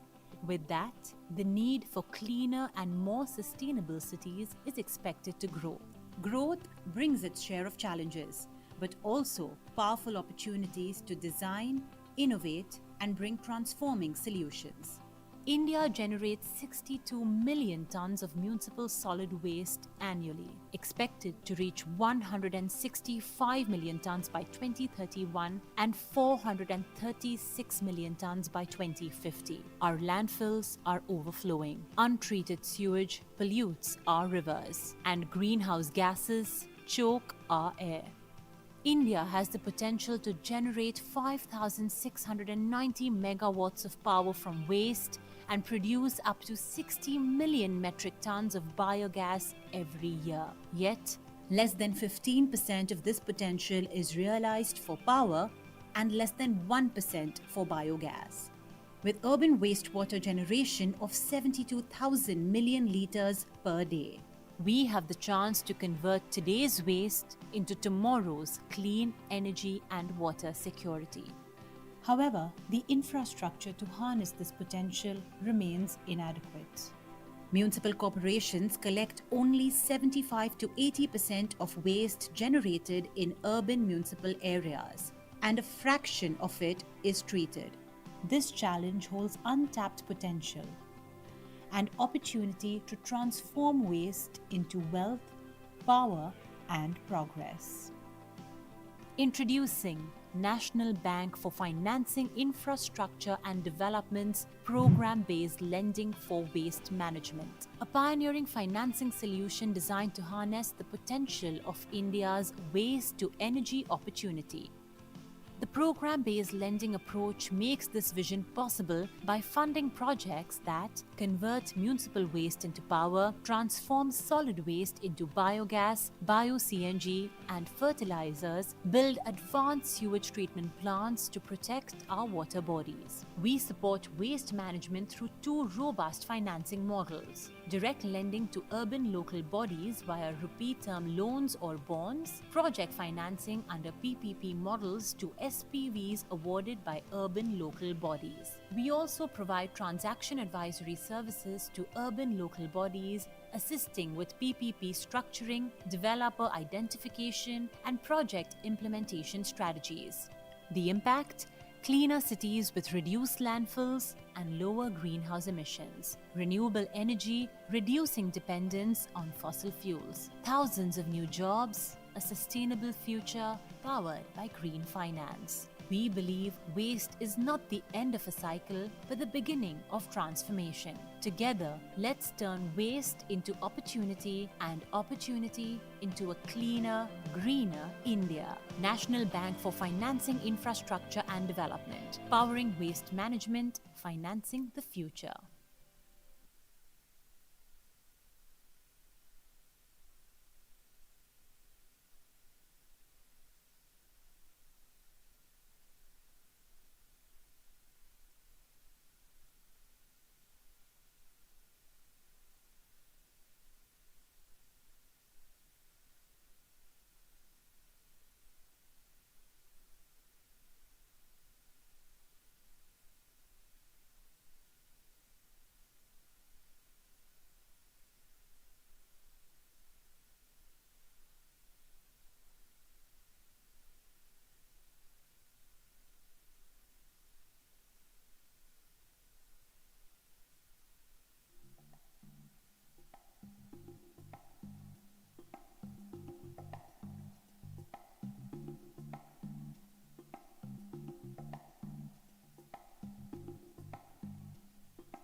Check test.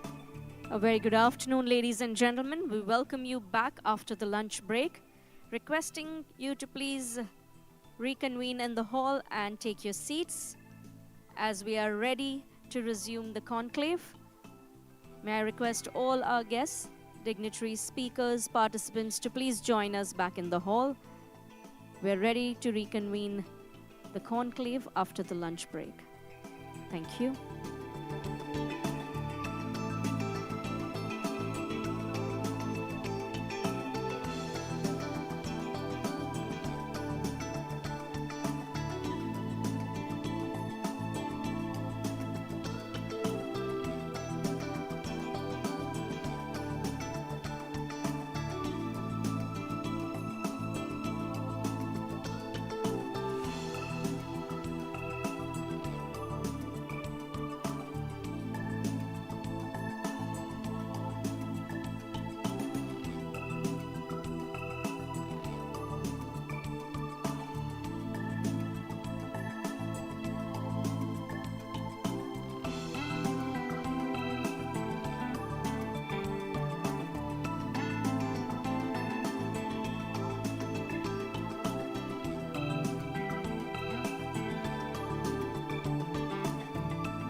Good afternoon, ladies and gentlemen, and welcome back to Infrastructure Conclave 2025.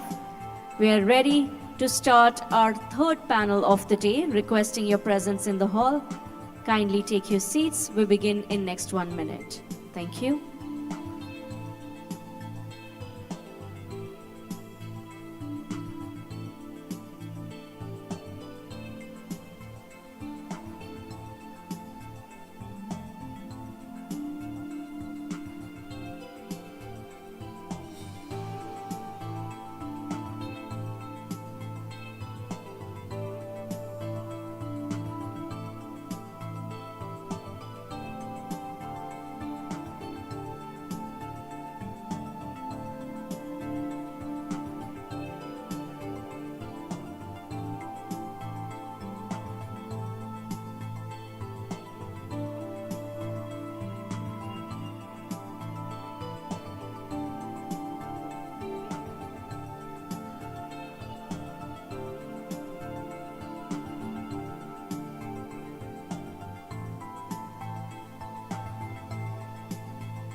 Good afternoon, ladies and gentlemen, and welcome back to Infrastructure Conclave 2025.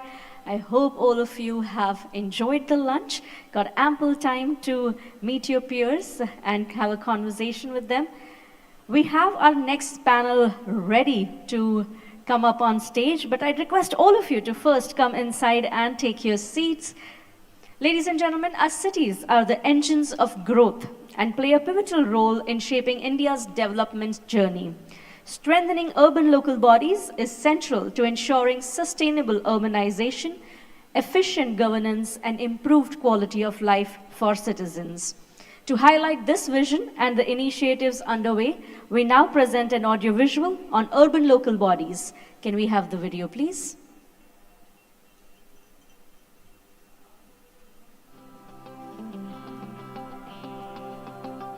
India, the land of opportunities. We are growing. Our cities are growing too, with nearly 600 million people projected to live in cities by 2036. With that, the need for cleaner and more sustainable cities is expected to grow. Growth brings its share of challenges, but also powerful opportunities to design, innovate, and bring transforming solutions. India generates 62 million tons of municipal solid waste annually, expected to reach 165 million tons by 2031 and 436 million tons by 2050. Our landfills are overflowing. Untreated sewage pollutes our rivers, and greenhouse gases choke our air. India has the potential to generate 5,690 megawatts of power from waste and produce up to 60 million metric tons of biogas every year. Yet, less than 15% of this potential is realized for power and less than 1% for biogas. With urban wastewater generation of 72,000 million liters per day, we have the chance to convert today's waste into tomorrow's clean energy and water security. However, the infrastructure to harness this potential remains inadequate. Municipal corporations collect only 75 to 80% of waste generated in urban municipal areas, and a fraction of it is treated. This challenge holds untapped potential and opportunity to transform waste into wealth, power, and progress. Introducing National Bank for Financing Infrastructure and Development's program-based lending for waste management, a pioneering financing solution designed to harness the potential of India's waste-to-energy opportunity.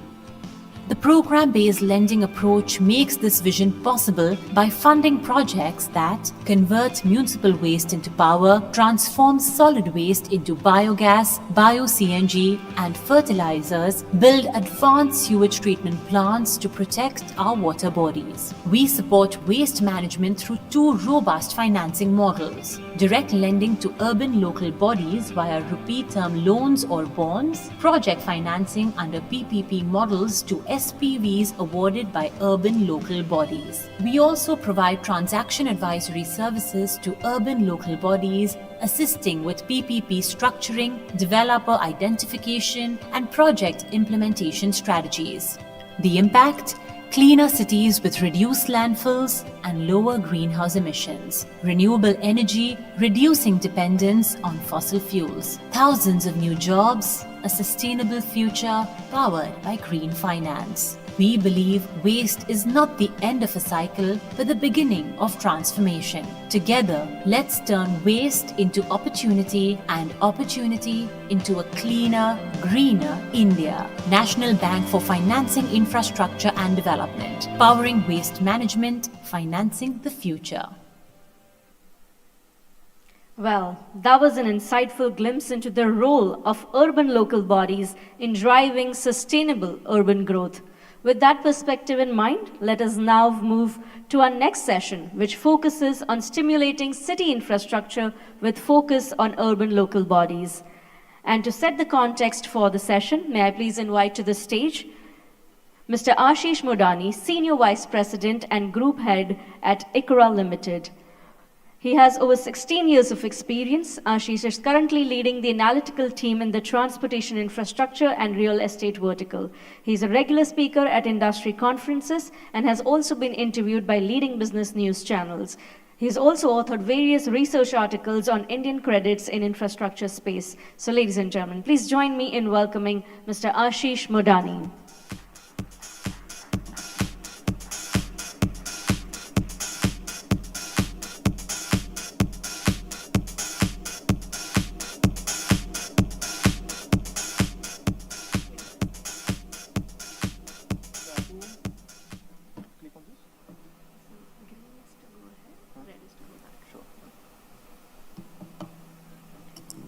Hello.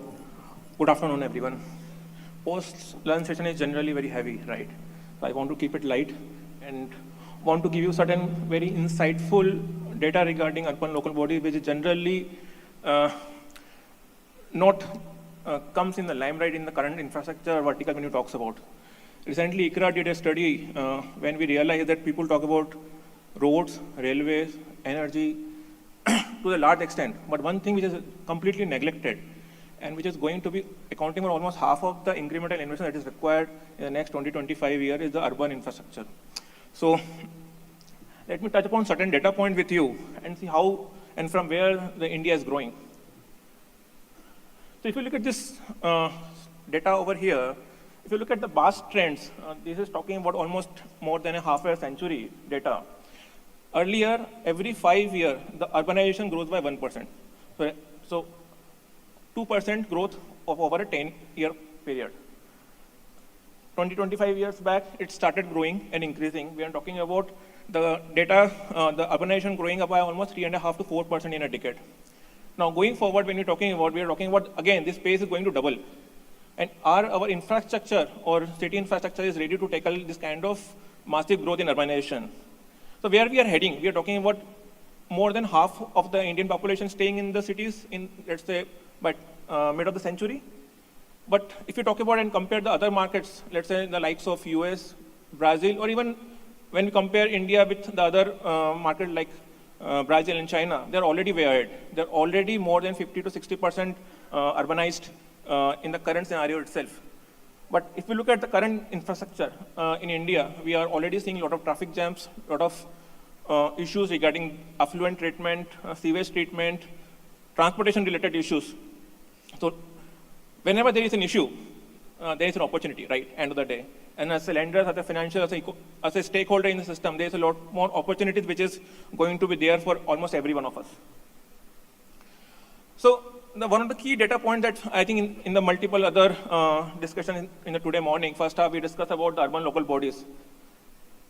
It is one of the key pillars going forward. We're talking about the funding. There are challenges over there. There are issues with the technical capabilities. But slowly and gradually, what we have seen in the last 10 to 15 years, things are getting addressed. Are they completely on the track? The answer is no. But the things are moving in the right trajectory. And that is something which is very positive. So where is the issue? So if the government, urban local body wants to borrow, again, they have to take multiple layers of approvals. And a lot of dependency happens on the state government. If they have to get the project approved, funding is one thing. Even the operational challenges, technical capabilities, everything they have to rely on the central government or the state government for that. If we talk about the metro infrastructure, let's say in Bombay or in Delhi or any other place, while the multiple approval authorities are there, which ultimately results in lots and lots of approval bottlenecks, if I can term it like that. So the simplification of all these challenges remains very, very important because if you want to really keep the pace with the way the urbanization is growing. So when you talk about funding, we are discussing that there is a lot more scope. So I will start with the right-hand chart over there, which almost touches zero. So when you see something as zero, means it's so that we are nowhere. So if they are nowhere, then there is a sky is the limit right now. So even if we double or triple, it will not move a percentage term, but there is a lot of scope over there.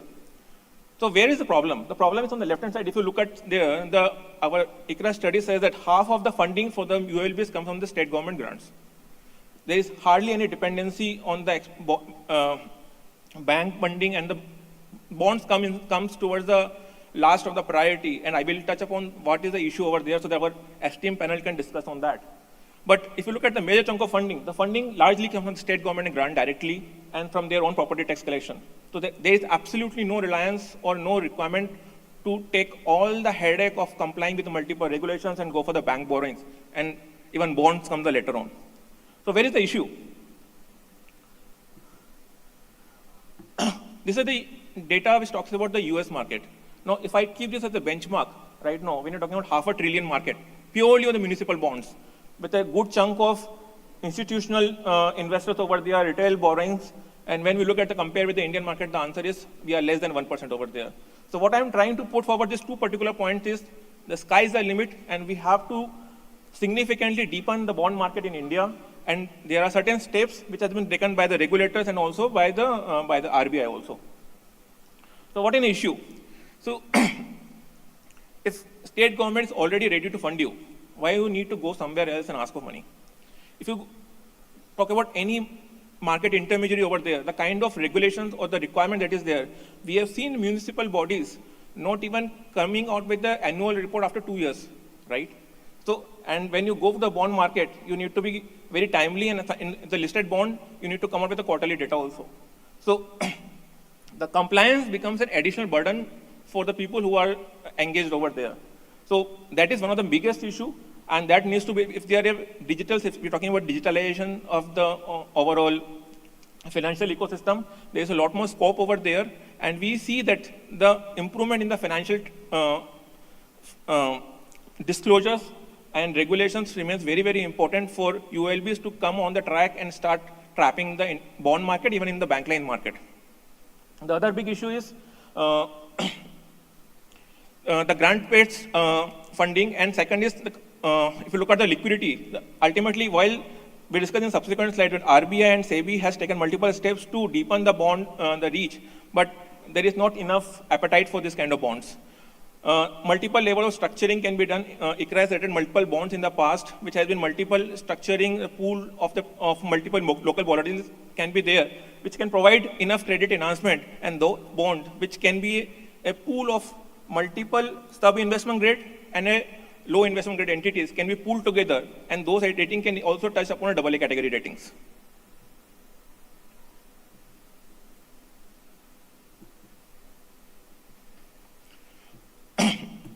So while we're talking about deepening the bond market, it's not that the regulator is not aware of it. They have taken multiple steps to deepen the bond market, ease the burdens on the municipal bonds, improve the retail market participation, but the compliance remains one of the major bottlenecks when I discuss with any urban local bodies or state bodies. They say that if we have to tap the municipal bond market, it remains a big issue for us. Even the central government, if you talk about all the bonds right now, if you see the one peculiar thing that you will make out is each bond, the size is capped at 200 crore. And why it is capped at 200 crore? Because the incentive is capped at 200 crore. If any borrowing or municipal bond which is more than 200 crore will not be eligible for this, or they will be only eligible up to 200 crore. And that's why whatever bunches we are seeing, 50 crore, 100 crore, but the maximum borrowing which is there is only up to 200 crore. So that is the major driver right now. So people who are coming to the market right now, they are largely coming because these incentives and grants are making it lucrative for them. Otherwise, from the interaction, even the bank rates which they are getting from the multiple public sector banks, they are getting it at very competitive rates. So this is a cherry on the cake, but this incentives will not last forever, right? So the market and these players also needs to improve their overall disclosure mechanism so that the bigger market will be, or bigger financing market will be there for them to catch up. So this is a chart. We are seeing that in between there was hardly any traction. Then in 2019, central government come out with an incentive where for 100 crore they will provide 13 crores incentive, and for up to 200 crore bonds they will provide 26 crore incentive. So if you look at all the bonds which has happened, multiple bonds have skyrocketed after that point of time. While in absolute amount they are very low as compared to the bond market. A single large corporate bond market can overpower, and the cumulative sum is more than the entire bond which has been issued in the municipal market. Right? But if this bar provides some level of confidence, at least something is moving, something is tickling. So this is what we are talking about. But what is important for us is at least this incentive has provided certain level of interest from the market players. And how it is reflecting. Look at the right-hand side. We have seen the multiple these bonds which has come in the market has been subscribed multiple times. Some of them subscribed more than 5 times. While if you look at this on the left-hand side, there is a chart regarding the spread. The rates are largely same, irrespective of the underlying government yield. So this shows that the market is still shallow, and there is an appetite for certain coupon rate, and that's how it is largely tapering around 8% range.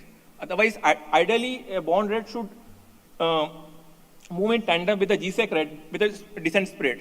So the bond coupon rate has largely remained around 8%. But at 8%, the important thing is there is a good enough market, and we have seen multiple level of subscription in these bonds. So I'm leaving few thought process for the panel today. What we at ICRA feels that in the priorities can be divided into three sides: short term, medium term, and the longer term. In the short term, what can be doable, low hanging fruit is improve the disclosure mechanisms, and the multiple smaller ULBs can be pooled together with a certain structure so that this sub-investment grade and a low investment grade entities can be pooled together and structured together that they can reach to a AA category where the pension funds and mutual funds can tap those markets. In the medium term, we need to improve the overall fiscal and the decision-making power of these ULBs, and in the longer terms, overall institutional and governance and financial reforms needs to be taken for this to make them a much broad-based market. Just to end up, I will need to provide certain insights of a case study which has happened in the market. We have seen the Ghaziabad municipal bond, which has been there for the green bond. We have seen a good demand for the green bond, be it from Indore, be it from Pune Municipal Corporation, and this has been attracted multiple levels of investors. What can be done? You can tap the bond market, you can monetize your land by unlocking a good parcel of the land within your area of operations. The public-private partnership, if you look at this one discussion which NAFED has shown regarding in the morning regarding this coordination with urban local bodies. So ICRA has rated one structure over there where the municipal waste is getting treated and it is getting deployed in a power plant for their cooling mechanism. And it's a sustainable structure altogether, which is again a very, very interesting thing. So it is a win-win situation for all the stakeholders. It is a win-win situation for the municipality, for the power plant, and for the common people in that particular locality. And from the digital tools also, what we have seen in Pune and Surat, overall, multiple digital level platforms are also available to improve the transparency, improve the disclosures. So things are improving, things are positive, but a lot more can be done on this particular platform. So with this, I end my presentation and hand over to the panelists who will take this discussion forward. Thank you.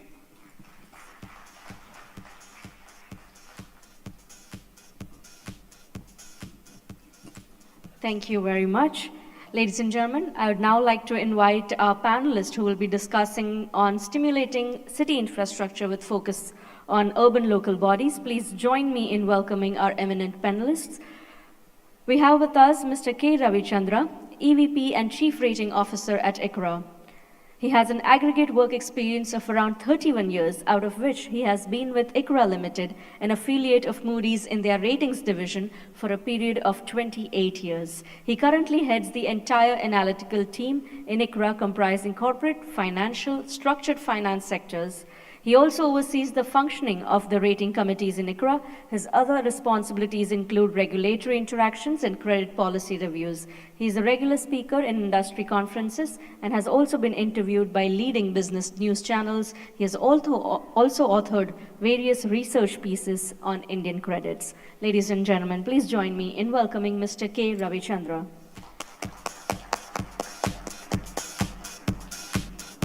A very warm welcome to you, sir. I would now like to invite our next panelist to the stage, Ms. Sujata Srikumar, Managing Director at PowerTech, an electronics engineer and management postgraduate from IIM Ahmedabad. She is a promoter managing director of PowerTech Infrastructure, an infrastructure and financial advisory services firm. She has over 30 years of experience in the area of infrastructure financing, covering project development, financial structuring, and accessing the bond markets. She was responsible for developing the credit rating framework for the first municipal bond issue in the country by Ahmedabad Municipal Corporation in 1998 as Director Infrastructure Ratings at CRISIL. Ladies and gentlemen, please join me in welcoming Ms. Sujata Srikumar. She has recently supported municipal bond issuance by ULBs in the state of UP, Gujarat, and Tamil Nadu, including the first green bond by Ghaziabad Municipal Corporation. A very warm welcome to you, ma'am. I'd now like to invite our next panelist to the stage, Mr. Tushar Arora, Senior Financial Sector Specialist at the World Bank. Tushar has been associated with the World Bank since 2019. Working as a Senior Financial Sector Specialist, he is responsible for the analytical and advisory services, lending operations, and policy dialogue in the financial sector area. Ladies and gentlemen, he also works with banking sector as an economist. He held roles covering Asian markets at HSBC, Yes Bank, and HDFC Bank. His research projects cover macro financial issues like government bond market and treasury yields, financial stability, effective exchange rates, monetary policy, capital flows, international trade, credit spreads, inflation targeting, fiscal policy, and digitization. Please join me in welcoming Mr. Tushar Arora to the stage.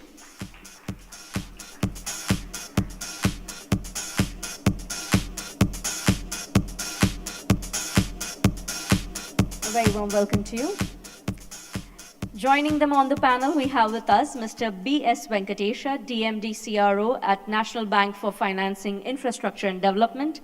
Mr. Venkatesha has a rich banking experience of nearly 3 decades with primary focus in the specialized areas of foreign exchange, treasury, international banking, large corporate credit, and risk management. Currently, Mr. Venkatesha serves as Deputy Managing Director, Chief Risk Officer, and he oversees crucial areas such as risk management, information security, credit policy, corporate strategy, and compliance. Please welcome Mr. B.S. Venkatesha.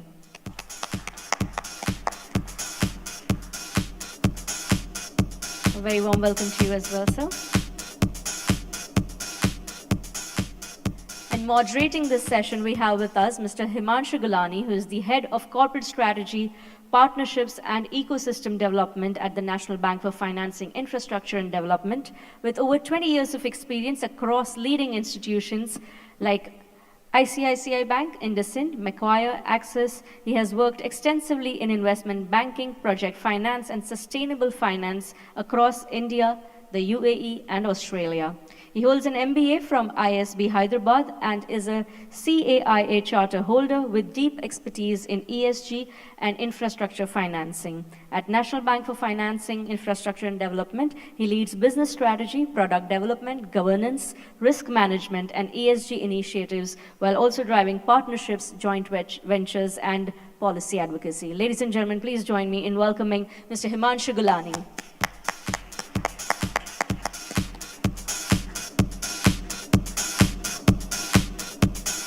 This is a session post-lunch. I hope we have enough energy. Can we give a big round of applause to all our panelists and moderator?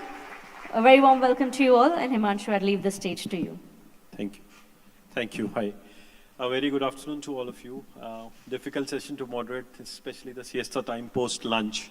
But we have a very interesting discussion ahead of us. Thanks, Ashish, for highlighting what are the key issues for ULBs, where we have to go, what is the bond market size, etc.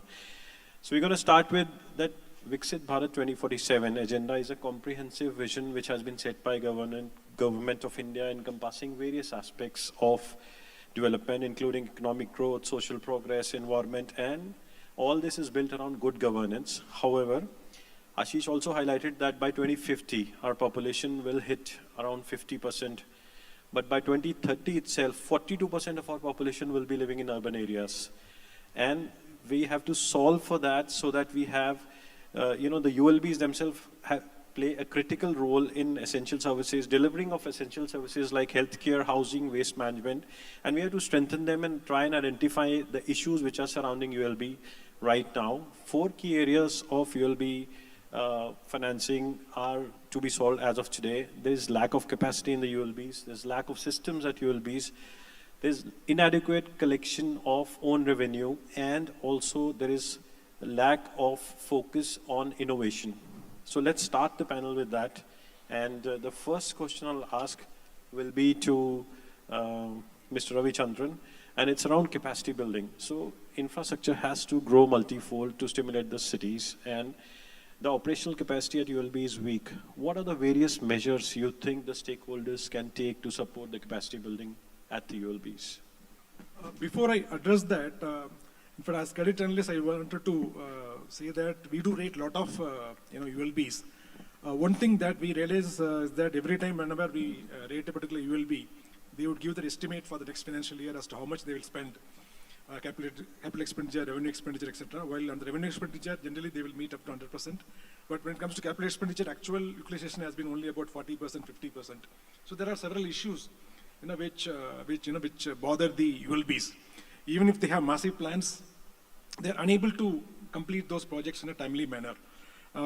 So that is the biggest challenge that we see. The biggest concern would be more from the HR side, human resources. Perhaps they are not geared for the dynamic, kind of environment which one would have liked. Perhaps more capacity building will be required, more skill building will be required, at the urban planners level. They need to have, high quality civil engineers. So the kind of people the ULBs were able to attract in the 80s and 90s, they are no longer there, I would think. Today, how many of the young civil engineers young urbanpreneurs would want to join a municipal corporation. So today, that's the biggest challenge. They are not able to attract the best possible talent, which are really required. The kind of projects which are going to be taken up by ULBs, they're fairly complex. You really require high quality talent, while they can always go for external help in terms of hiring consultants and other support system, but nothing like having your own internal team. So that is where, I mean, they need to perhaps do more work. Even if they're not able to recruit high quality talent, they can tie up with some of the academic institutes to strengthen the, the capabilities on project execution, etc. Even on the digital side also. These days, some, ULBs are very digital savvy, but there are some who are very, very backward, maybe 10 years back, 20 years kind of behind. So they need to do more work to strengthen the digital capabilities so that they'll be able to monitor the projects in a timely manner, and they'll be able to provide update to various stakeholders, etc. So these two things would be very important. And other key thing would be to learn from each cities. Like, there are some cities who are doing very well. For example, Vijayawada, relatively smaller city, but they've done extensive work, the kind of, roads they have, the kind of, the transparency levels they have is quite, mind-boggling, So other ULBs can learn from, these best performers. Each city could be strong in certain areas, and if other ULBs can learn from each other, that will be great, I would think. In this regard, I also want to highlight the role played by some of the, the funding agencies like World Bank, UN Habitat, and so on and so forth. They also provide support system, they also provide funding for capability, building.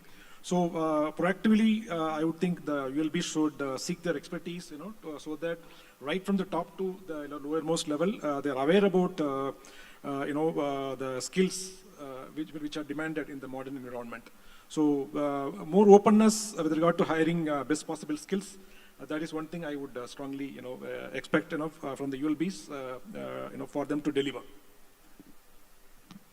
Thank you, Mr. Ravichandran. That's more than 8-9 points for all of us to ponder how to develop the capacity at the ULBs.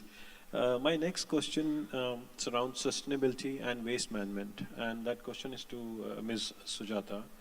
As India has declared its net zero ambition for 2070, and the country is also, supposed to declare its NDCs and revisit them every 5 years, how do you think that ULBs can contribute towards this? Can they get into integrate circular economy principles?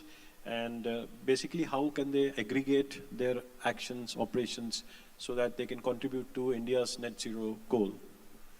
Thank you, Himanshu. At the outset, I want to say that most municipal projects, maybe except conventional roads, are green projects, be it water supply, sewerage, solid waste management, or even their, mobility, particularly e-mobility. So these are the 4 sectors ULBs work in. The other area where we recently find ULBs are making efforts is in the renewable energy space. We saw Indore, which raised, green municipal bonds for a solar project to reduce the cost of pumping water from large distances. A similar project we saw in the case of Bhopal. Now, probably this week, Surat Municipal Corporation would have filed its placement memorandum with SEBI, where again there are proposals for, wind energy projects, renewable energy projects, apart from, circular economy projects. Like they were one of the pioneers in wastewater reuse. There is also a proposal for solid waste management.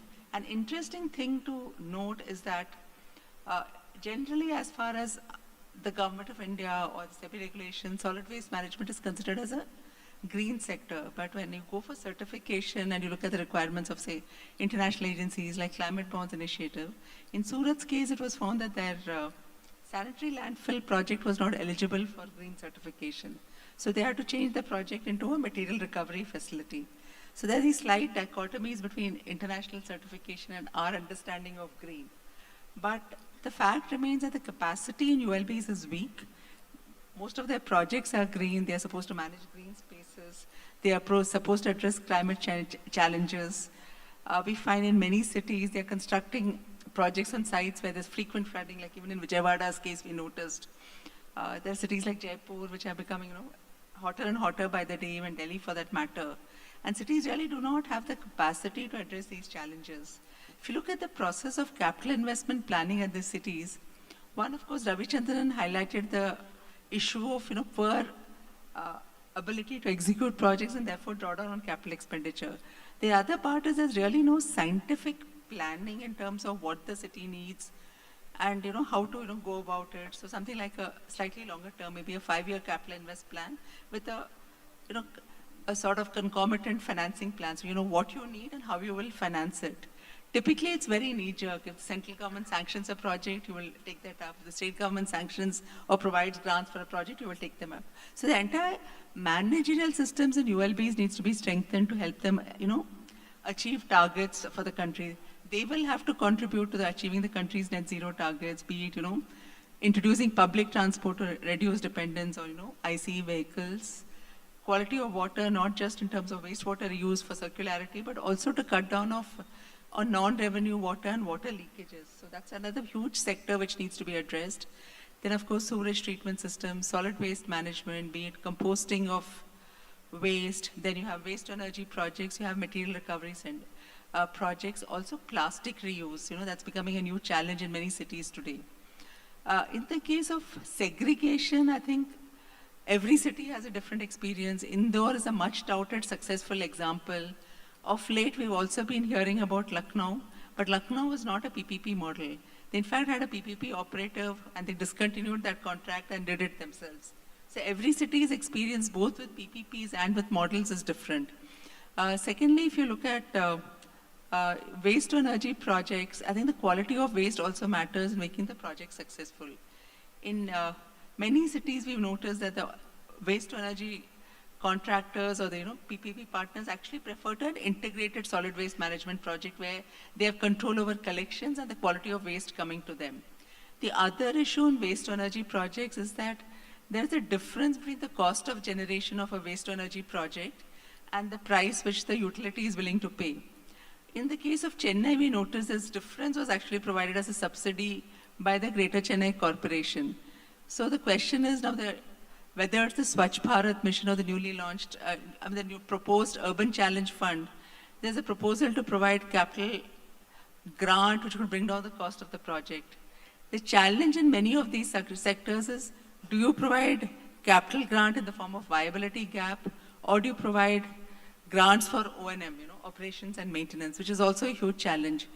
Yesterday I was in Rajasthan when we saw a whole lot of, for a World Bank preparatory project, whole lot of solid waste management projects. Leave alone the numbers thrown up for CapEx, the numbers thrown up for operations management. I was very doubtful whether any ULB in Rajasthan could meet that sort of expenditure. So when we plan a project, we really don't plan for the operations and maintenance. And that ends up in being, in inefficient utilization of assets. Assets get created by a contribution of loans, grants, etc. And there's a lot of investment by higher levels of government in getting the asset created, and even the ULB. Once it is created, nobody provides for the O&M. It is left to the ULB, which does not have the resources to take care of operations and maintenance. We've also noticed in the case of PPP projects, even when there are arrangements like ring fencing of revenues to pay the PPP operator for a water supply project or a wastewater reuse project or whatever, the ring fencing in practice is not working, and there are delays in payments, which again is a challenge for the private partner. Unfortunately, the Ghaziabad Commissioner has not joined us today, but had worked on the Ghaziabad Green, the first Ghaziabad Green bond. That had an interesting example of circular economy.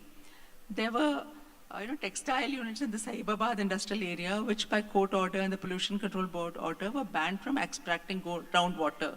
So they were in need of water, and the Ghaziabad Municipal Corporation decided to convert its secondary treatment sewerage plant into a tertiary treatment plant to provide industrial grade water to these industries. So they entered into a MOU with the Saibabad Industrial Users Association for this project. Cost was initially, I think, about 270 to 80 crores, for which they proposed to raise about 150 crores through municipal bonds, and the balance they thought they would do it through internal accruals. After the bonds were raised, there was this lot of publicity around the hybrid annuity model for wastewater reuse projects, particularly the Namami Gange. So they decided to follow the same model, and they bid out the project on a hybrid annuity model.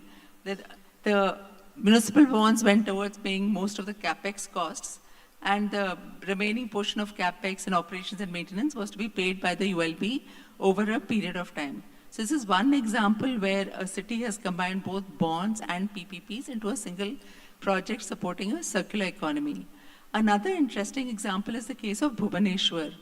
Unlike, say, Surat, which has gone for a complete PPP model for its material recovery facility, where it's only providing land and the rest of it is being provided by the private operator. So it's a great win for Surat, and hopefully the private operator has found it viable. Bhubaneswar Municipal Corporation has implemented a lot of its material recovery centers by itself. It employs women-led self-help groups to manage these material recovery centers. It addresses the twin social challenges also in terms of providing employment to women self-help groups, in terms of training them, providing livelihoods, addressing things like health insurance, periodic medical checkups, safety equipment at the material recovery centers, etc., etc.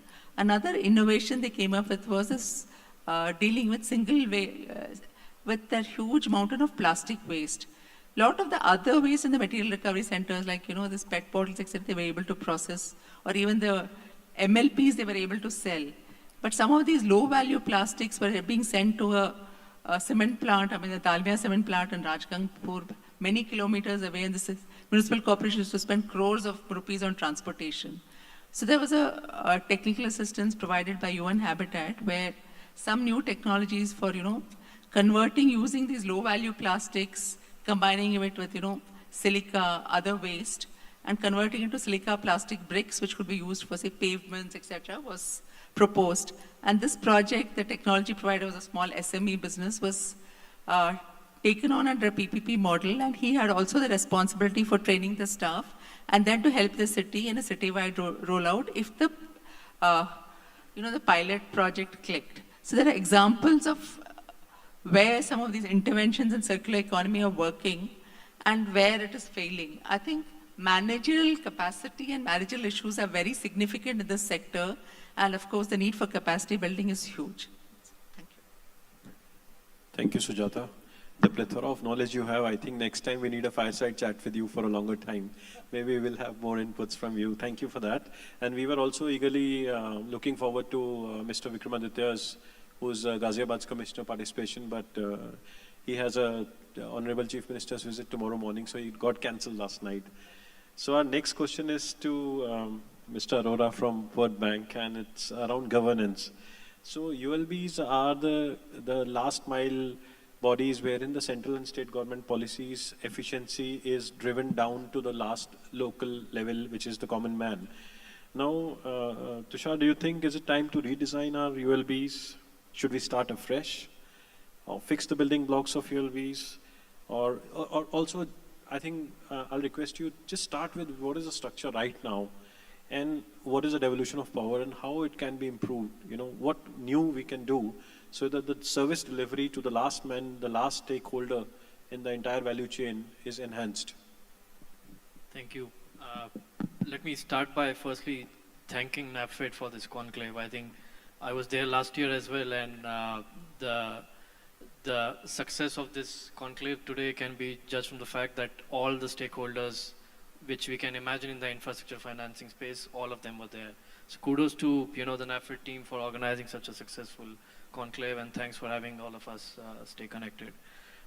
On the ecosystem question that you asked, for India, I have had the opportunities to study similar ecosystems in other countries, and when I try and study these ecosystems, I kind of use like a 3P framework to it.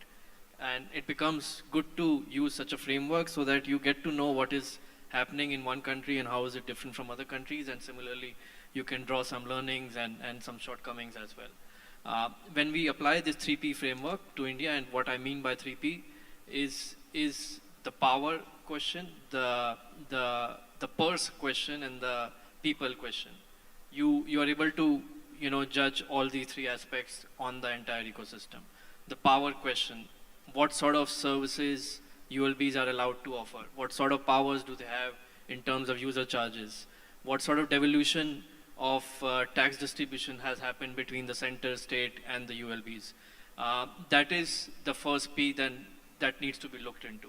And here I think the changes that have happened on the constitutional front in terms of the 74th Amendment Act and various other things have led to some changes on paper, but there needs to be on practical, on ground devolution of power that needs to happen, which has not happened until now in at least some of the ULBs in the country. And I think until that happens, there will remain some sort of confusion or an unclear picture as to where the ULBs can operate, where the parastatal bodies can operate, and that confusion will not be good for anyone. So I think that is number one question to look into. The devolution of powers, which as per the Act, I think there are around 17 to 18 services which have to be, devolved at the ULB level, and you need to think about what the parastatal bodies would offer, what the ULB would offer, and the questioning around that. So that's the number one P. The second P is the purse or the financial capacity. Can they apply user charges in an efficient manner, in a market-friendly manner, in a manner where they are actually able to charge for the services they are offering? Can they think of some innovative models where financing is more robust, where new innovative instruments are used, but does the legal limitations around the state government laws or the central government laws allow them to use such financing frameworks? So can they go to banks? Can they go to bond market? To what extent can they go? That's the purse question, the financing question, I think that we need to look into. And I think there is, I would say, fair degree of clarity on that, but it is more about whether the awareness is there or not. And that I think is something which is holding many of the ULBs back. The last P is, I would say, the people question is when you think of this framework from the people's perspective, and you look at and marry it with the data points on the vacancies that are there in the ULBs in many cities, are ULBs allowed to hire and fire, in a more free manner? Are they allowed to pay their staff in a more market-friendly manner? Are they allowed to, go for commercial trainings programs? Are they allowed to go for capacity building programs? And if there are capacity building programs, are they taking advantage of it? Is that being monitored?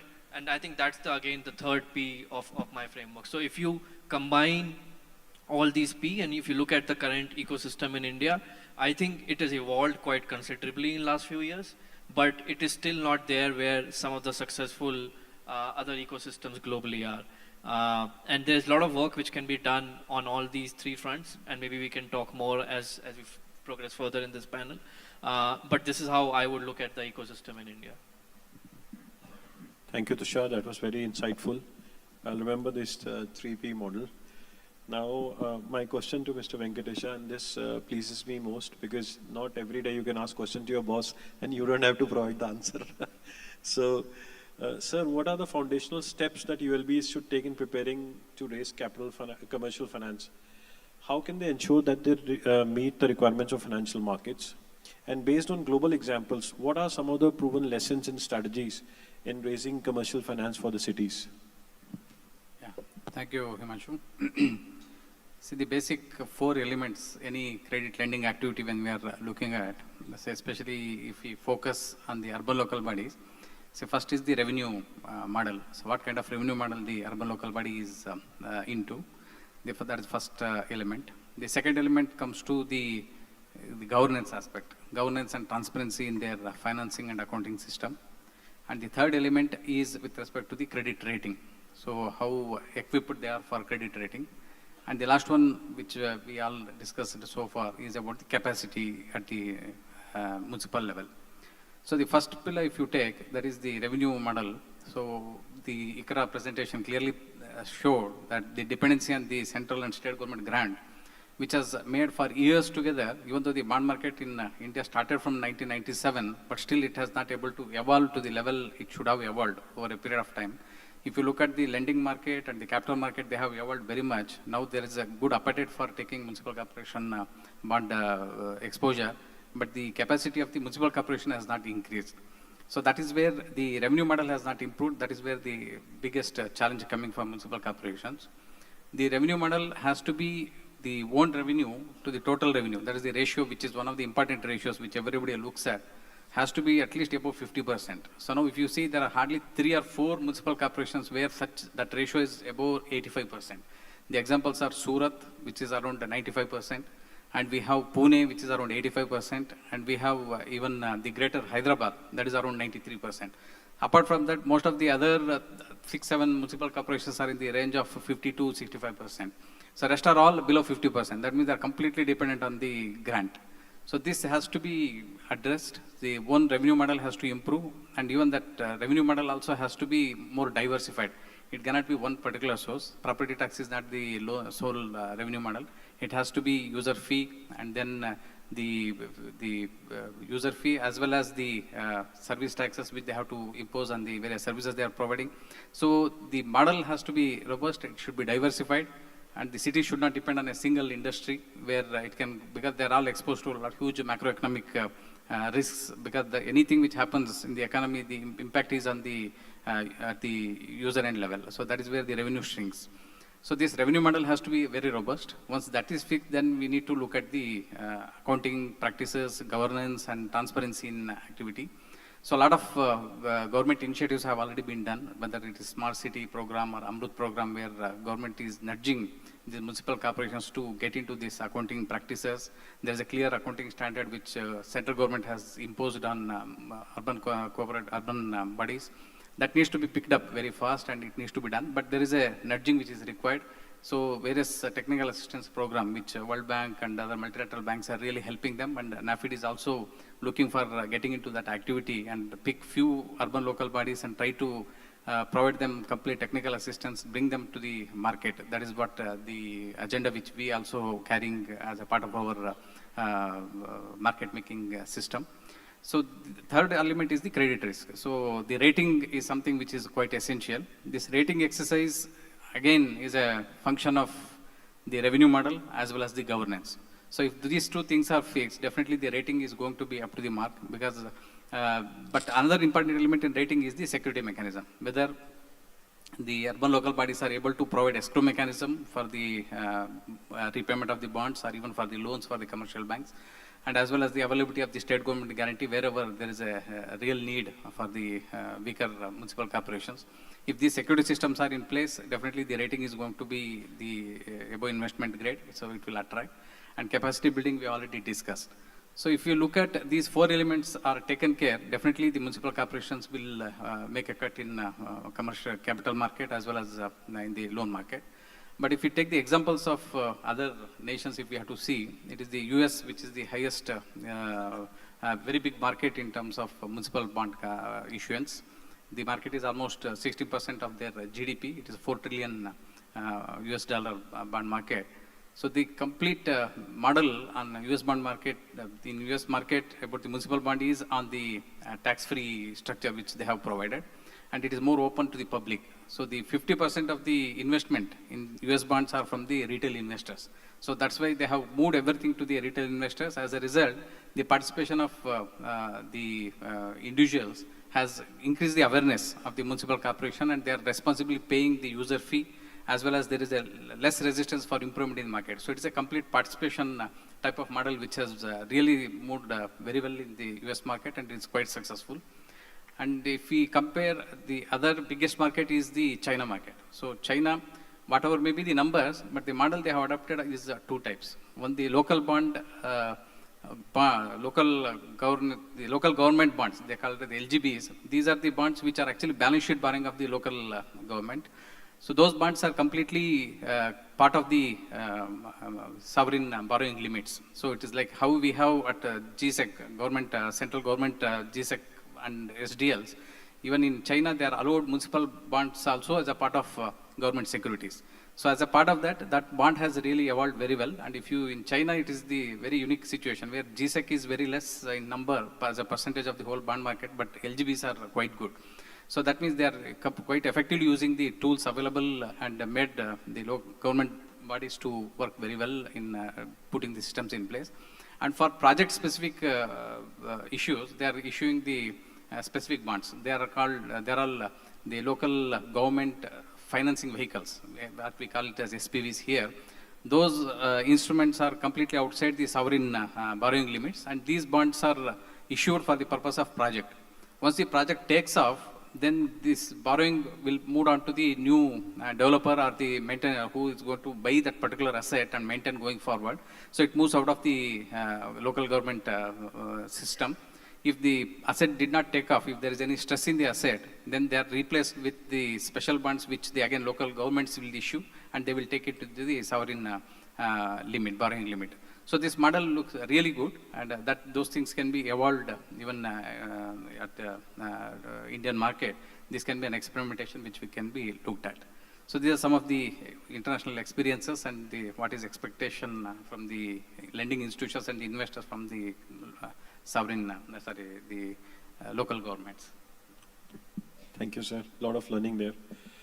I'll circle back to Mr. Ravichandran, and this time the context is policy and regulatory interventions.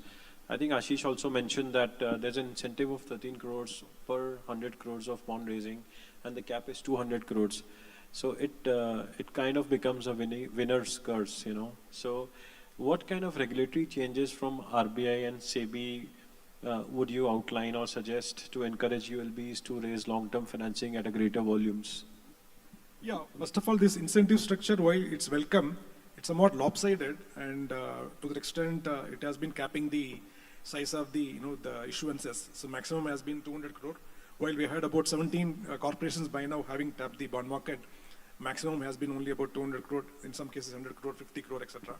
So ideally, we should be having a telescopic kind of a structure.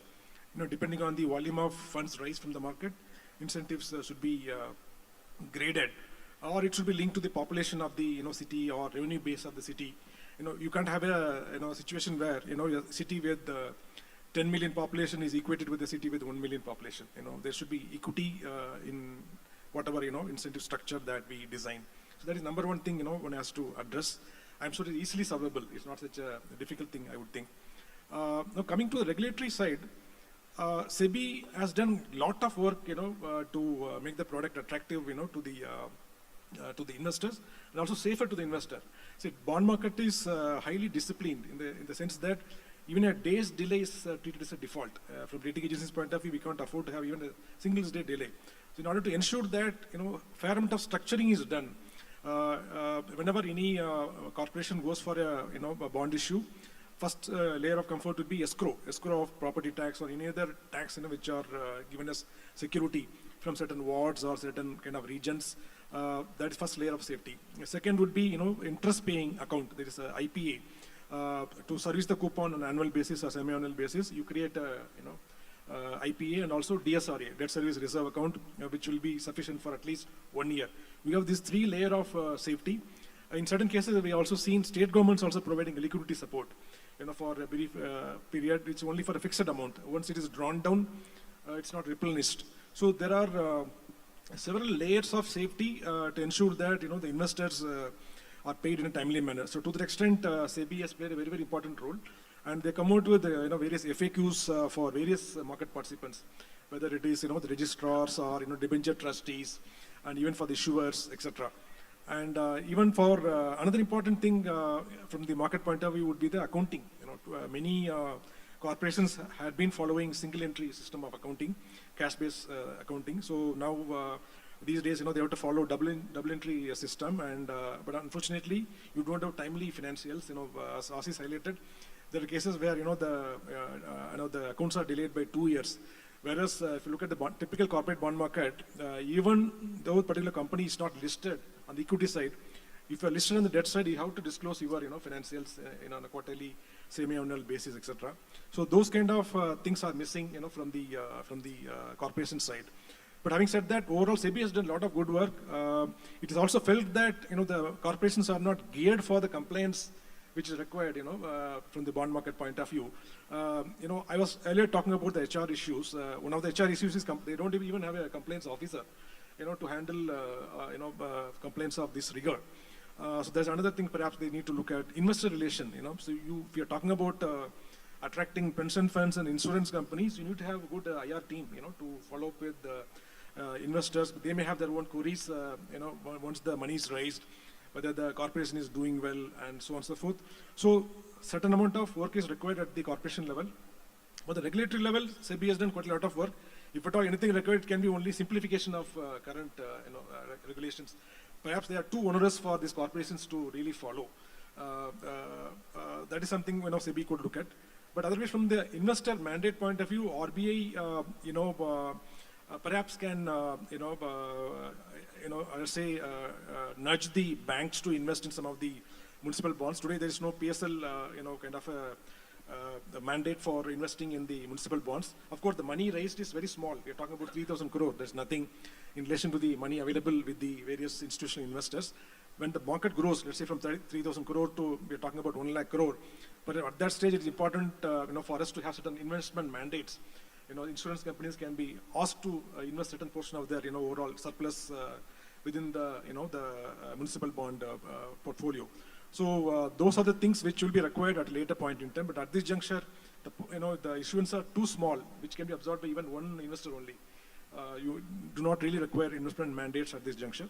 But as I said, the corporations will have to do a lot of work to see that investors get the comfort, even though they may be financially be strong, but it has to be seen that they are compliant and they are quite cooperative when it comes to sharing information, transparency. These are the things the municipal bodies will have to work upon. Thank you, sir. That was pretty helpful in terms of where we stand and what are the best practices.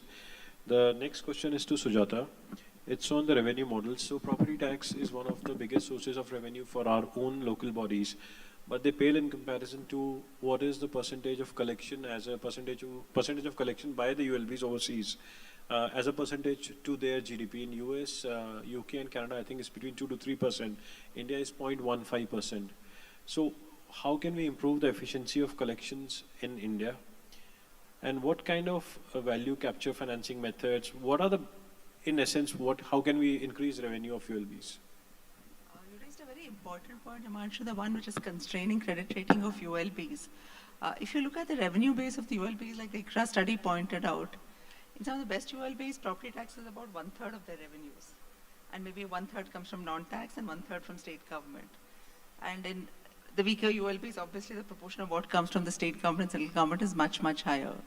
Across the country, there have been multiple efforts to do GIS, now even cities like Chennai using drones to improve their, one, to ensure that all the properties which need to be taxed are into the tax net.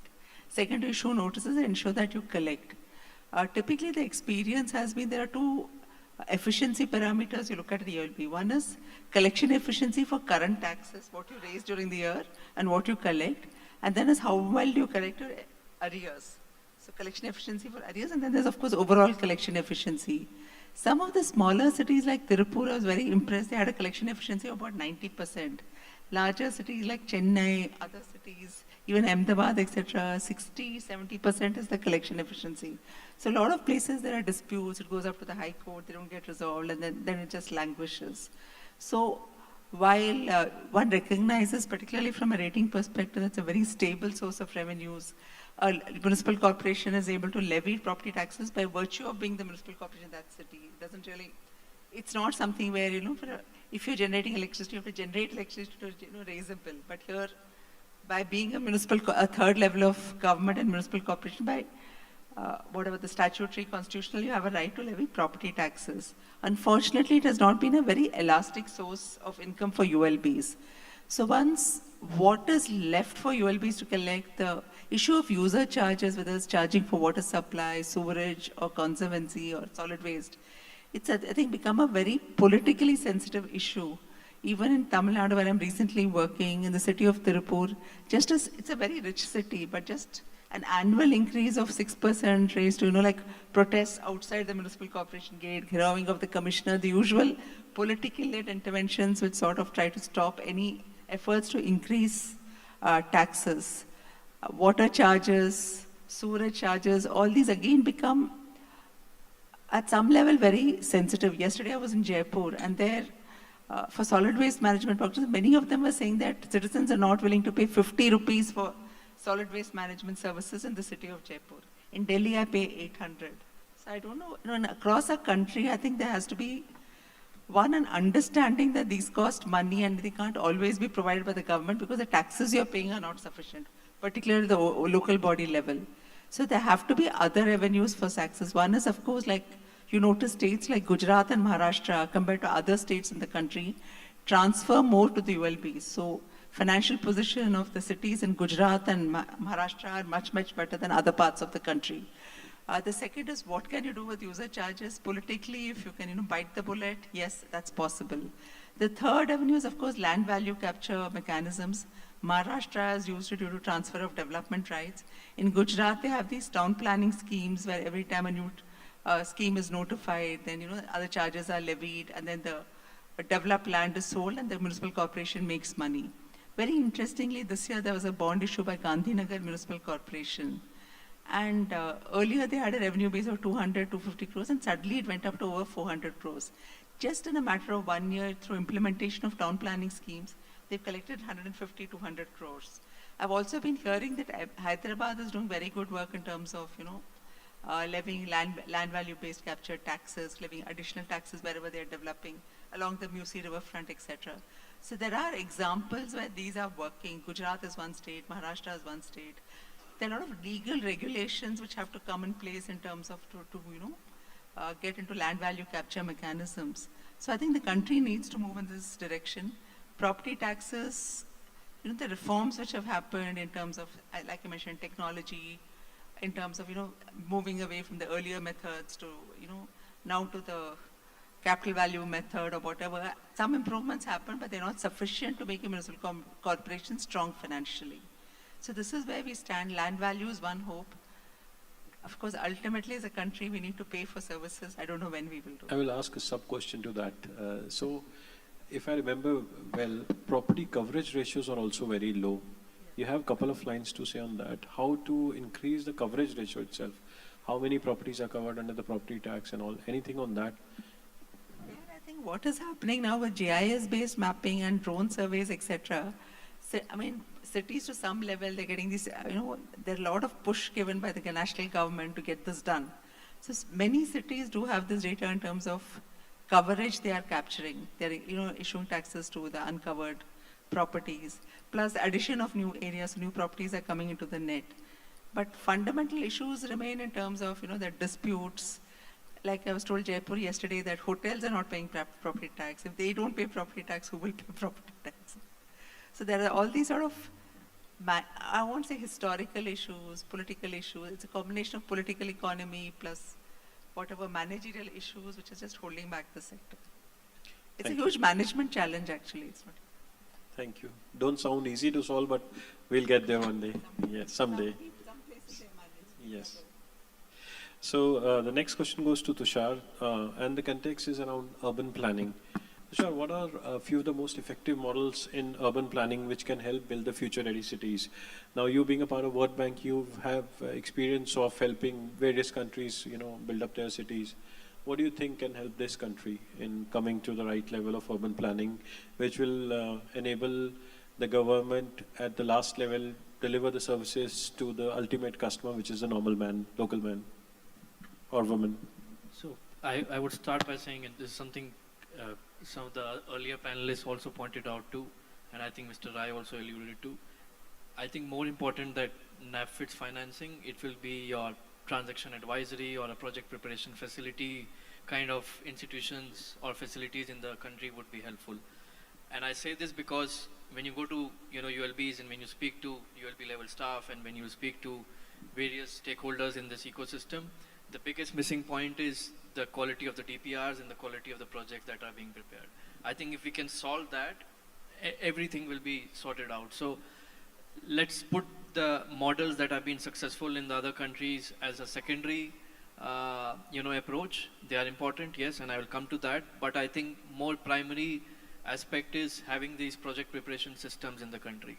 But it's not just important to have these project preparation systems and facilities and having staff there. It's also important to offer these services at the right price.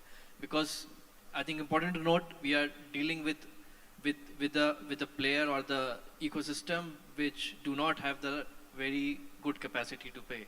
So these are not private sector or large scale infrastructure projects where you can charge a good amount of, fee for project preparation. You need to think of innovative success fee-based models or something like that, where these project preparation systems are sustainable on the revenue side, but also equally affordable for the ULB and those beneficiaries. So I think that is my primary point.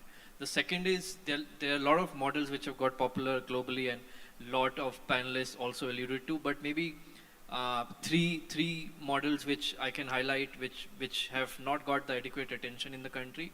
One, I think the innovation around night economy, which many of the global cities have been able to do. It's not being discussed in India. It's not being thought about. It can be a huge source of revenue without changing any major things on the regulatory aspect.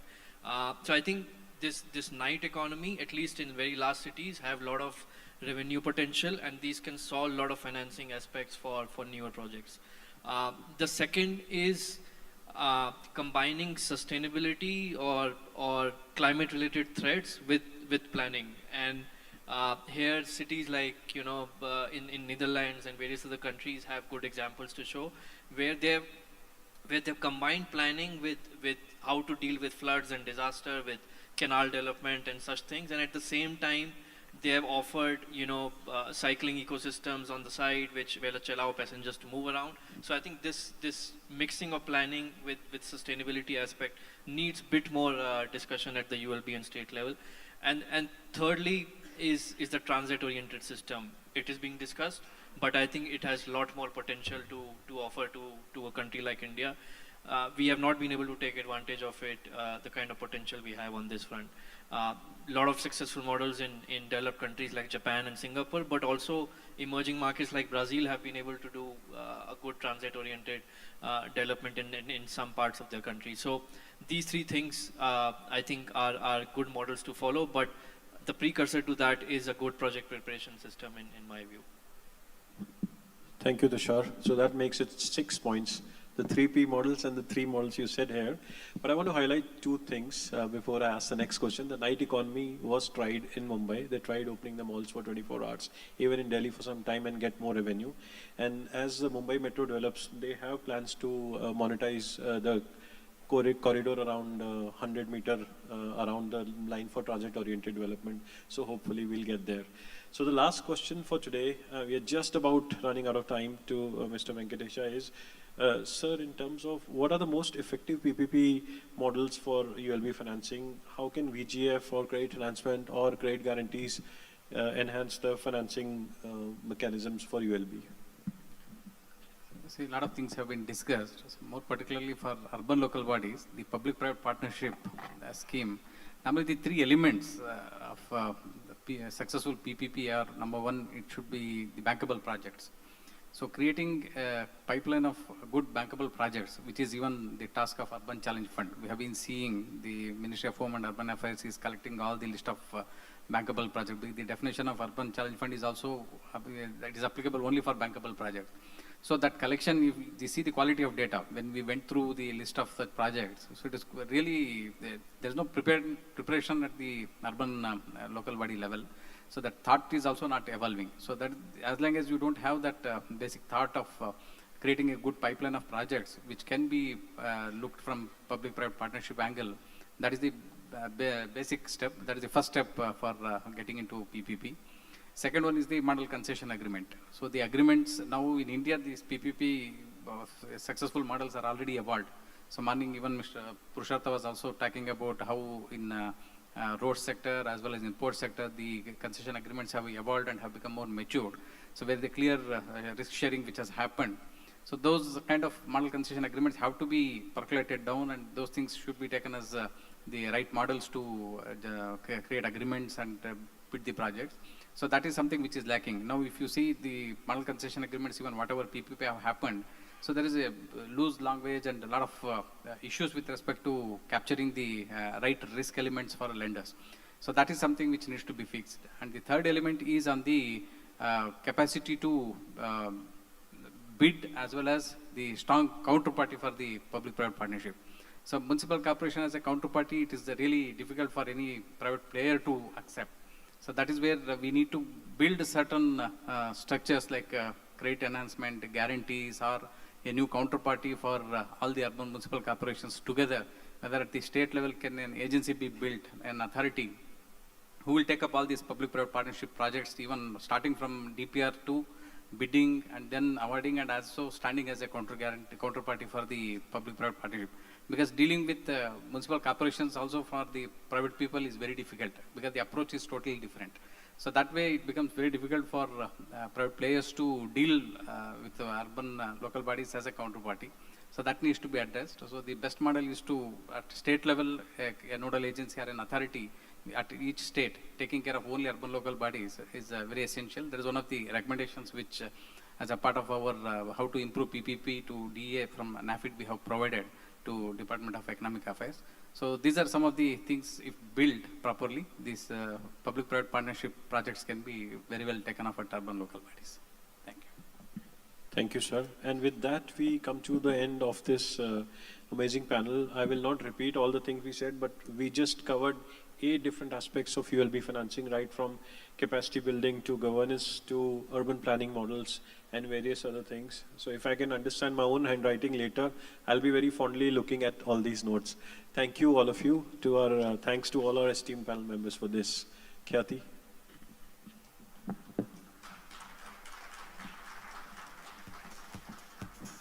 Thank you so much to all our panelists and moderator. I'd like to invite back Mr. Ashish Madani to please join the panelists and our moderator on stage. And may I request Mr. B.S. Venkatesha to please give a small token of our appreciation to each of our panelists.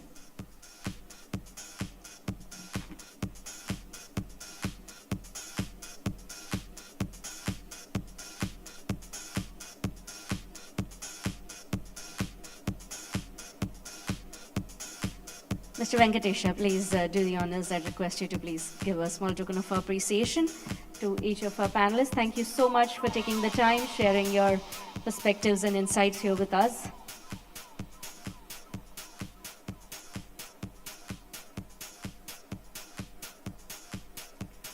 Thank you so much. With that, ladies and gentlemen, we will be taking a short break. Now, we will reconvene for a session exploring emerging tools and innovative approaches transforming project financing and investment strategies. After the short tea-coffee break, refreshments are available outside in the pre-function area, but we humbly request you to please be back in 15 minutes so that we can reconvene for our next session. Thank you so much, everyone. Enjoy the break. We will see you after this short break. Thank you.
Good evening, ladies and gentlemen.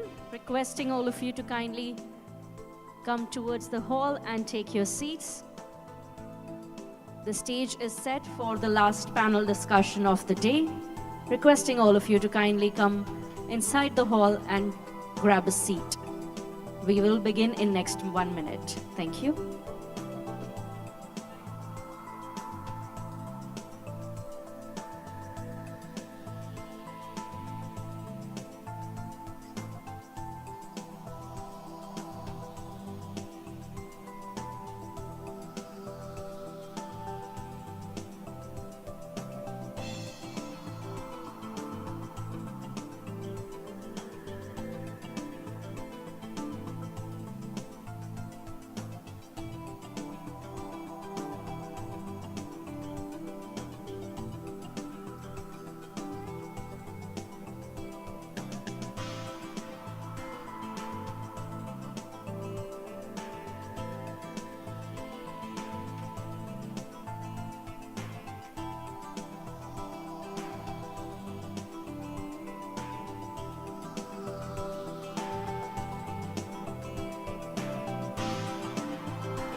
Welcome back, everyone.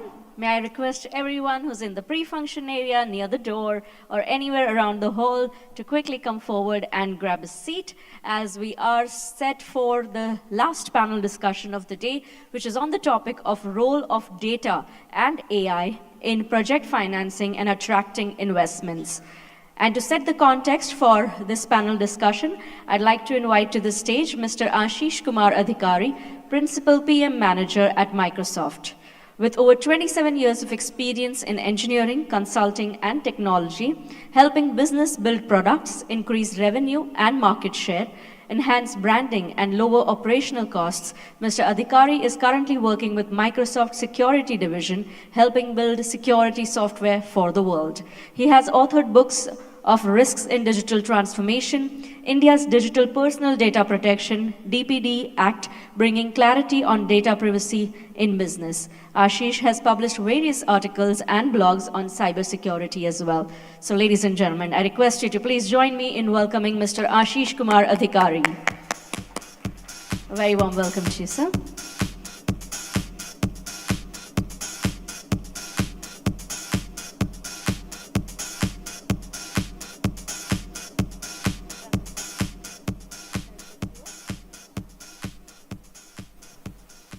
Thank you. I think finance people are very smart. It's all about foresight. And when you're talking of foresight, what better than AI, which gives you a real sharp lens to look what's in the future. So what I'm here today is the moment of AI. Why does it matter today? How does the future look with AI? And specifically when we take a lens of project and project finances, how do you lead in this era of AI? So let's go into, we all kind of talking of AI, and most often what comes to our thought is the use of AI through GPT.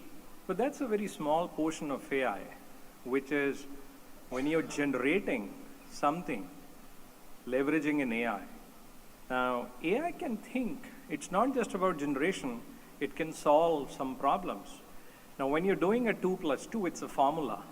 But when you're asking somebody to solve a real life problem, he has to have data, comprehension, then he takes a decision based on that. Now, there's a GPQA, Google kind of a test, which focuses on EQ, IQ, ability to take a decision. And guess what? Even with people who are PhD in their subjects could get, let's say, a 34%, accuracy, or with best of the assistance given to them in terms of search and activities that they could do using computer, go to an 81%. And the moment you get AI into picture, which is working autonomously, it goes to as high as 87% in terms of score achieved by an AI model called O3, which kind of tells you it has a brain of its own. It can think, it has reasoning, it has emotion, I don't think so, but it has a rationale to what it takes a call on. Even if you look at mathematics, the highest ever score achieved by a human actually, assisted with AI versus autonomous, is 2% versus a 25%. And recently I was kind of reading an article as doctors go into some special exam, they actually had AI go into that exam and it flew with flying colors, much better than one of the super trained, experienced professional doctor. Now all of that gives you I would say a comfort that AI itself with abundance of data where it can have both a sharper lens to look into the future is now able to take decision. Question is it autonomous or is it helping humans in that decision? Also, if you look at the evolution of ChatGPT, while it's been some years it's in making, and it came into the consumer hands, I would say, in last 2.5 to 3 years. What this graph is depicting is, on one hand, is the power of that computation, which is going up, which is the amount of data it kind of ingests. And we call this as inference. Inference is when a software is able to decide based on the data that's crunching and then take a decision. Now, whether that inference is asked by a human or that inference is built into an autonomous system is the way the AI acts in motion. But what's critical on this is the cost of that has dropped from a high $100 to that decision to a sub $1. And that's why you see today most of these AI applications are available to you at no cost or at a premium cost like a $20 GPT subscription, which lets you do more. Now, as you move into this new era of AI, and there's a good saying I picked up, which is intelligence is a beautiful property given only to humans. Guess what? In our era, it's not just humans. It's also going into the AI software itself, which in our world of engineering, we call them as LLMs or SLMs. And in the world where a less tech-oriented professional today is resonating with the world called agent. So you're saying, hey, I'm living in this agentic world where I have an agent to do that. A lot of us are familiar with agent, but in a very different side of the activity or what we do as humans, which is listening to music. You go back 30 years, listening to music was where people were having cassettes and tape recorders, and then came, CDs, and then came the MP3. Guess what? Today we don't actually go and buy those CDs. Nor even we download the MP3 files onto our phones. The most prominent method today is streaming. And within streaming also, if you look, the voice command that Alexa had changed the way we actually operate, or as humans taught initially to operate with keyboard to a voice-based command. And this intermediary tool, let's say Alexa, kind of helped a lot when people were moving into the GPT era when they can type anything and get a generative response. So this intelligence is an amazing thing, which now I would say is not just a gift for humans, it's also for the machines. I'll also share with you how the the current generation itself is changing in the use of their technology. I remember studying maths, and I had a tutor, I had my professor or my teacher, and it was always a kind of a class session, or if you're in a private tuition, he's sitting with you and explaining. And just a week back, my daughter had a maths exam and she was not able to understand certain things. And we called the tutor. She said, tell her to, give the response, give me a photo, and I will send her a video of how to solve it. Now, sending a video of how to solve it for a kid to understand, at least in my generation, we were not tuned in that fashion. And when I looked at it, I felt still a little odd that how would a kid understand solving a mathematical equation from a private tuition teacher? And she'll be sending, now both are in a way a different gen personas, but that's how things are evolving in front of us. And today for a lot of us, doing a video call to your family member is so common. But guess what, if I tell my grandmother, that we can talk on video call, she wouldn't kind of believe. She says this is not possible. So things are changing too fast, but that's a lot from an AI perspective. What does future look like, to us as within the software world? And this is a book that I wrote pretty much pre-GPT era, where we spoke about something which I was referring to humanware. So we are all aware of software, we're all aware of hardware. So pre-GPT era, as I was kind of thinking, I said, hey, there would be a time in future when you might be reporting to somebody who's not a human. So I said, hey, let's call it humanware. But in any case, industry went in a direction where we had GPT becoming so popular. And now the word of that is called agent. So today, if you look, when you're looking at agents impacting the economy, and all of us are fairly familiar with the likes of Rapid and Blinkit delivery to us, it did change the perception from m-commerce, e-commerce to a quick commerce. So the way AI we envision would get used would change the dynamics so that when you're doing any project, assessing any project, monitoring any project, it's not about the effort, it's about the output. It's about would the output be coming instantly or would it be coming in controlled fashion? So it's changing and becoming more the output-based economy versus a human effort-based economy. Now, when it's an output-based economy, the patterns of engagement with machines is also changing. Today, if you look even search or GPT, this is a pattern one, where you as a human is working with an assistant. Second is a pattern, and GPT at least has released this, is also part of the productivity co-pilot that Microsoft has, which is you will have an agent on your team. So when you're going onto a Teams call, and most of us go to a Teams call and do our conversation, the Teams call will have an agent which will generate the minutes of meeting for you so that you don't have to go and see the recording.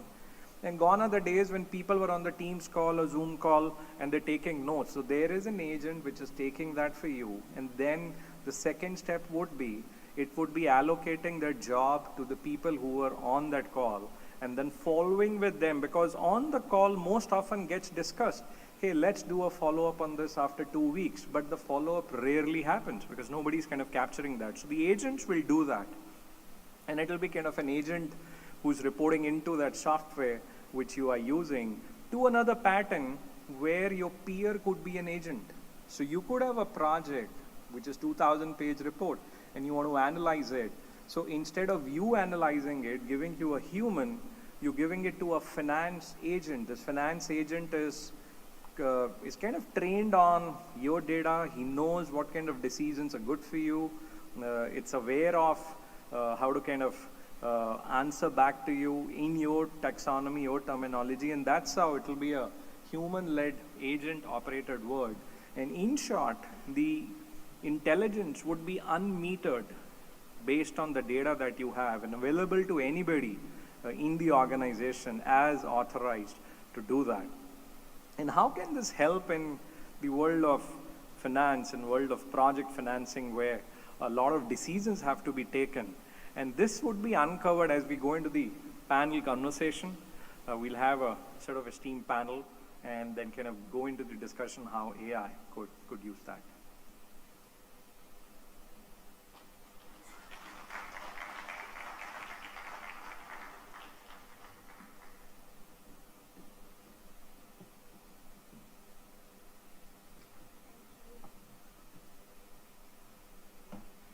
Thank you so much, Mr. Adhikari. May I request you to please join us as Mr. Adhikari will be moderating this panel discussion as well. Thank you so much for providing your valuable insights and context. As mentioned, this panel discussion is going to talk about role of data and AI in project financing and attracting investments. I'd now like to introduce you and welcome our panelists to the stage. Please join me in welcoming our distinguished panelists, Mr. Vishnu Pillai, Partner and Lead, Tech Enablement and Financial Services at KPMG India Services LLP. Vishnu leads Financial Services, Tech and Digital at KPMG for India. Additionally, he is also on the DFS-led Interministerial Committee for Fintechs. In addition to KPMG, he has previously worked with an MNC bank and IT services organization. A very warm welcome to you. Thank you so much for joining us. I'd now like to welcome our next panelist to the stage, Mr. Aman Goel, co-founder and CEO at Grey Labs AI. He's a pioneering speech analytics company helping Indian enterprises transform customer engagement with generative AI and data-driven insights. An IIT Bombay alumnus and serial entrepreneur, he previously co-founded Congo AI, which was later acquired. A very warm welcome to you as well. Ladies and gentlemen, I'd now like to invite our next panelist to the stage, Nimilita Chatterjee, Partner Consulting Risk Analytics at Ernst & Young. She leads a team of over 100 analytics professionals specializing in risk within the financial services sector with a deep understanding of how data can be leveraged to enhance lending strategies, manage credit risk, automate regulatory and other reporting, and transforming customer experiences. Ladies and gentlemen, please welcome Ms. Chatterjee to the stage. A very warm welcome to you. I'd now like to welcome our next panelist, Ms. Monica Kalia, DMD CFO at National Bank for Financing, Infrastructure and Development. Prior to joining National Bank for Financing, Infrastructure and Development as Deputy Managing Director, Ms. Kalia was an Executive Director of Bank of India. She has handled various roles such as overseeing assurance functions of internal audit and inspection, risk management, cybersecurity, fraud risk management, and has had additional exposure to treasury and international banking as well. Very warm welcome to you, Ms. Kalia.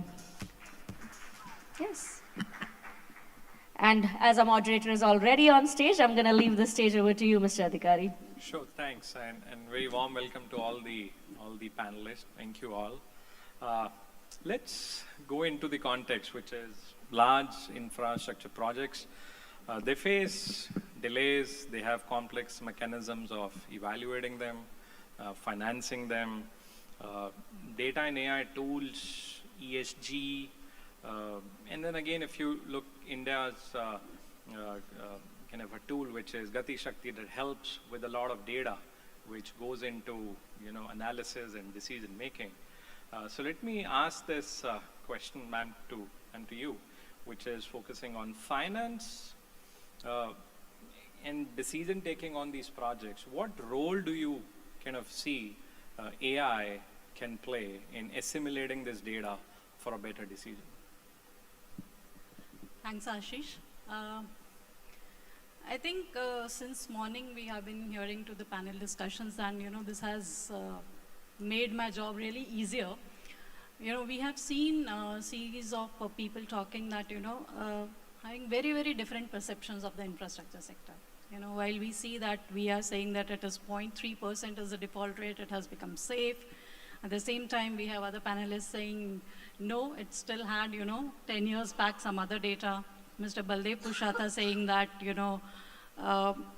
we are looking into a lens which is old. So what actually data can do itself, infra, when we talk about infra, 2-3 things which come to our mind, there is a project, it doesn't have a history. So we need to go beyond the balance sheet. There is no balance sheet.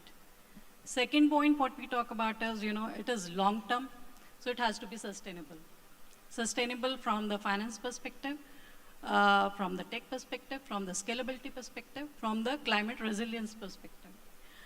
So it makes the whole story very complex in itself. This is only at the DPR stage I'm talking about, or evaluating whether the financial projection, what I'm giving, is right or wrong. Now, while there is so much of data which is available on these various aspects, the challenge comes, which truth I should accept. The internet is full of different kind of information. So which truth should I accept? Second challenge comes is, how to overlay these complex things over each other so that I can get something which is very, very usable to me as a user. So different stakeholders will have a different need. So how to overlay these different kinds of data, maybe a demographic data, maybe a data on what different state governments are having their plans for their state, for their municipalities, or what is the central government thinking about this particular region, what is the demography of that saying, and what is the climate of that particular. And so AI is a very good tool which can not only help me assess what is at present, but how can I predict what will be in next 15 years, next 20 years. This is one part. The second part which comes into, how do I monitor it? Having given the loan, how do I monitor the progress of that loan? What are the early warning signals? Hitherto we were just saying, the balance sheets do talk about, or the quarterly progress reports do talk about, or the LI reports do talk about how it is progressing. We had some of the panelists speaking that, why don't we have our own internal assessments? Why do we have to rely on the external agencies? So I think using, satellite data, drones, we can easily, build up our own monitoring capabilities. And the next point which comes is, will it actually replace the human? May not. I mean, the human judgment will still be there. But nonetheless, it makes our job really easy, and it helps us to basically the perception building around.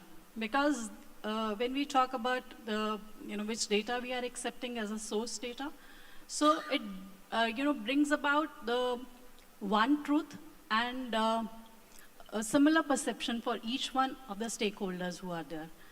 Then the next thing which comes to my mind is, we have seen, all of us were talking about 2014, 15 or onwards up to 2018, what happened in the balance sheet cleaning of the various banks, and most of the NPAs coming from the infrastructure sector. Could that have been a better resolution? Maybe yes. If we have, a predictive analysis through our data, and we can actually pinpoint that this geography, this sector is going to get a stress. So maybe, the policymakers or the regulators can take a call how to resolve at the right point of time so that we don't go through that kind of a crisis as a country going forward. Thank you. Thank you so much. So I'll probably pick two things that you said. One is right data for right stakeholders, and then leveraging various tools so that, when you're going into prediction, at least the stakeholders know where the deviations are. So that kind of tails me into a question for you, Nimrata, which is around risk. What if you're using these tools and there's enormous data and you're able to find out what data to pick? What are the risks associated if you're not able to find the correct data or the wrong data? And while you made a hypothesis based on the data and you move forward in the project, what do you see, happens in these large projects? I think, ma'am made some really valid comments. I think three important things that I took away definitely from as a risk professional. Number one is no data is in itself, it's very hard to find which is really the source of truth, right? So I think the ability to triangulate data and really from a risk standpoint understand which is the right truth of the data, and or which is, what are the anomalies more importantly, right? I think anomaly detection and therefore saying that if I'm analyzing, future cash flows or future projections of a particular project from a revenue standpoint, and I'm also analyzing the cash flows, is that dichotomous or is that in line, right? So am I seeing, for example, from satellite data that there is risk associated or sustainability, climate related risk associated, but that cost has not been built in to the cost projection. So I really think that some of those risks will emanate from what we do, but how do you really find the truth of that data is going to be hard, even from a risk standpoint. But I think the last point that she made is the most important, right? That the human can't go out of this. But data makes this particular, at least from a risk standpoint, makes a professional much more aware, and also I think sort of sets the normalization, right? So whether it's Vishnu underwriting an application or me underwriting an application, the base sense of truth stays more or less the same, and then it's experience, cross tabulation, all of those kind of things, which sort of then I would say normalize the risks rather than eliminate or bring up those risks. So I think that's really the way in which a risk professional would look at data. Awesome. So thanks for that explanation. So let's build on it. So let's say if you have a data, and let's also factor in that you are having a human taking that decision, and it's aided by, let's say, an agent. The question is to you, Aman. The agent would also recommend something to human. What if that recommendation is biased? And let's look in context of recent RBI free AI report that they've released. If you could, share some of your thoughts around that. Sure. So see, I think technology is also evolving, right? 5 years back, generative AI was practically non-existent, and the tech was very basic. It started from rule-based AI systems, and then it went into pattern matching, and today we have generative AI, which can handle a lot more complicated problems, a lot more in a more efficient manner. So I think where you mentioned, right, what if agents are biased, etc. With more data coming in, with better models coming in, some of these things will start to go away. So you were showing the results of some of the exams, how AI performed on that. I remember, I'm an engineer. The basic exam in engineering is JEE Advanced, IIT JEE. I'm sure some of you are familiar. So when ChatGPT first came in, it performed pretty badly in the JEE Advanced exam because it requires intelligence and thinking. It did very well in chemistry. Chemistry is a little more factual, and there is enough data on which it can learn. But maths and physics, it performed really, really badly. It could not even qualify the exam, by the way. So recently, however, with the new models coming in, which are more reasoning-based, which are more intelligent, I think it has performed fairly well, better than the first rank, the JEE Advanced rank 1. So same way over here, I think the technology will evolve and get better with more and more data. The biases will go away, the results will be more clearer. In fact, I'll give you some examples where which I was thinking. I was talking to a friend of mine today morning. He's a fund manager. He runs a portfolio management service. And I was just asking him, markets are high, where are you guys investing money these days? So he made a very interesting point, how the uncertainty happens in a certain market because of some other market. So because of India-US relations recently not going very well, the Indian IT services industry might be into trouble, which everyone understands. It's fairly simple. But he's made another point that will this lead to Bangalore real estate market getting impacted? Because Bangalore is the hub for IT. There are large companies, IT services, both. And because of Bangalore real estate market getting impacted, does it impact, the cement companies, other construction companies in that areas? So while for humans it becomes a little harder to visualize some of these things, technology can do it fairly efficiently. I tried asking some questions around this to ChatGPT, and it gave me a bunch of 5 other markets which can get impacted because of US-India relations going bad, which leads to the point of, I think, risk assessment, which was being discussed. Can technology be leveraged in such areas where such second, third order effects on a construction project, can they be tied or can they be linked to some external event happening across the world? I very well see that happening soon. Very Addendum to this. Yeah, please. So an addendum to what Aman said with respect to also bias. So what we are seeing is, we work with AI models quite a bit for a lot of our clients, and we said, okay, if you're doing it for our clients, I think what we need to practice what we preach. So we started using AI as one of the steps for selecting folks to join the firm at KPMG. Now, bias being the important word, right? So we said, let's test a hypothesis that the human is more biased than the model today, because technology has really evolved. So we took a sample of around, we took a sample of around 100 people who had joined the firm. And of course, all those guys today, more or less, especially if you're joining technology, you have to go through an AI-led interview as well. So you have a human interview and an AI-led interview. And then, what we realized is that of the 100 people who had joined, AI flunked around 23 or 24 of them.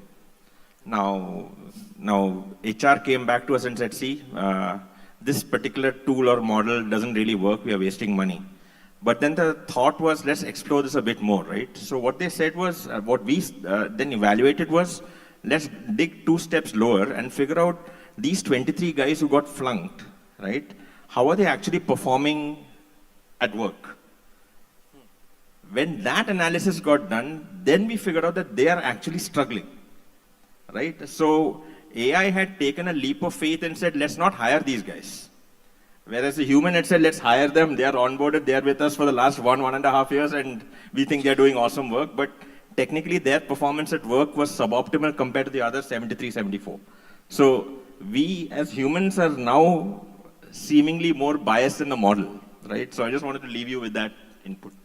So that's interesting. I think it just brings a thought which says, you don't know what you don't know. And that's what kind of Aman pointed, that the intelligence of a system is such that it can even go into construction industry, in the example of Bangalore that he gave, and what others can get impacted. But yes, it has to be made in a non-biased fashion. Right? So let's build on what you said, Vishnu, in context of bias, because when you have these huge, large projects, there are at times overruns, there are environment clearances, there are other aspects of projects which come into play where it's very natural to think, hey, why can't I use drones? Why can't I use digital twins? Why can't I use other parts of technology, including the maps, or, Gati Shakti related parameters, to then do a monitoring of the project. So what's your view as you bring AI, where the maps of last 5 years could be kind of coded by AI instead of humans? What do you see that direction going into? Yeah. With the So technology? again, what I'm going to say is nothing new if you talk to a professional in the pharma and life sciences manufacturing sector, right? So every industry, so as a consultant, and I worked across close to around 12 different sectors. One of the most valuable insights that I learned was what's applicable to one sector today, there's a huge possibility that that's applicable to another sector, say in a short period of time. And pharma and life sciences have been using digital twins for a very, very long time. The objective behind that was to minimum defects, and also, to make sure that whatever we do doesn't fall foul of an FDA audit. Because an FDA audit, if it goes wrong, that means your manufacturing ability and your ability to export gets completely shut down for a period of time. So they're very, very, so their investment in frugal technology was, I would say, at a level that was significant when the rest of the people were not even thinking about it. Now, digital twins are something which a lot of the pharma clients that we used to work with when I was not doing financial services have implemented using native Indian technologies, using IT, OT integration, etc. And then what we saw is that once you start, I would say, forecasting based on a huge amount of input data, because you need to have good data. Based on input data, if you're able to forecast, say, the performance of 10 variables, okay, and you don't need that much of data. You need probably 6 to 8 months of minute-by-minute data, which today we have in our streaming services. If you are able to forecast with a very high level of accuracy the quality of the output material, whether it is a fluid or whether it's a finished discrete product. Now that is what we are now seeing in financial services, right? With respect to if these are the input variables, depending on how a particular zone or a product has done over the last 6 months, can you forecast if this particular loan or this particular product category will go bad? What is the level of NPA that might come through? And we are seeing this now, I mean, now I'm going back to the frugal part, right? We are seeing this quite a bit happening in microfinance. In microfinance, the application of the entire digital twin is significant, especially in the organizations that are doing between 10 to 15,000 crores AUM. I'm guessing that would happen in project finance companies as well.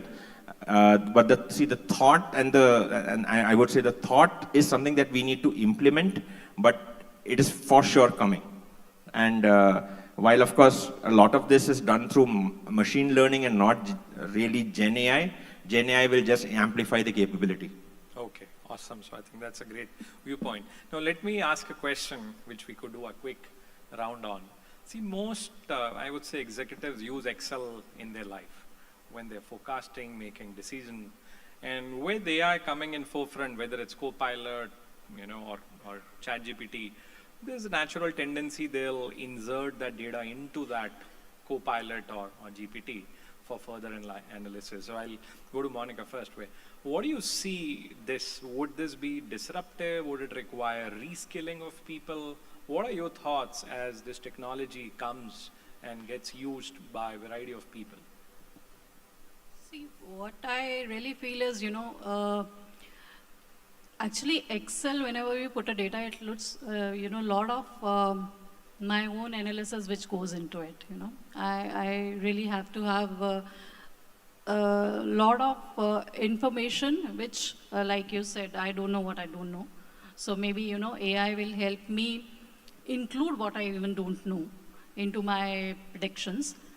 But as you did talk about RBI free AI and all, it does talk about that, accountability of the data, traceability of the data, and understanding of the design of the data. So I don't think that everybody in the system needs to be reskilled for that. But when we are doing those algorithms and all, we need to be very clear about what we are putting. So the team, which is actually putting, that has to be a very, what I say, a tech plus a finance team, which needs to look into it, what kind of algorithms we are using. And finance, when I say, of course, it includes the credit risk team also, because they will be able to actually visualize what are the kind of overlays we need to put on various data so that the right kind of outcome comes out of it, and what is the periodicity I want to look at that. So while it has the ability to give you data every minute, every second, do you really need to look at that data every minute, every second? Or you need to define that, what is my tolerance level, what is my periodicity, I'll look at that data. Because, over information is always, can also be a killing for decision making. So while my take is that, of course, everybody need not be reskilled on it, but the team who's putting the algorithms, that probably need to change the way they think. Okay, that's awesome. I think you brought in a key point, but would love, Nimlita, thoughts on both skilling and disruption that it brings in. Yes. I think the first thought that came to my mind when you asked the question was not reskilling, but mindset changes, right? Because I think, again, having worked for 25 years, for good reasons and bad, there are certain ways in which I think, right? And somehow or the other, I believe that what I think is driven largely by my experiences. But the fact that the world is changing so fast, and therefore the same data today that maybe 5 years ago gave me an outcome X, today may give me a different outcome when I throw it into this algorithm, is something I have to be open to hearing and listening to. And I think, again, and I say this from experience, because as a risk professional, you tend to always look at the what can't happen, right? नहीं ये बोल रहा है, but this is not really fully right, because I know it will work like this, right? I think that's really, you can override what you're seeing from as an algorithm outcome, but you should not ignore. I think that's really my, so it's more a rewiring of your mind than reskilling, I think, especially as you've become more experienced, and in risk probably, the more experienced underwriters, portfolio monitoring people and all of that are and I don't want to hurt myself or anybody else in the room, but are older and therefore need to, I would say the younger generation is much more open to a machine telling them what is right and wrong. But Mind shift change is what yes, you're saying. yes, I think that's the important one. Okay, awesome. What would be your take, Aman? By the way, the last part goes in the direction of bias. Humans are more biased. Anyway, building on Nimilita's point, right? So the mindset point, which is very important. Recently, I was invited to, a very large financial institution, one of the top banks in the country. They invited me to talk about AI. So, because they felt that their organization was pretty much heading behind, right? They were not adopting the technology as much. In the room was one of the executive directors of the bank, deputy CTO, head of generative AI, right? And a few others, like 4 or 5 other people. I started with the first question. Open up your mobile and tell me that in the last 7 days, which one of you has used ChatGPT just once? That was the first question I asked, and there was dead silence in the room. I was very surprised because, of course, I'm 30 years old and they are much older. And I was very surprised that even though they are educated, they represent one of the largest banks in the country. They represent very tech-forward people with fantastic educational background. But even at the leadership level, they are not using ChatGPT. So it's pretty hard to understand the value of that technology, and then it becomes extremely hard to inculcate it down in the organization so that everybody at the ground level also starts using the technology. I understand they're a large institution, they have their own risks. There is always a fear of employees starting to use ChatGPT and putting institutional data there, right? But think of it that they have not used it in the personal life as well. I'll give you an example of how I use ChatGPT in a very innovative manner. Sometime in the month of February, my car service was due. It was a new car which I bought last year. So they sent me an estimate of 58,000 rupees. For a 1-year-old car, 58,000 was a pretty steep estimate which I found. And they sent me a long list of line items. Most of them were product codes. Needless to say, I'm a software engineer. I don't understand any of those parts and wiper and fuel and all those oils, etc. I put the entire document, the PDF in ChatGPT, and I said, look, I don't know any of this, but I feel price is high. Can you write an email for me to negotiate the price? It wrote a detailed email, and I just copy-pasted the email as it is. From 58,000 rupees, it went down to 27,000 rupees in one email. Of course, I was worried that have they cut down something essential? So the revised estimate, I again put it back in ChatGPT and said, have they cut down something essential which was not supposed to be removed, which was supposed to be done? It said, here are the few things, blah, blah, blah, this is optional. Practically, it said, no, they did not remove anything essential. This is a fantastic revised code. Like 30,000 rupees saved with a 2 minutes of effort in my personal life. In professional life, I understand the business leaders, for a small amount of 30,000, they don't care. But at a personal level, I'm sure all of us will appreciate it's a lot of money, right? So that's how it starts. Once you realize the value of technology in your personal life, once you start using it, it becomes extremely easy to inculcate it. Then you start thinking, where can I use in my day-to-day work when I'm a CXO of a bank and I'm running multiple teams of thousands of employees? Where can I put it where this gets multiplied by my number of employees? Like if I have 1,000 employees, 10,000 employees, then where is the multiplier effect where I can get 30 crores worth of benefit in my cash flow or top line, etc. So yes, even I agree the mindset shift is required where people need to start using technology a lot more to get the value of it and then incorporate it in the organization. Sure. I have a slightly humorous take to what he said. So it's a slightly tragicomic. So the first one is, of course, we work with, all of us know about these large Wall Street GCCs that are in India, in Mumbai actually. The entry-level operations jobs, if you look at the ads that are coming out, they have significantly dropped. Right? So these are folks who have got, say, 10,000, 12,000 folks in India who are doing ops jobs. Now, there are fewer takers, and it's not because they don't want to get the jobs done, there are fewer takers for those jobs as well. So those jobs are definitely the first to go, okay? And the humorous take here was you had kindly shared the entire agenda and the questionnaire, right? So I said, hey, some of these questions that Ashish shared with me was quite technical. Okay, I mean, project finance ka ekdam bolte na maal ki khal types questions for me.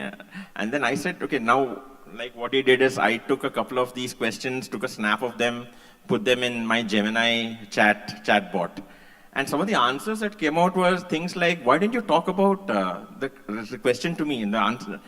If somebody asks you this question, why don't you talk about fractionalization and tokenization of infrastructure assets to enable better retail financing?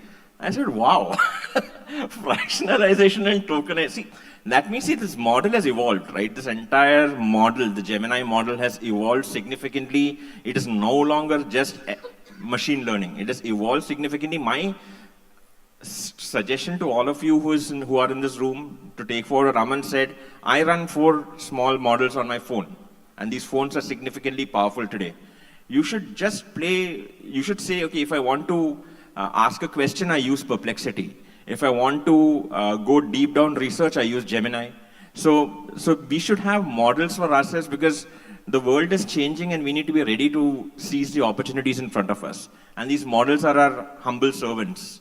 No complaints, 24/7, and free to use, right? So please do take that up. So I love that humble servants. I think that's awesome. So let's. I'll add a small point there, by the way. One application which every single one of us can use ChatGPT for, which I use very extensively. Aaj khane mein kya banaye? That's a problem I'm sure every single one of us faces. My wife is also a working professional, and it's a problem. Aaj khane mein kya banaye? Ask ChatGPT. No, not just that. See, 4 years ago, we were working with a refrigerator manufacturing company, and one of the amazing use cases that we heard in the US that we sold and got some money for was you take a snap of what's there in the refrigerator and then you try to figure out and we got paid a lot of money for doing that advisory piece of work. Today it's available on your phone. Open a refrigerator, take a snap, khane mein kya banaye, basis what's on that image, right? So please do try it. Interesting outcomes. So I think it's already skilling you, but in the interest of time, let me go very quickly on the last of a 5 chat round, which is 30 seconds for each one of you. Okay? And let's go back into the Viksit Bharat, and we need to have development all across, infrastructure, projects. And if we look at AI, what's one thing that AI should help us so that we can be faster on the goal of Viksit Bharat? So we'll start with you. So that, Vishnu, we can go back and end with Monica. Fractionalization and tokenization of infrastructure assets. Okay, next. Helping reduce the cost of servicing of the car. Okay, let's say from Nimlita. I think efficiency, it'll cost less per amount of work that any of us do. I think that's what it is. Okay, let's finally hear it from Monica and close the panel. It's just usage for each one of the stakeholder, whosoever is involved in that Viksit Bharat. The AI should be able to convert that data into the dashboards, which is useful usage for that particular set of stakeholders. Awesome, thank you. So I think I would thank all the panelists and the listeners. Thank you so much. And let's be together in this journey of Viksit Bharat.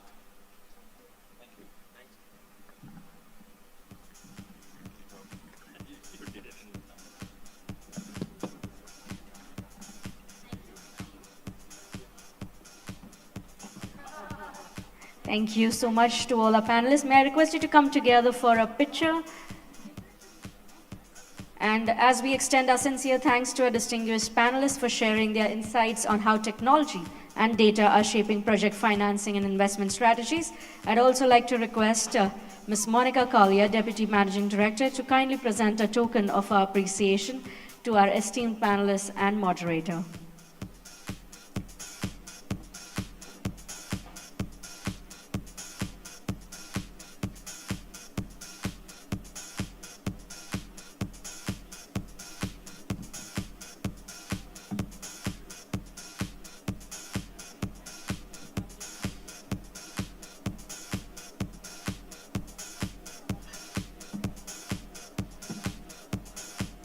Ladies and gentlemen, can we have a huge round of applause for all our panelists and moderator? Thank you so much for sharing your insights with us. Thank you. And now, ladies and gentlemen, as we come to the concluding part of our conclave, it is my privilege to invite back on stage Mr. Raj Kiran Raiji to deliver the vote of thanks and closing remarks.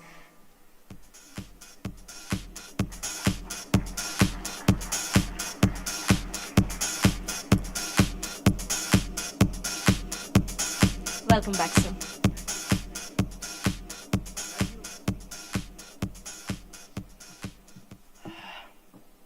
Good evening. What a day. Exhausting, but I think very informative. And what we learned in AI, actually, sometimes you have to sit like this and also learn. Actually, it's very listening to all the, the great brains and people who have decades of experience. Learning by itself. This is actually, for NAFID, the second conclave, and I thank particularly the NAFID team first before thanking anyone for really planning this well and, and coordinating in such a way. I think it has come out so well this time. I think it will become a benchmark for events like this. So well done, the team, and it is such a pleasure the way the event seamlessly moved along, trying to get the best out of everyone. So today, actually, it started well with our secretary, Mr. M. Nagaraju, who actually highlighted about the economy, the domestic drivers, and he had some good words of appreciation for NAFID, because this is an institution which is very specialized, created, particularly to solve the infrastructure-related issues and give good inputs for the policymakers, and also actually stitch together the ecosystem so that the next phase of economic growth, which needs a lot of infra push actually, comes through an organization like NAFID. And I think from the government side, he indicated he is very happy the way the organization is evolving. And also, he also gave good ideas about how we should go about actually, particularly building pipeline of the projects and all that, because there is a lot of wisdom from what went wrong a decade earlier, and that learnings were also visible when you were telling, when you are doing this assessment of projects, how you have to be careful and all that. There's an opportunity to thank all of them for their valuable inputs. Today, actually, this phase, actually, now we are looking at ramping up our operations, bringing different kind of liabilities into the infra market, actually.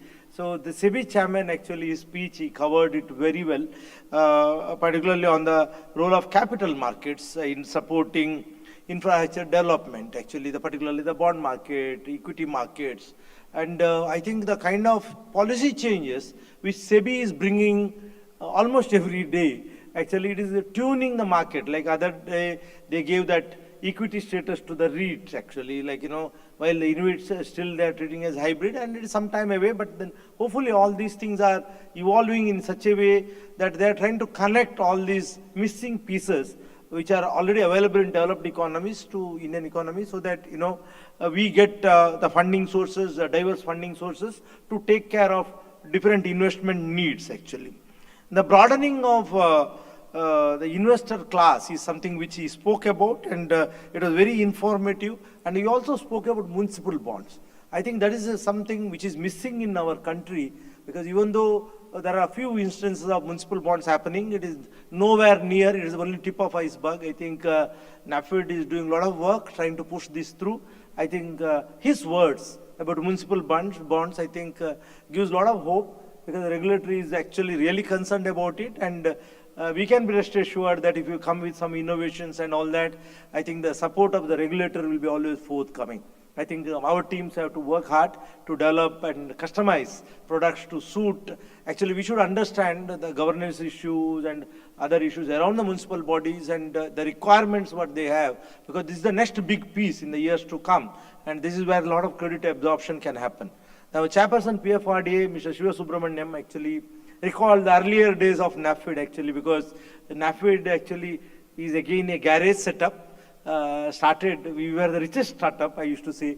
So started Sidbi when Mr. Raman was the head, actually provided us the space to really start our operations from there. He recalled that, thanks to him actually, and he also brought a lot of perspectives, particularly from a regulator angle, like, how they look at it, and but while assuring all the support for our efforts, particularly on the partial credit enhancement and all that.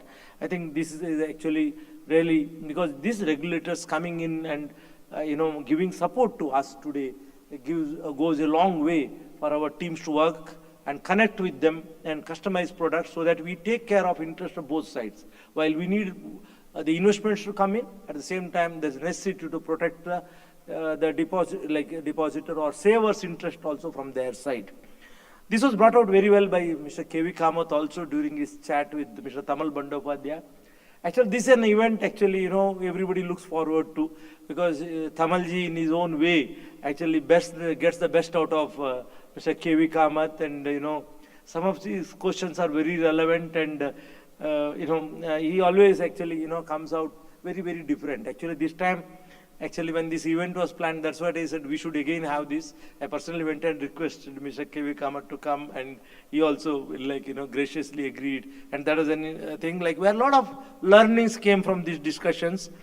Particularly Mr. K.V. Kamath, when he speaks, actually, the youngsters sitting here, you should understand how the landscape is changing. He said banks were the only sources about 20 years back or 30 years back. Now to how it is evolving. Actually, now today borrower has a choice. He can go to bank, he can go to bond market, he can go to equity market, he can go to NBFC. He has multiple choices. And the tenor of the loans, actually he spoke about all these issues. This is an evolving space, and actually these discussions really actually, gave that perspective that how this sector is changing, and I think maybe the role of NAFID also in enhancing what he said is very important. So the panels were exceptional, actually the contents which came in actually, and the two reports also which came from ICRA and CRISIL also, they were very, because I'm already seeing a lot of press releases happening. People have picked up these reports, and based on that, a lot of articles are coming out. This is what we wanted to trigger actually, because by this actually, people pick up things and it become public, and people start looking at, this kind of projects, the new products. Then what happened during this discussion, the pros and cons come out, and the best things evolve. The awareness about this is very important. These two reports also, thanks to them, it has wonderfully stitched together a lot of data points. Because actually in infra, what we see, we are talking last panel again, AI, data and all that. Basically, lack of authentic data around infra is a missing piece. Actually, it is not there. So this is what actually we try to do by way of these reports. Then actually Mr. Piyush, actually, he also gave that insights about the patient capital. Thanks to him, actually, we picked up a lot of ideas from their talk. And Mr. Navneet and her team also, they talk of PPP, the projects actually. This is what Mr. Secretary was also alluding to. So this actually brought out a lot of ideas around the coordination issues and all that, which again, good learning for all of us to, incorporate. Similarly, Himanshu's panel also on urban local bodies, because this is an area which every one of us highlight that, it will be the biggest area where a lot of credit absorption will happen, and that was very, very good learning for all of us. Similarly, Mr. Ashish, actually, in the last panel, a lot of interesting discussions around AI. It moved from the personal space to infrastructure space. Anyway, it's all new for us, good learning for everyone. But this is one area where NAFID is also very keenly working, because ultimately the data, analysis of data, because this will go a long way in assessing the projects, monitoring the projects, and after completion, selling it to the right kind of investors. Maybe the tokenization, what we are talking about, may come true actually in the next phase, where AI will be actually differentiating between the quality of assets, what kind of investment I should do, because depending on your profile, it will suggest what you should do. Actually, you know, these are the like multiple choices which investor will have, and infra assets will be one of that. So all the participants, patiently, waited for all these deliberations, and I think that they would be carrying a lot of additional information today. Maybe this will also come out during our follow-up sessions, which definitely we plan to do, and we will again invite the people who were participating today on the relevant discussions whenever it take place. Like we are planning an insurance conclave, particularly to focus on certain areas, and some of the participants who are interested can join in at that point of time. Time to thank all the people who made it success, like our logistic partners, event coordinators, the public relations team, especially the core team, which I thanked in the beginning itself, our team that dedicated for more than a month, working on every aspect and making it such a grand function today. Because from last year to this year, while NAFID balance sheet has grown, everybody acknowledges NAFID has really done wonderful job in the last 1 year. So I think this was well showcased by the team. From last year to this year, the way we organize the event itself speaks how NAFID has grown. So I thank everyone. Then all the media, print and electronic who are here, grateful to them, very wide coverage they have given to us, and all the stakeholders who are here today, and heartfelt thanks to everyone. Thank you, and we look forward for the next event next year in much grander way. Thank you.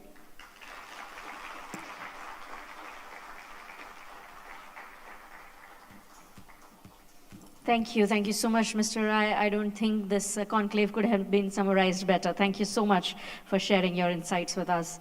Ladies and gentlemen, on behalf of National Bank for Financing, Infrastructure and Development, we sincerely thank all our distinguished speakers, panelists, knowledge partners, media, and participants for joining us at the Infrastructure Conclave 2025.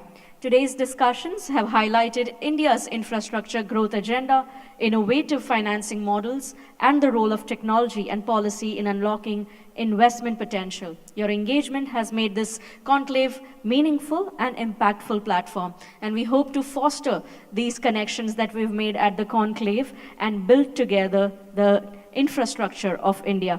With this, we conclude the Infrastructure Conclave 2025. We hope to see you at our next conclave. Till then, let's keep building. Thank you so much, everyone. Please do keep the connections going and travel home safe, everyone. Thank you. Have a great day ahead.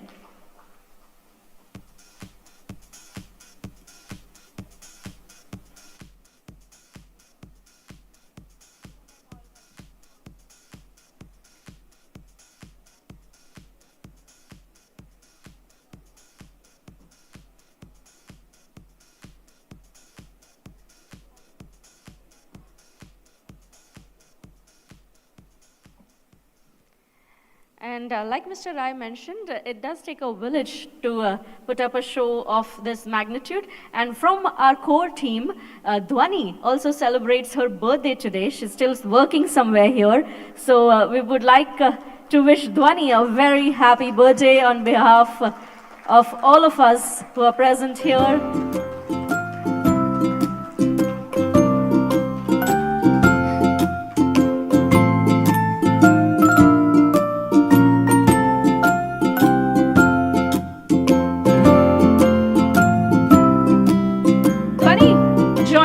Got a cake for you.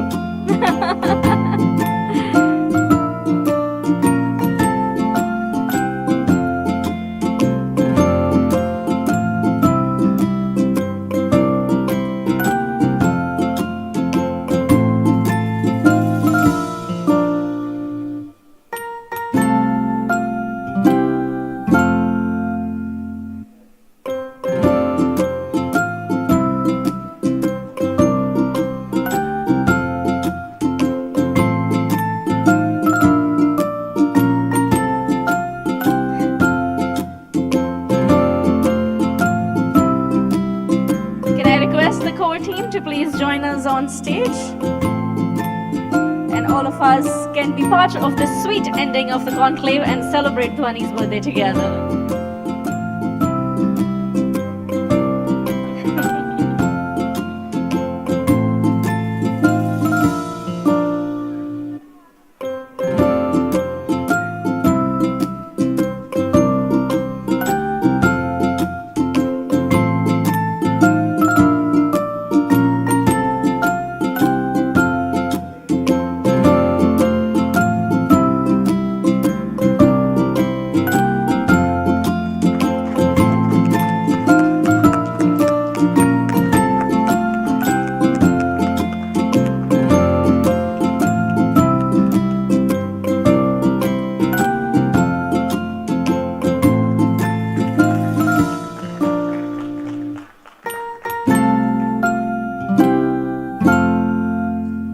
Once again, wishing Dhwani a very happy birthday on behalf of the entire team that's working tirelessly. But it's a great celebration here. Once again, happy birthday, everyone. Come together for a photograph.